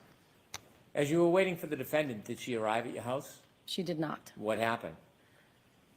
Again, I don't know if I called her or she called me, but eventually we connected on the phone and she said, I said, where are you? I'm waiting. And she said, I'm at Jen's house. And I said, Jen who? And she said, McCabe, she's going to drive my car. And I said, okay, well, listen, they don't want cars on the road because it's so bad. I'm already in my car. I'll come to Jen's house, stay there, and we'll follow each other and we'll go back and drop your car off. Did you look in the house for John? Could he just be in the house, passed out somewhere? And she said, no, she hadn't looked in the house. So I said, okay, now I'm going to come to Jen's. We're going to take the car home, drop it off. Then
Telling us that as you drove to Jen McCabe's house, you were on a Bluetooth on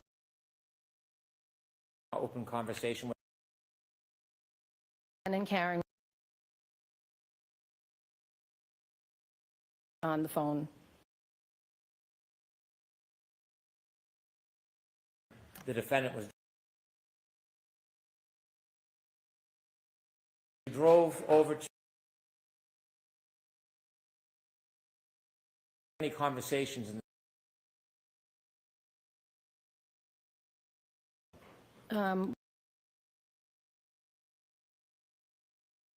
Jen's driveway. And Jen had when you say missing a piece missing. SUV or Yeah, but there was a lot of snow. you saw that No, did you the defendant not long. We were just at some point John's house to drop a car all the way to John's house. And I heard Jen say,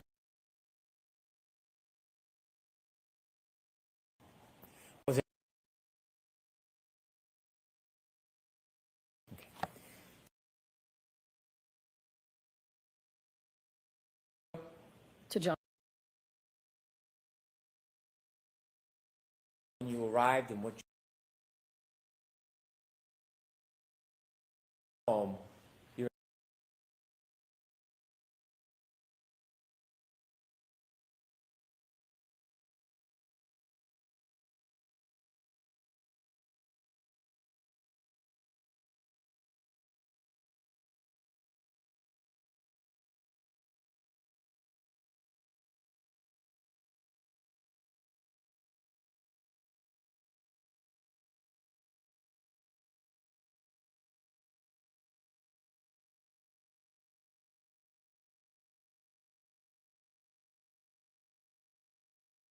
Pulled Karen's car in front.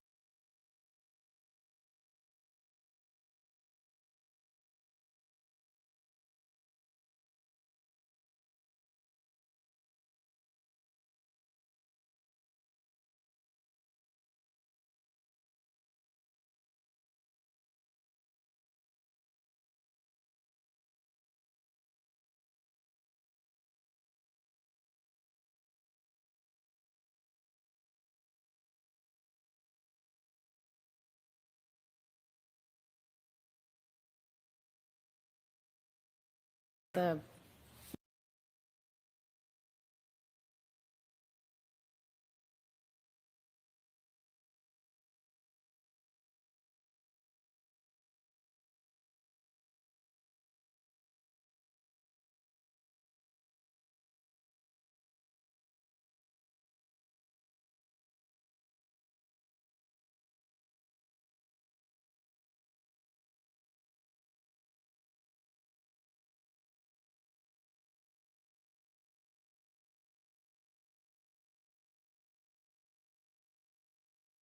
His driveway? Yeah.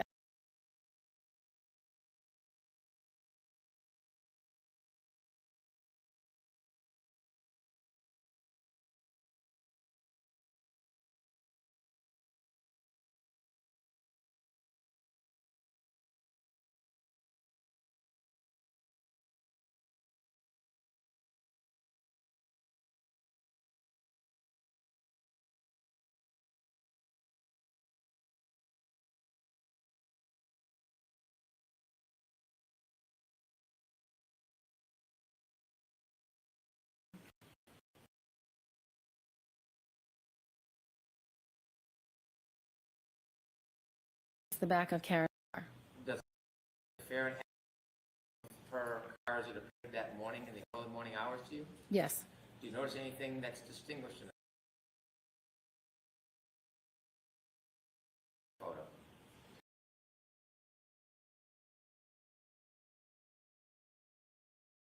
Passenger rear.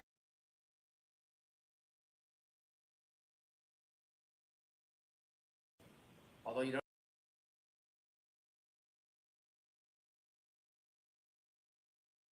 Yes. or a little after.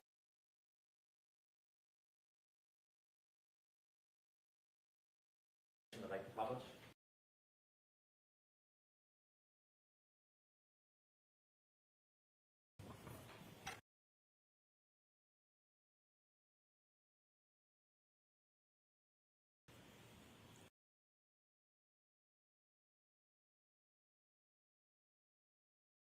arrived at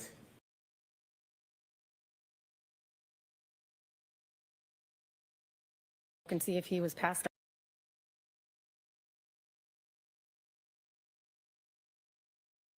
And I started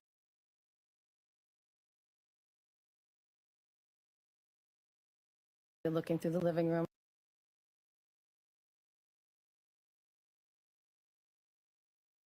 Check the other living room.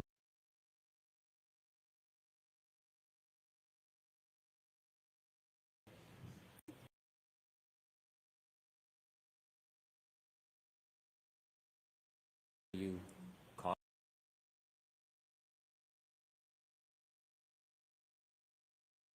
Already established that they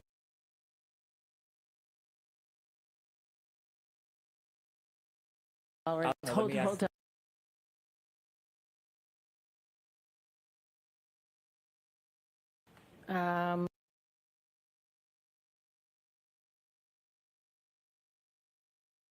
for 6?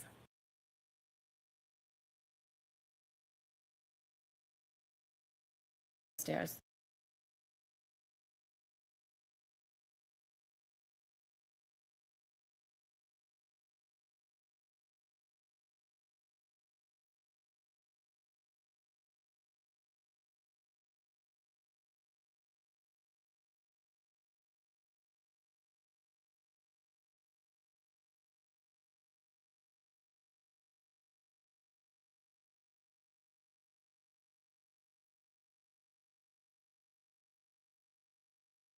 John's room.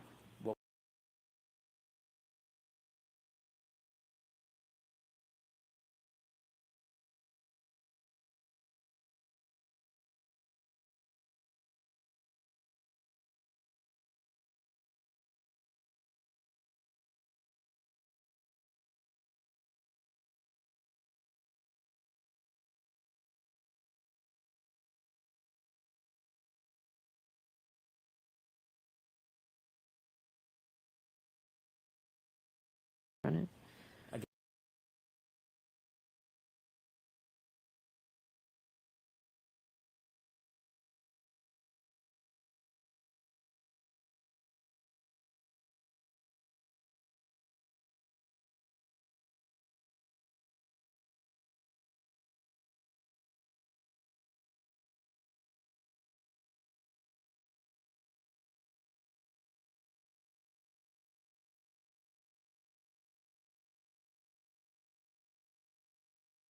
The car, and we're going to look.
Tell us what you hear, what you see, what's happening.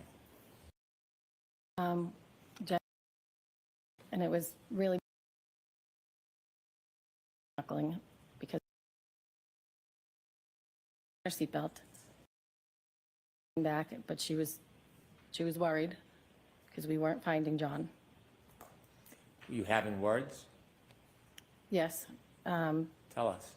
I said to Jen, where are we heading? And she said, my sister lives on Fairview. And I said, where is that? She said, off of Chapman. I said, oh, okay, near Spring Lane. At some point, Bella's mom came up. Tell me what that means. I didn't know who it was, but it was one of Kaylee's friends, Bella's mom. Well, the directions, at some point Karen was talking about Bella's mom to Jen, saying she never liked me. I didn't know who this woman was they were talking about, but apparently Bella's mom lived near Fairview. Do you more about the relevance of Bella's mom? No. Oh, well, I think John had dated her. I'm going to allow it. So as you approach Fairview, tell us what happens. As we approached Fairview at the house. You mean the house or the street? Yes, yes. The house, Jen said, my sister's house is right up here.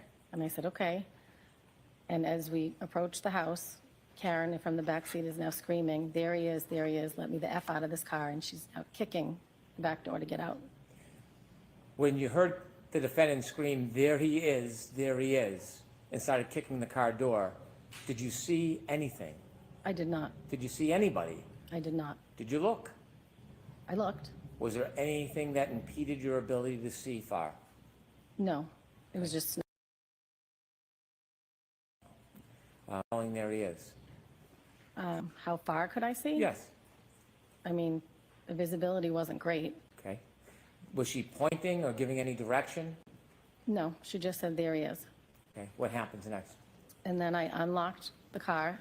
I looked over, I didn't see anything, and I unlocked it so she could get out of the back seat. I looked at Jen and I said, she's crazy.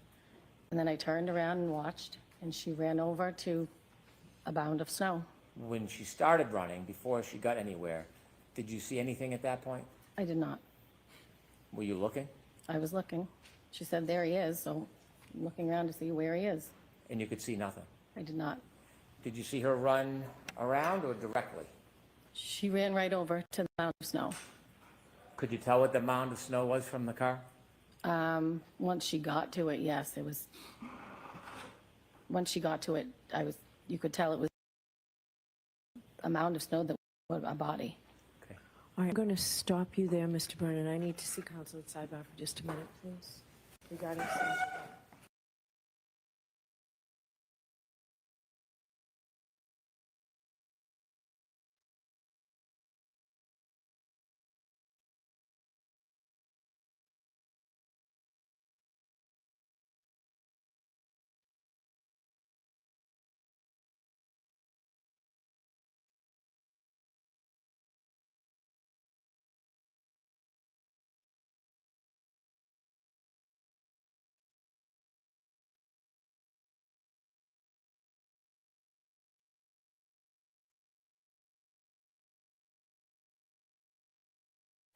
All right, so Ms. Roberts, we're going to have you come back tomorrow. Okay. Jurors, we're going to break for today, so we're going to send you home the same 3 cautions that I'll tell you every single day. This case with anyone. Don't do any independent research or investigation in this case. If you happen to see, hear, or read anything about this case, please disregard it, let us know. And please be extra careful with your social media. Okay? We'll see you tomorrow morning. Thank you. Court, all rise, please. Jurors, load your books, put them on your seats. All named.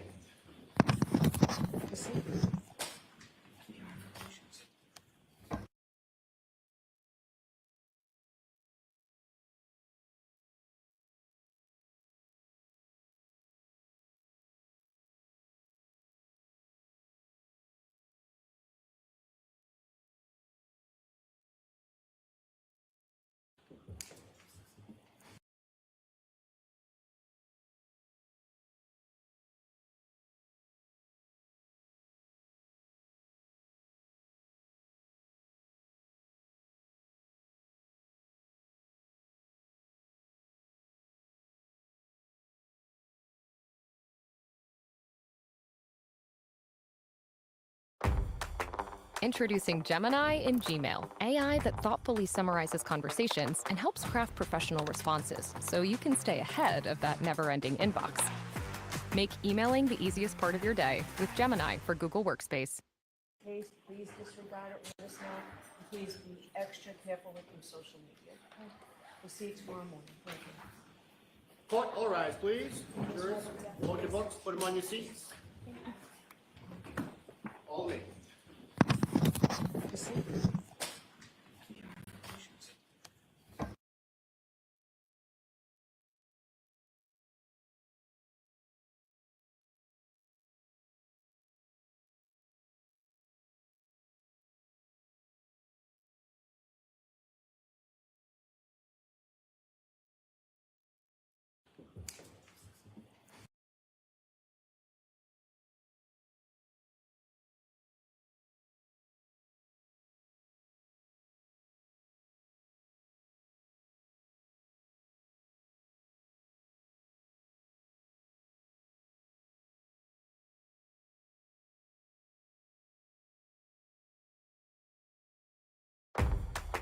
With Gemini and Gmail, you can quickly compose emails based on conversation transcripts.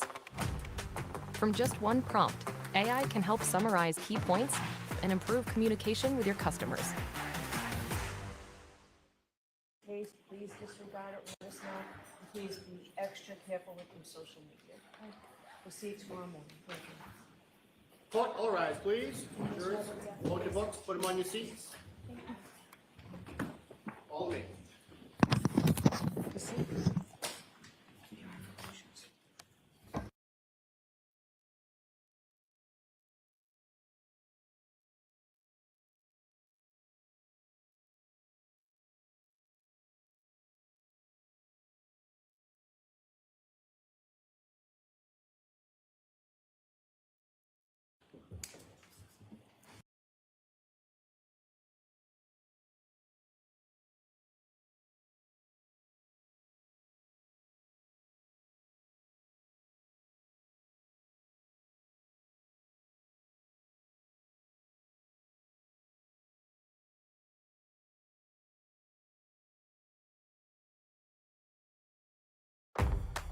With Gemini and Google Sheets, you can create comprehensive schedules in no time.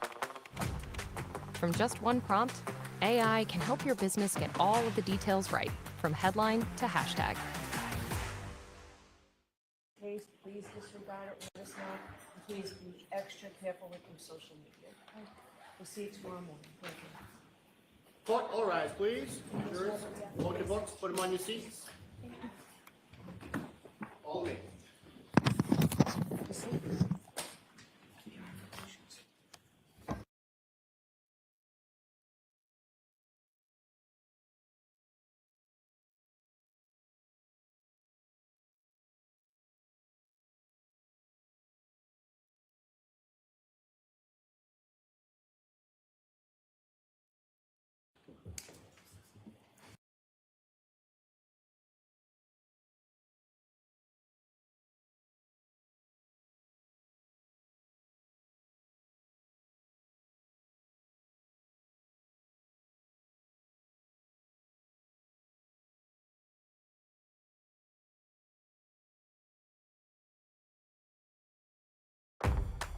With Gemini and Google Sheets, you can create comprehensive schedules in no time. From just one prompt, AI can help your business get all of the details right, from headline to hashtag. Case, please disregard it, let us know. And please be extra careful with your social media. We'll see you tomorrow morning. Thank you. Court, all rise, please. Jurors, load your books, put them on your seats. All named.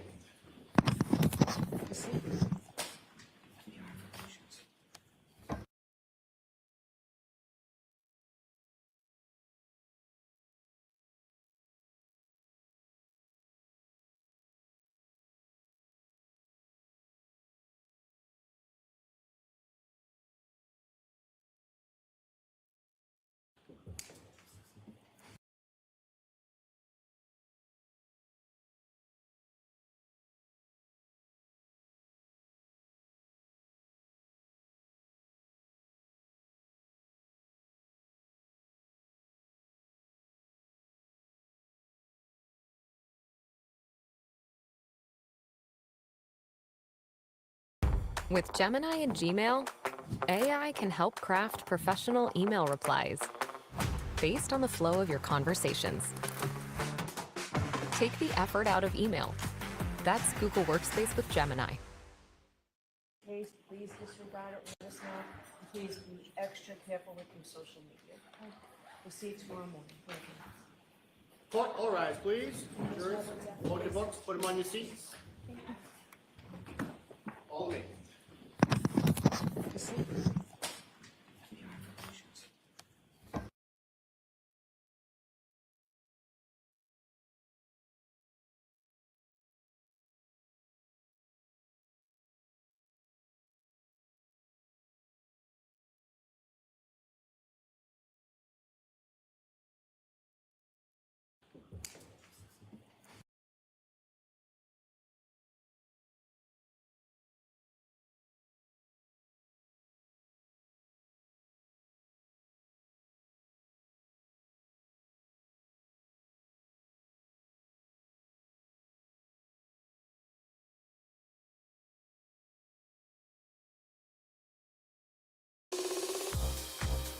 With Google Workspace, you can create a Gmail account with your own domain and branding, helping your business look professional in any inbox. That's business email made easy with Google Workspace. Case, please disregard it, let us know, and please be extra careful with your social media. We'll see you tomorrow morning. Thank you. Court, all rise, please. Jurors, hold your books, put them on your seats. All named.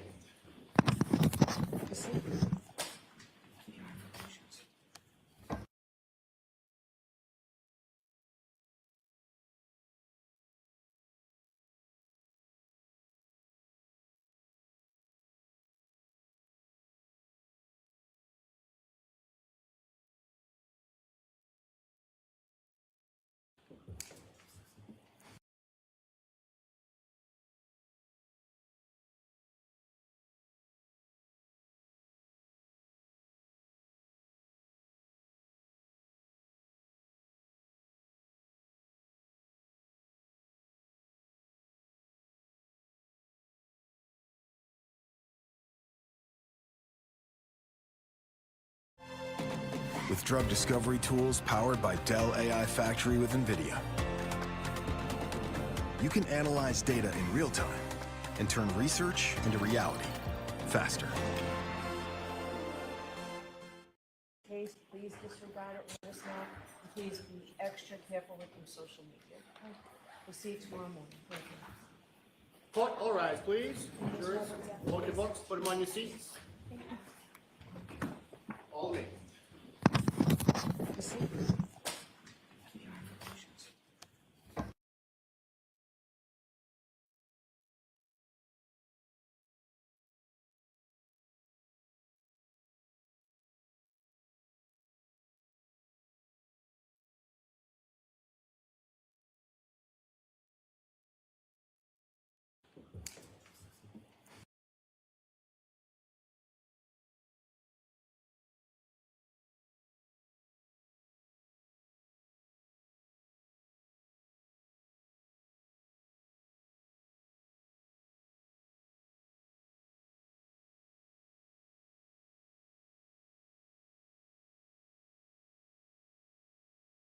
When you have Dell AI Factory with NVIDIA, you can feel it. Your needs are anticipated. Your ideas come to life faster. For your route, you'll want stronger brakes. And your business keeps moving forward. Case, please disregard it, let us know, and please be extra careful with your social media. We'll see you tomorrow morning. Thank you. Court, all rise, please. Jurors, hold your books, put them on your seats. All named.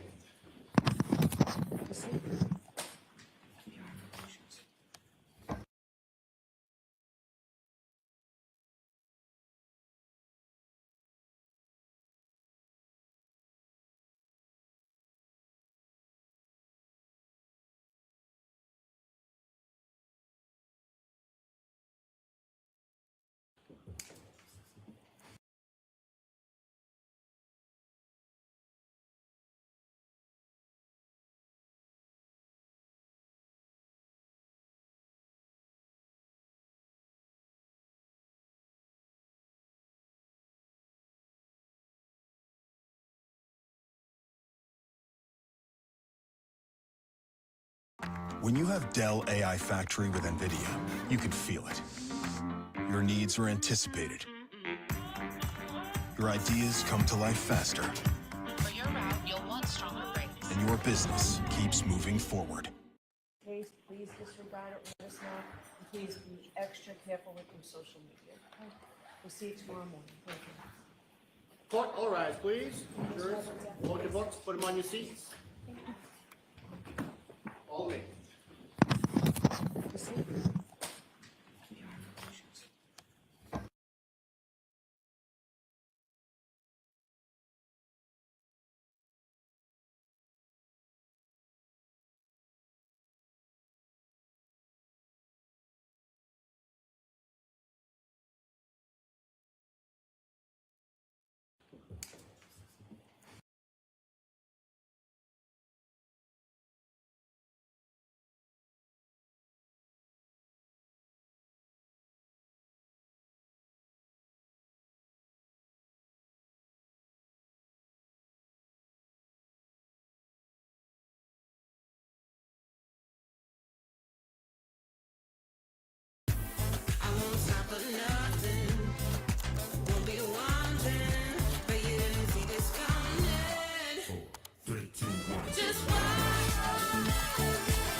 Please disregard it, let us know. And please be extra careful with your social media. Okay? We'll see you tomorrow morning. Thank you. Court, all rise, please. Jurors, hold your books, put them on your seats. All named.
Please disregard it, let us know. And please be extra careful with your social media. Okay? We'll see you tomorrow morning. Thank you. Court, all rise, please. Jurors, hold your books, put them on your seats. All named.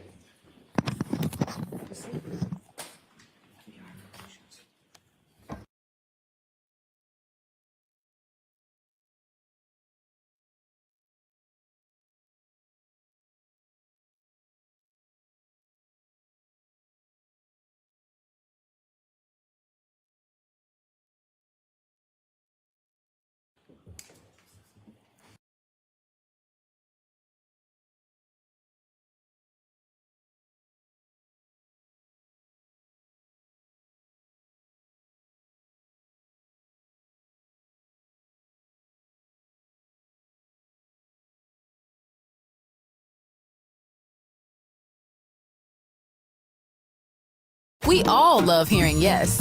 When we're looking for a job, asking for help, especially here. But where can we hear yes when shopping for the products we need for our home? Even if our credit isn't so hot.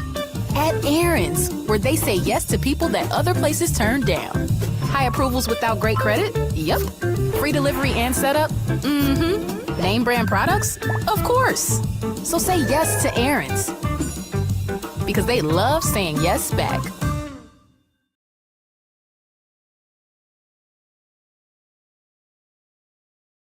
Please disregard it, let us know.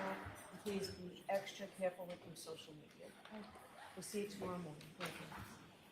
Court, all rise, please. Jurors, hold your books, put them on your seats. All named.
Please disregard it, let us know.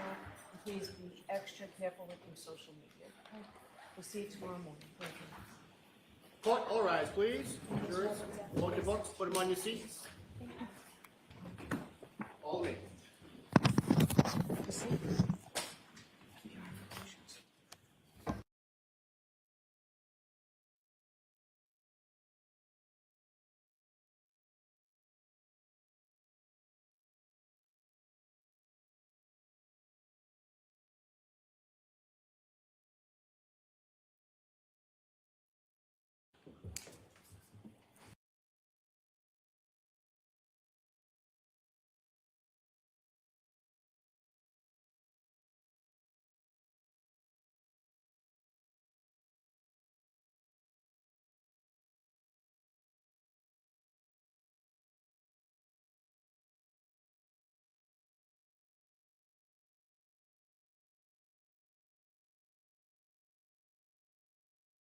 We all love hearing yes. When we're looking for a job, asking for help, especially here. But where can we hear yes when shopping for the products we need for our home, even if our credit isn't so hot? At Aaron's, where they say yes to people that other places turn down. High approvals without great credit? Yup. Free delivery and setup? Mm-hmm. Name brand products? Of course. So say yes to Aaron's, because they love saying yes back.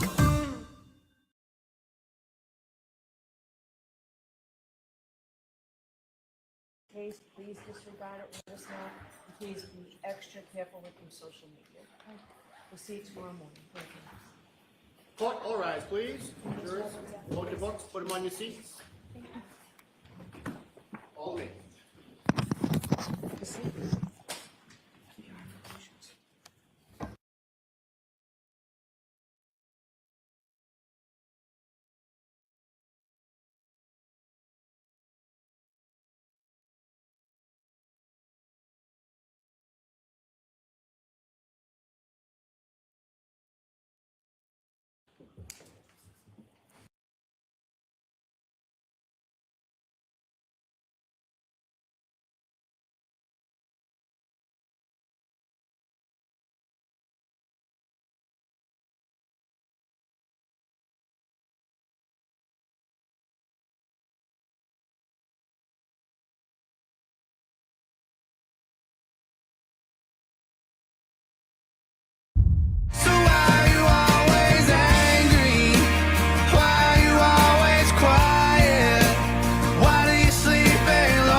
Case, please disregard it, let us know, and please be extra careful with your social media. We'll see you tomorrow morning. Thank you. Court, all rise, please. Jurors, load your books, put them on your seats. All named.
Case, please disregard it, let us know, and please be extra careful with your social media. We'll see you tomorrow morning. Thank you. Court, all rise, please. Jurors, load your books, put them on your seats. All named.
Wall Street has been eager for signs of progress on